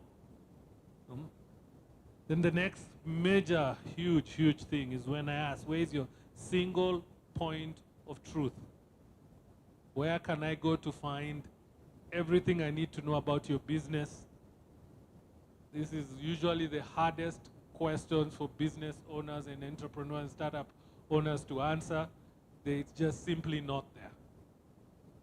It is in spreadsheets and files and Adobe files, and it is in emails, and it's in 7 WhatsApp groups, and it's in 3 Telegram groups, and there is no single source of truth in a world where that is possible. It is possible to have every email and every file and every WhatsApp message and every SMS and every call in one location. And all your accounting and marketing can all be in one location. That's what CRMs were created for, to bring every piece of communication into one place. It becomes your single point of truth for your business. So I go ask, I call it the Bible. Where is your Bible? The Bible, it tells me the truth of how you there's not too many stories. The single point of truth just tells me exactly what's going on with your business. How are you losing leads? I can answer that with a single point of truth. How are your products not penetrating the market you're trying to get into? I can answer that with a single point of truth. So we end up missing on a lot of these things. Yeah? So AI will run on the truth. And if your data lies, then AI does what? It will lie with confidence. Have you ever asked it a question and you see the answer you get? Very confident. And it's both sides of the tail. And it's dependent on your bias. If I'm a Christian and he's an atheist and we both ask, does God exist? We will get the answer that we want. Biased towards you. It's supposed to be. AI is supposed to be biased towards you because it wants to encourage a conversation with you. And so your job is to steer it towards the truth of the matter. The truth of the matter, so that it reports on the truth and not on your bias. If all of us sat down and I gave you the same question, all of you would get all different answers because of your biases with using the product. Your location, where you're from, your family, your background, the things you love, the things you hate, the person you like, the person you hate. All those affect how AI responds to you. And so if you're not steering it towards the truth, you'll always get biased answers, and it will lie with confidence. It will lie with confidence. And I see some of those, pretty impressive. I must tell you that. So data is not what you have. Seated in your contact books, seated in your CRMs, that's not the data. The data is the one you can trust. Data you can trust is the one you should have. The number one source of data you can trust, I always bring it back down to money, sits in your bank statements, your loan statements, your M-Pesa statements. That is the truth. You spent that money that way over a period of time, and so when AI runs that, it has to show you your money financial behavior. And to a man and to a woman, when I've ran this exercise, they have been shocked. They had an idea of how they were using money, but they did not know how deep and how bad it got. They did not know how costly things were. Had no idea how much something as simple as transaction fees. We drove Safaricom to be a top 5 company in Africa. We drove Safaricom to be a top 5 company in Africa because of transaction fees. They have created the biggest loan product, interest-wise, 1% a day. They're charging you can't even, if you're doing Fuliza, you just look at your past. Gonna expose a few of you. If you're taking Fuliza money, you're irresponsible to your future. That is a 1% a day loan. Now Safaricom will hear me and come after me, but oh well. They have been my clients, but that one, we need competitors in that loan space. So the financial statements are the truth. They're the truth. Uber and Bolt statements if you are a person who uses rideshare, I'm a huge fan of rideshare. I have given up my vehicle for ride sharing for a reason. But if you're a fan of that, it's the truth. You went to those places. You went to those places, so you can be able to tell that is the truth of what happened. It's not an illusion. I can be able to tell. And versus maintaining my vehicle every month, plus insurance, plus maintenance, plus driving on Nairobi roads, plus the headache I get, taking an Uber is far easier. It's proven to be far more effective for me. But again, that's another point of truth. Statements are always a source of truth for that. So, what can you do? Let me try and conclude. I was not going to take too long. Good, I'm right on time. So starting tomorrow, for businesses, you run a business, think of running a business, I always say, take one thing, just one. Don't try and skin the whole cat. Just one thing that either increases your revenue or reduces your expenses, what I call leaks, money leaking. In fact, the money leaks should probably be the first place you go. And this goes for your financial life as well. Take one thing that is causing a leak in your business or needs for you to increase revenue and write that one thing down. Just take that one thing. Talk about personal life, because I see some students, so I want them to learn on proper AI usage. All right? Then, co-create a solution with AI. What did I say? Co-create a solution. Co-creating requires, one, you set rules. We talked about governance. Two, you explain the problem. Three, you talk about the outcomes. What do you want to see? And I'll give you an example. You set the outcomes, and then come up with 2 or 3 strategies. I will come up with 2 or 3 strategies around that. So for example, all right, I want to know how I can get leads who can buy my sustainable product. Think of a product. You know, I have renewable tires. I crushed rubber and I made renewable tires. So I want to be able to sell these tires to the marketplace. But I have no idea who buys these kind of things, right? I don't know who buys. I know I'm good at making it, but I don't know who buys or where to go to find who could buy or who are my competitors. So I set the rules. I say where I am. I'm in Nairobi, Kenya. My business has been running for X years. Last year, we decided to start doing renewable tires and remaking them into new tires, recyclable tires. And now we've hit this wall. We cannot find leads who could buy our tires. We don't know where to go to network within this space. We don't know what kind, these are things you're typing.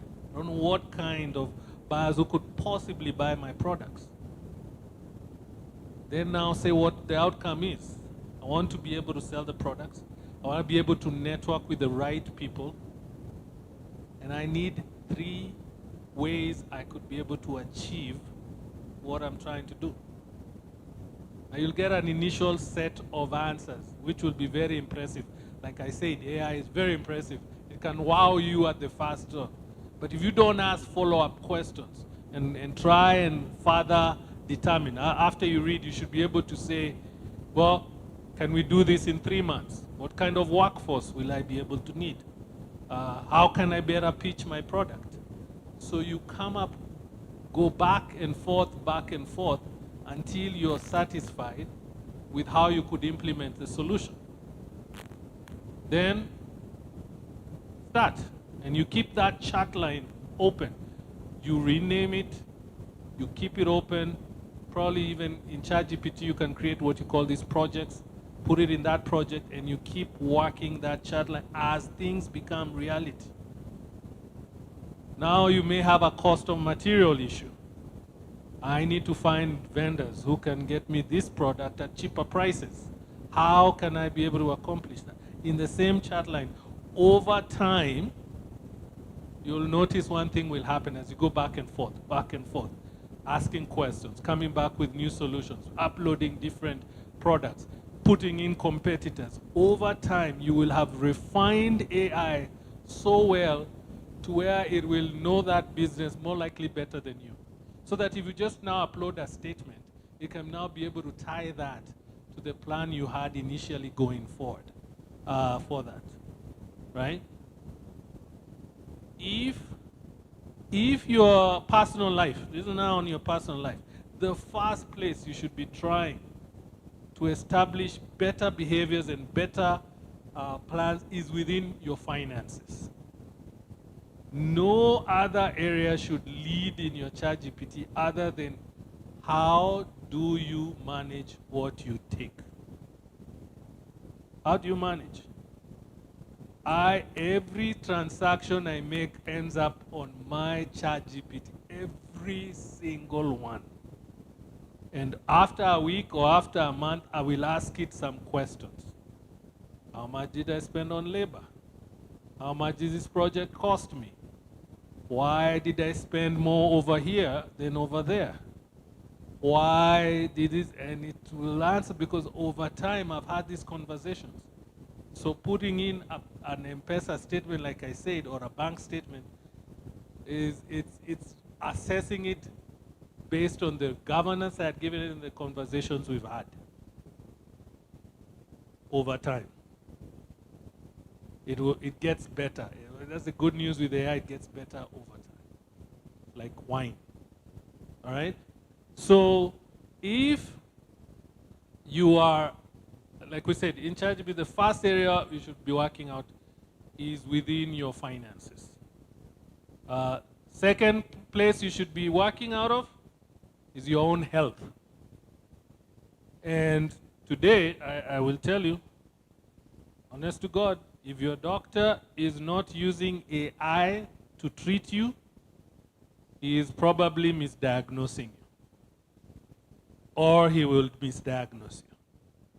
Your doctor should be able to tell you what product he or she is using to treat his patients or her patients, and especially you. So that any medication that is assigned to you agrees with what? Because you've got to imagine the information that AI has. So just to let you know what's seated behind AI. When it comes to health, every outcome, every medical test, every diagnosis, every prescription, every science study, every health study, every healthcare, everyone is in there. Everyone. And there is no one doctor seated at the corner of wherever that can be able to outmuscle that. So your own health, if I was to take up your ChatGPT and just look, I should find a huge project around your health. Because today you can upload medical test results. So I always say, when I go, my doctor cannot tell me about the medical test results. We can look at the medical test results together through AI, but he cannot by himself tell me, because he could be misdiagnosing me. You can upload your own medical test results. You can even go to a lab here, because they do this all the time.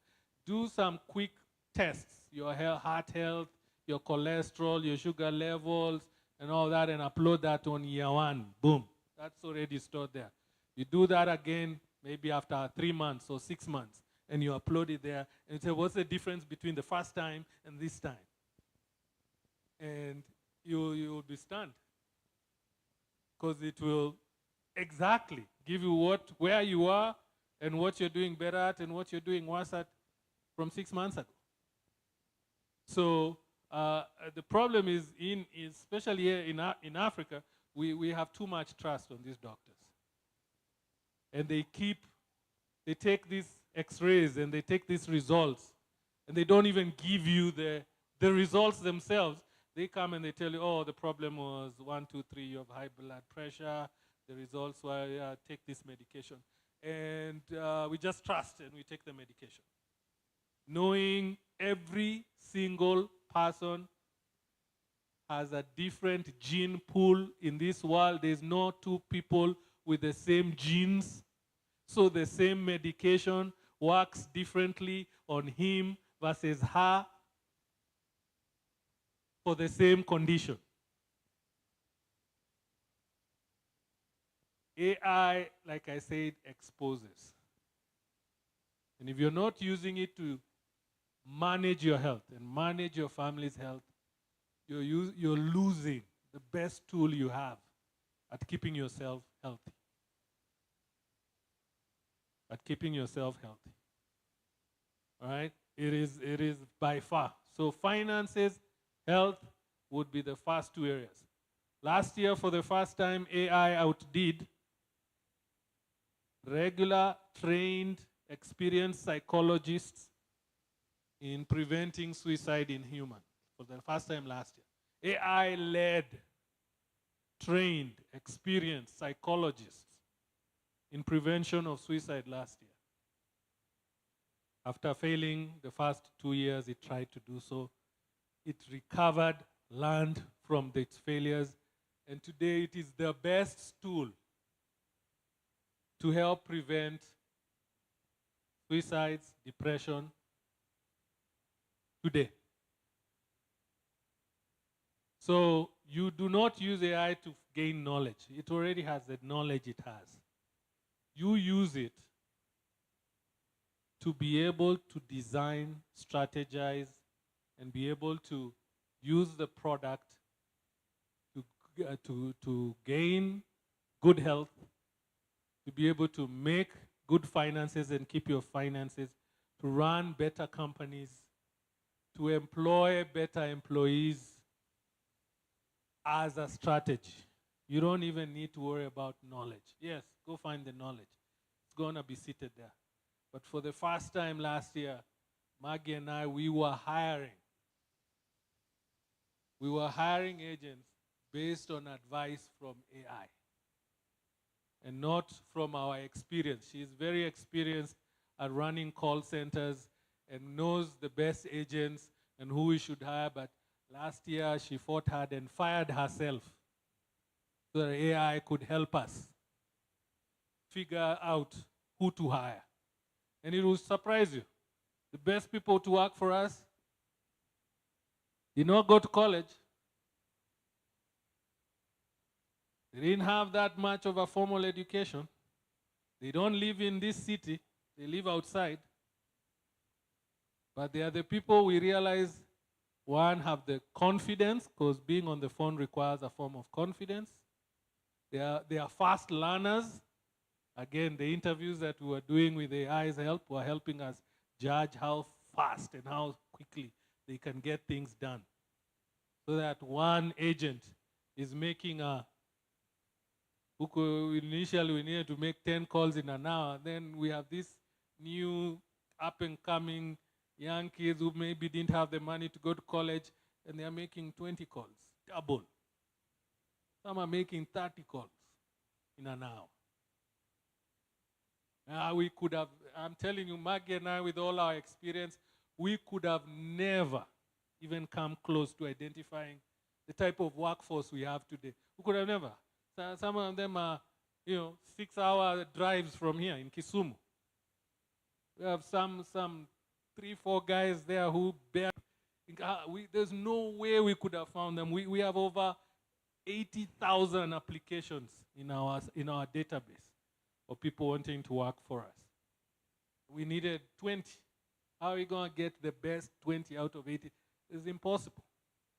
So you use AI to strategize, to find these solutions And that's what I'm looking for. If you're solution-minded, you don't have excuses, you need solutions, please find me. Where's my QR code? Put that QR code up there.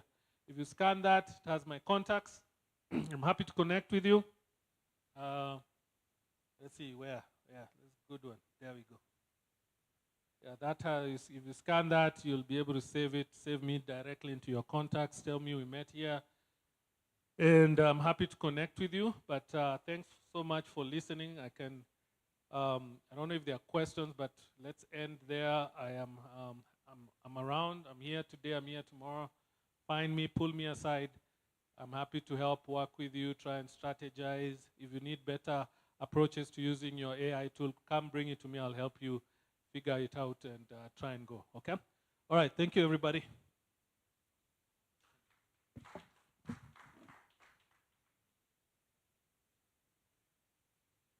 Was there anything else happening after this?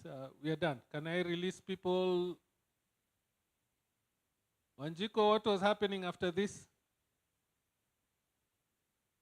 I'm done. We can release people.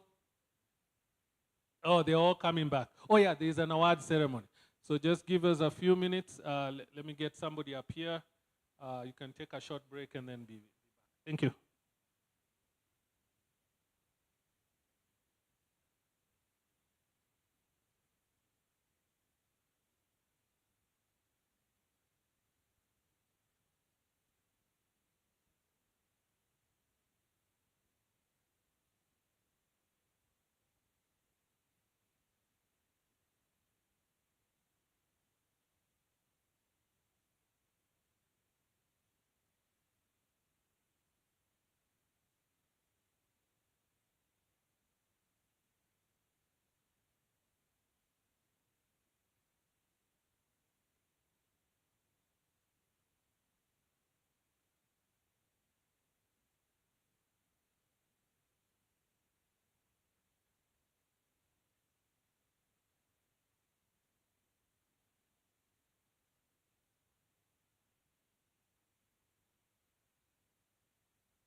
How do HR, IT, and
sell to millions of people online with Shopify's social media and marketplace integration. You can sell your products.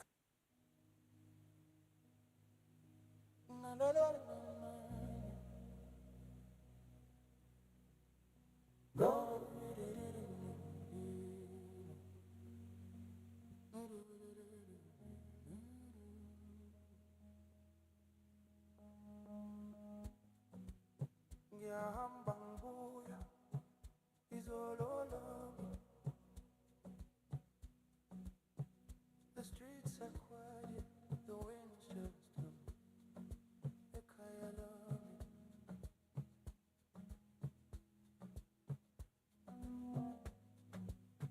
Gibon is in Taba, no rush, no race. Just time and done.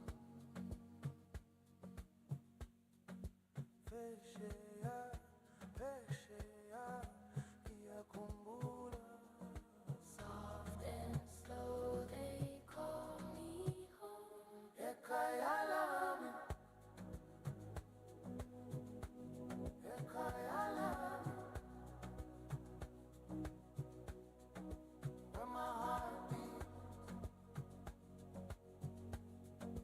Ngizubunandi. Ekayalami. Ekayalami. It's calling me softly. Zubuyanami. Mfulu ya hapa umesabi.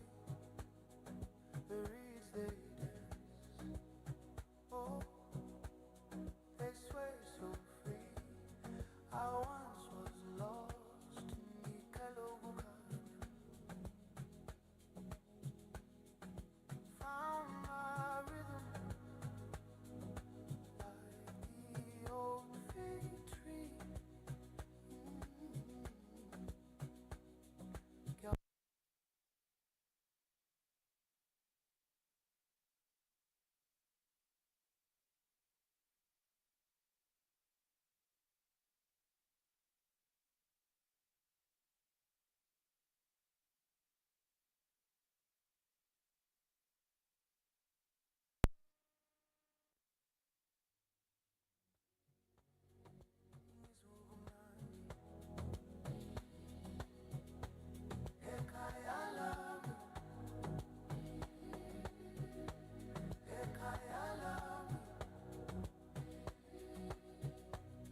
It's calling me softly.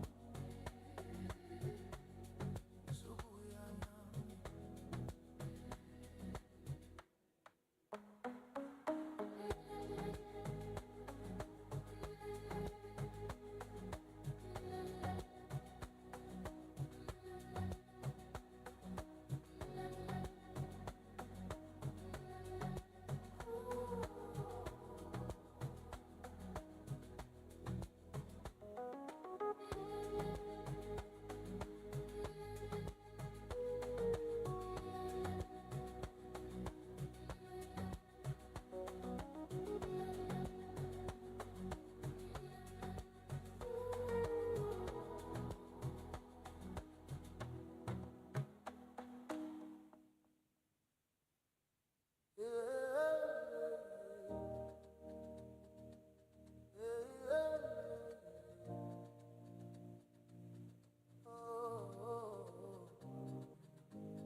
Ngibona izihlahla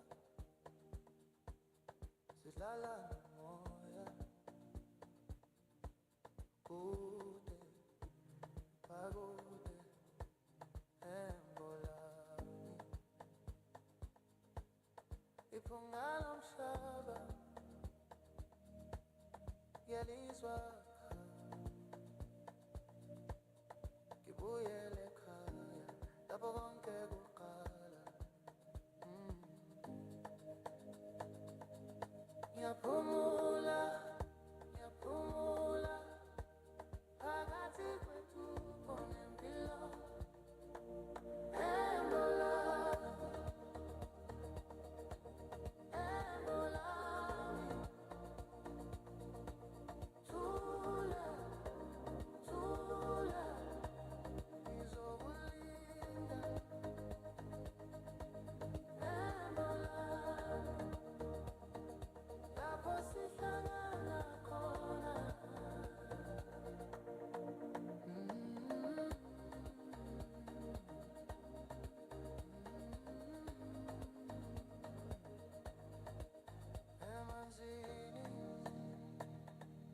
isibani sikhanya phansi umoya uthwala izwi ungishayela izinkanyezi ziphefumula kancane ngizumdanso wezikhathi ezedlule uhle lapho umhlaba uthula khona thatha isandla sami singene ndawonye umzila wodwa ngaphandle kokuphenduka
Yakhumbula izolo ngiyabona amehlo akho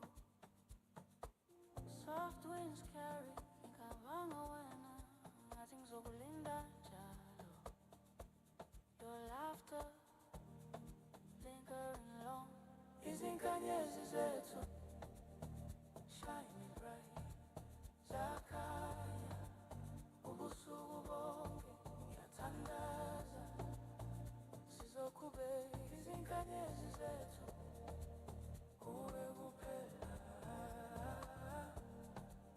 kuwe kuphela my life kuwe kuphela my life thula kelulalele emlilweni sikhuluma izindaba your voice lingers kufana namanzi ngiyaphupha nawe njalo imihla yethu jule kanjalo nginoyibonayo ngabe isango livuliwe izinkanyezi zethu shining bright siyakhanya ubusuku bonke ngiyathandaza sizoqhubeka izinkanyezi zethu kuwe kuphela kuwe kuphela kuwe kuphela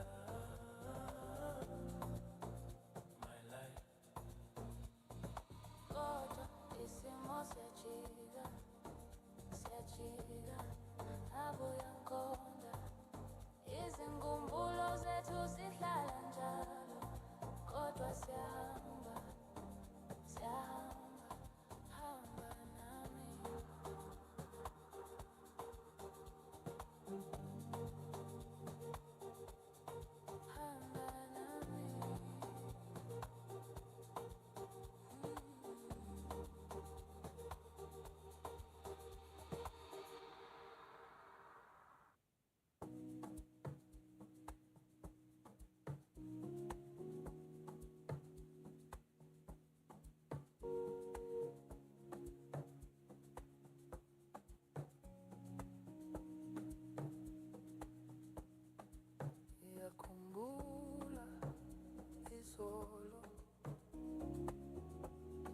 ngiyabona amehlo akho.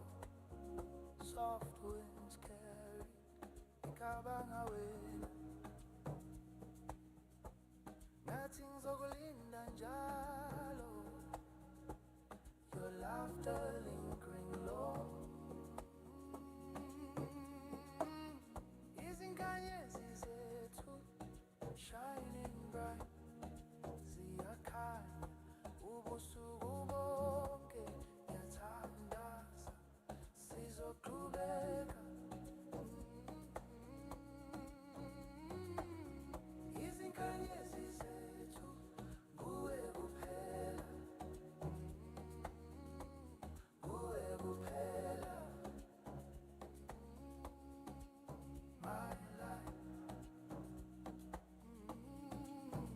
Thula, ngithela ulalele emlilweni. Sikhuluma izindaba. Your voice lingers kufana namanzi. Ngiyaphupha nawe njalo. Imihla yethu idlule kanjalo. Yini oyibonayo? Ngabe isango livuliwe. Izinkanyezi zethu shining bright. Ziyakhanya ubusuku bonke. Ngiyathandaza sizoqhubeka. Izinkanyezi zethu nguwe kuphela. Nguwe kuphela. My life. Kodwa isimo siyajika. Siyajika. Ngabe uyangiqonda. Izinkumbulo zethu zihlala njalo. Kodwa siyahamba, siyahamba. Hamba nami, hamba nami.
Hamba nami.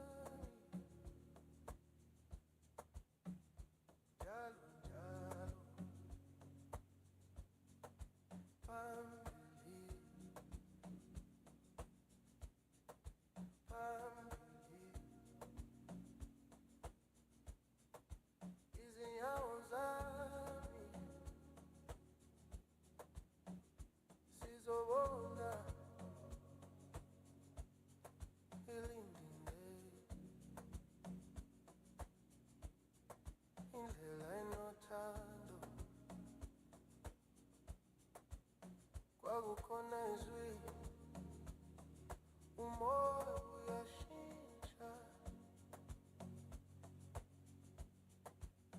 Ngiyakhumbula izolo liyehla lishona.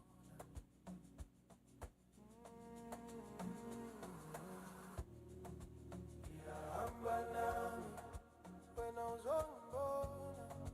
Ngiyahamba nami izulu liba ngcono. Ngiyahamba nami njalo njalo. Ngiyahamba nami njalo njalo. Inhliziyo yami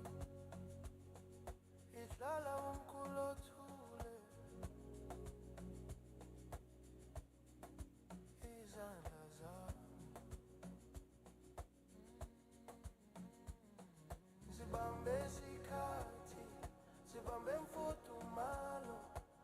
Ngamelwe mvula lwasemhlabeni luhamba kancane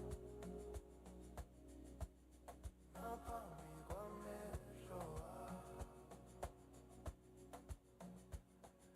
Izinto ziyahluma ngikhumbula izandla zakho, umlilo wakho. Angisoze ngakhohlwa amagama othando lwakho. Ngiyahamba nami wena uzobona, ngiyahamba nami izulu libangona, ngiyahamba nami njalo njalo, ngiyahamba nami njalo njalo. Woza nami, thula, lalela, izwi lakho liyakhanya njengephupho. Sondela, sondela, impilo iyagijima. Thula, lalela, izulu liyahamba.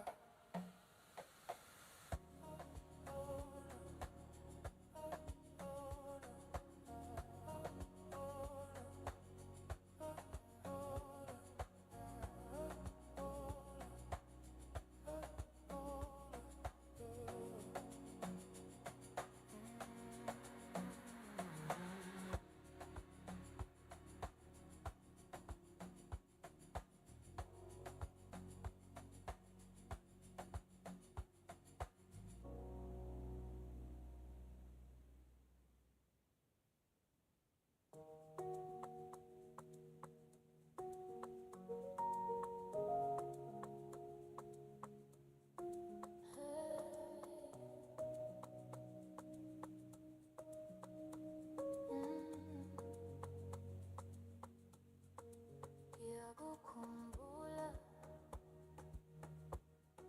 wena othandekayo, nathi izolo ngabe sihleli ndawonye. The fire was warm, the voices were low, izandla zakho zishisa, angizwa njalo. Ngiyakukhumbula lapho sikhuluma khona, ngiyakukhumbula lapho uhleka khona. Every moment ngiyalizwa, ngiyalizwa, ngiyakhumbula. Ngabe uyakhumbula indlela sasiqhubeka ngayo, lalela Important.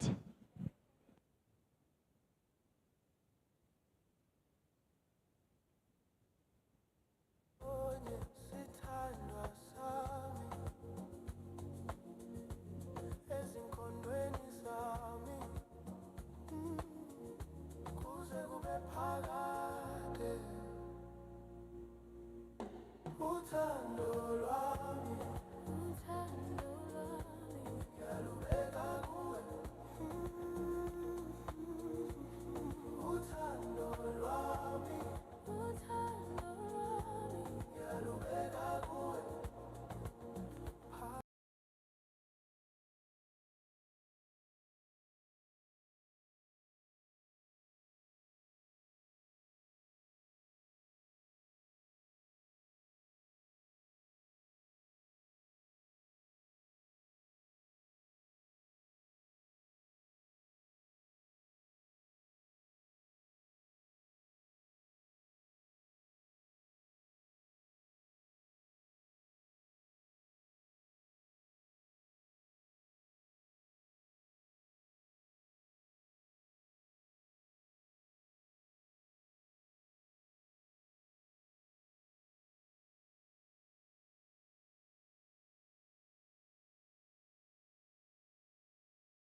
Okay, because of time, let's all stand and say the words of the grace, and then you'll be free to leave. I know guys are tired and all that, but it has been a day worth it. So if you can all stand, and let's share the words of the grace. May the grace of our Lord Jesus Christ and the love of God and the fellowship of the Holy Spirit be with us now and forevermore. Amen. Turn your neighbors, tell them, surely goodness and mercies shall follow you all the days of your life, and you shall dwell in the house of the Lord forever and ever. Amen. Thank you, guys. Thank you.